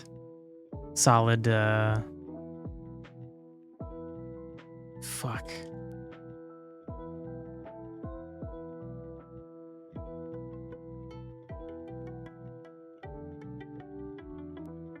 Okay, well, this is kind of it. Блискавка. Whoa, that was loud. Blizkavka. That's cool because it kind of sounds like Blizzard.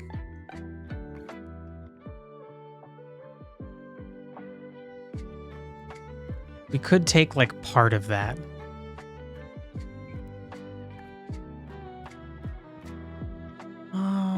Okay, so let's take that. And then potentially it's for shimmer.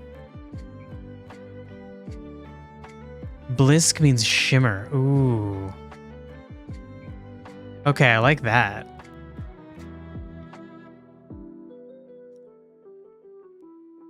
Okay.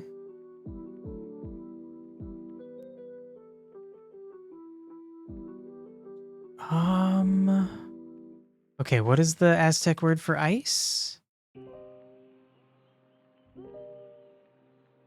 Kettle? Kettle. I don't... This is difficult. Oh no, and then it's like in... Oh. This is a lot of language I don't know. Okay. The Aztec word for frost.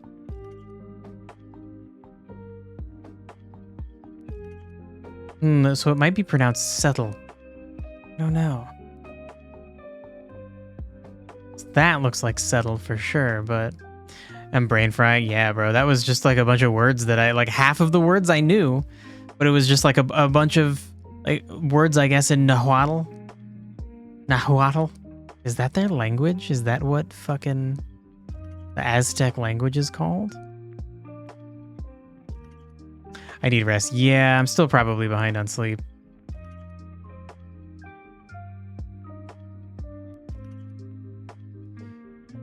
So what I want to do is I kind of want to take Blisk and have their name be like Shimmer, like something shimmer, like shimmering ice or shimmering... I think shimmering ice would be cool. The idea being that like it shimmers because it's filled with electricity or lightning, and because that's what this god is.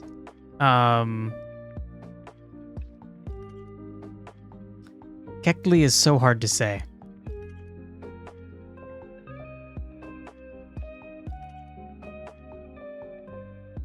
Kekli. Tli. Kekli. It's like you can't hit the L hard. Like a little. You can't like Kekli. Kekli. I guess it's like you can't hit the T and the L hard without it being really difficult to say. Kekli. How crazy would it sound if their name is Blisk and then Kekli together?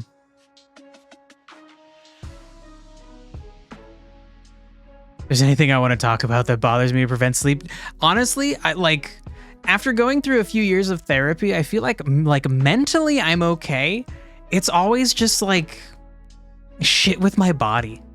Like my stomach still regularly hurts. Like that was why I lost sleep. Is because like my stomach felt okay and I was like, cool, I'm gonna eat some ice cream. And then I ate some ice cream and I didn't even eat that much ice cream. And then my stomach was just like, I'm gonna fucking hurt a little bit for a long time. Like all night. So like, okay, first of all, Durg, I appreciate that. Thank you very much. If I am ever going through some bullshit, I will remember that. But yeah, it's not that. It's like, it's all physical. It's like my fucking body is like failing me. Shit.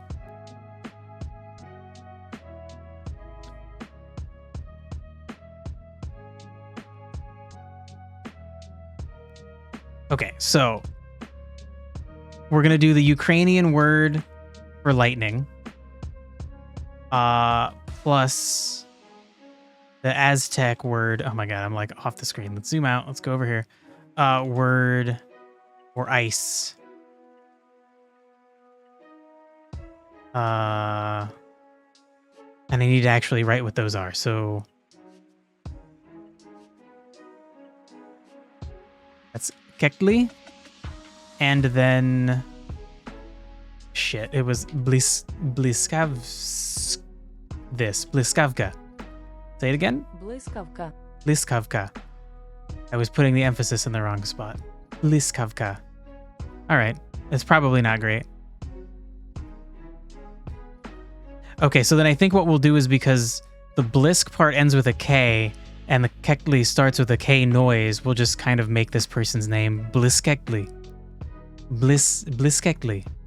All right, it works. The horror of having a body. Yeah. Yeah.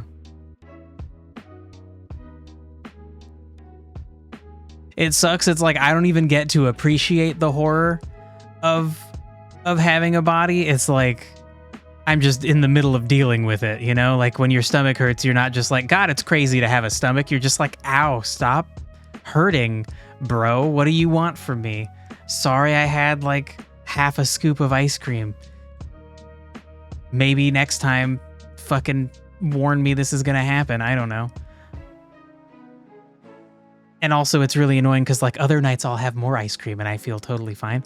It's like, I don't know. I still am not sure what's actually wrong with my stomach. It could just be that I still have like an ulcer that I keep irritating. And so once it's irritated, then any little thing can set it off. Okay, so shoot, I already had the word. Okay. Okay, we got it. We got this shit. Also, Dirk, I'm sorry you have shit that stops you from sleeping at night. Getting a good sleep is like getting a good night's sleep is so fucking important. It's fucking, whether it's mental or physical things that stop you, it fucking sucks because then it makes everything else worse. It's so fucking brutal.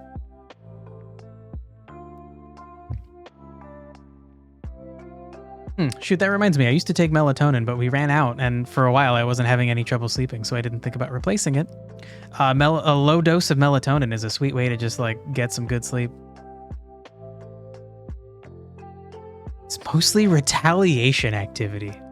What a way to conceptualize it.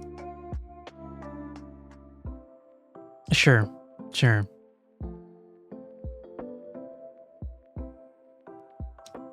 Okay, I think we're good. This person's name is Blisk. I'm probably gonna just call them Blisk. Their full name is Bliskekli. It's so CTL.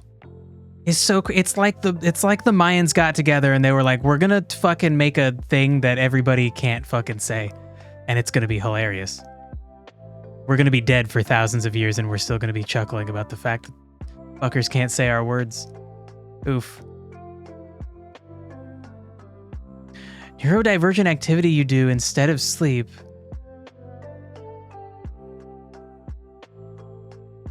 Cause need? Because you need a revenge after masking. So you're saying like because you try to hide those activities, you try to not show them, you try to like mask them when you're dealing with people or your regular life, and then they come out. Yeah. No, I get that. I feel like that happens to everyone to a certain extent. But I could imagine that, I don't know, the more neurodivergent you are, the more you have to deal with something like that. That seems fucking frustrating. I don't know what the answer to that is, you know? Maybe try to get your life into a situation where you have to mask less. And you can just be weird, abnormal you, and that's okay, because we're all weird and abnormal. You do what you want because you can't during the day as a treat for being a good boy masking. Yeah, no, I get that. Like, honestly, I do that to myself a lot. Usually not like when I'm going to bed, but I honestly think like the ice cream thing kind of was that. It was like I dealt with a bunch of bullshit. the day's ending. I want like a nice little treat. What could I have? This will be fun. And then like, no, it wasn't fun. I shouldn't have had it. I probably shouldn't buy more ice cream for a long time. But like, I don't know, man. It's like, we're all human. You got to just do what you got to do. As long as what you want to do isn't like fucking hurting people, you know? For you, it's mostly book reading. Oh my God. That's such a stupidly wholesome indulgence to have. But yeah, I get that can still be problematic. Honestly though, for me, reading's a good way to fall asleep. Like reading's like, because it requires just enough processing that as you feel yourself getting more and more tired, and then like eventually it's very easy to like be like, okay, I gotta be done. At least for me. Or like research mode for 5 hours for a topic that won't be useful. Yeah, I've definitely done that too. I've definitely learned a bunch of shit about weird things in the middle of the night because I can't go to sleep. And you know, you're like, I'm not gonna fall asleep. I'm not tired. I'm bored. Let me do something. Yeah, that's actually bad. I've definitely been trapped in that situation, and then that is definitely just reading. But usually when I'm reading like an actual book, I fall asleep nicely. Anyway, I'm overdue. I gotta end the stream. I got stuff to do. This was fun. Thanks for hanging out, dudes. I'll be back tomorrow. Tomorrow we're gonna do coding stuff. Tomorrow's coding, Tuesday's coding, and then Wednesday and Thursday we'll do more lore stuff. I'll figure out what we're doing by Wednesday. I'll have to figure it out. Feel like reading's better than eating. Ooh. Damn, I really love eating. Especially you smoke a little weed, get the munchies. Ooh, it's so good. Ooh. Okay. On that note, have a nice day. Thanks for hanging out, dudes. Take care. See you later.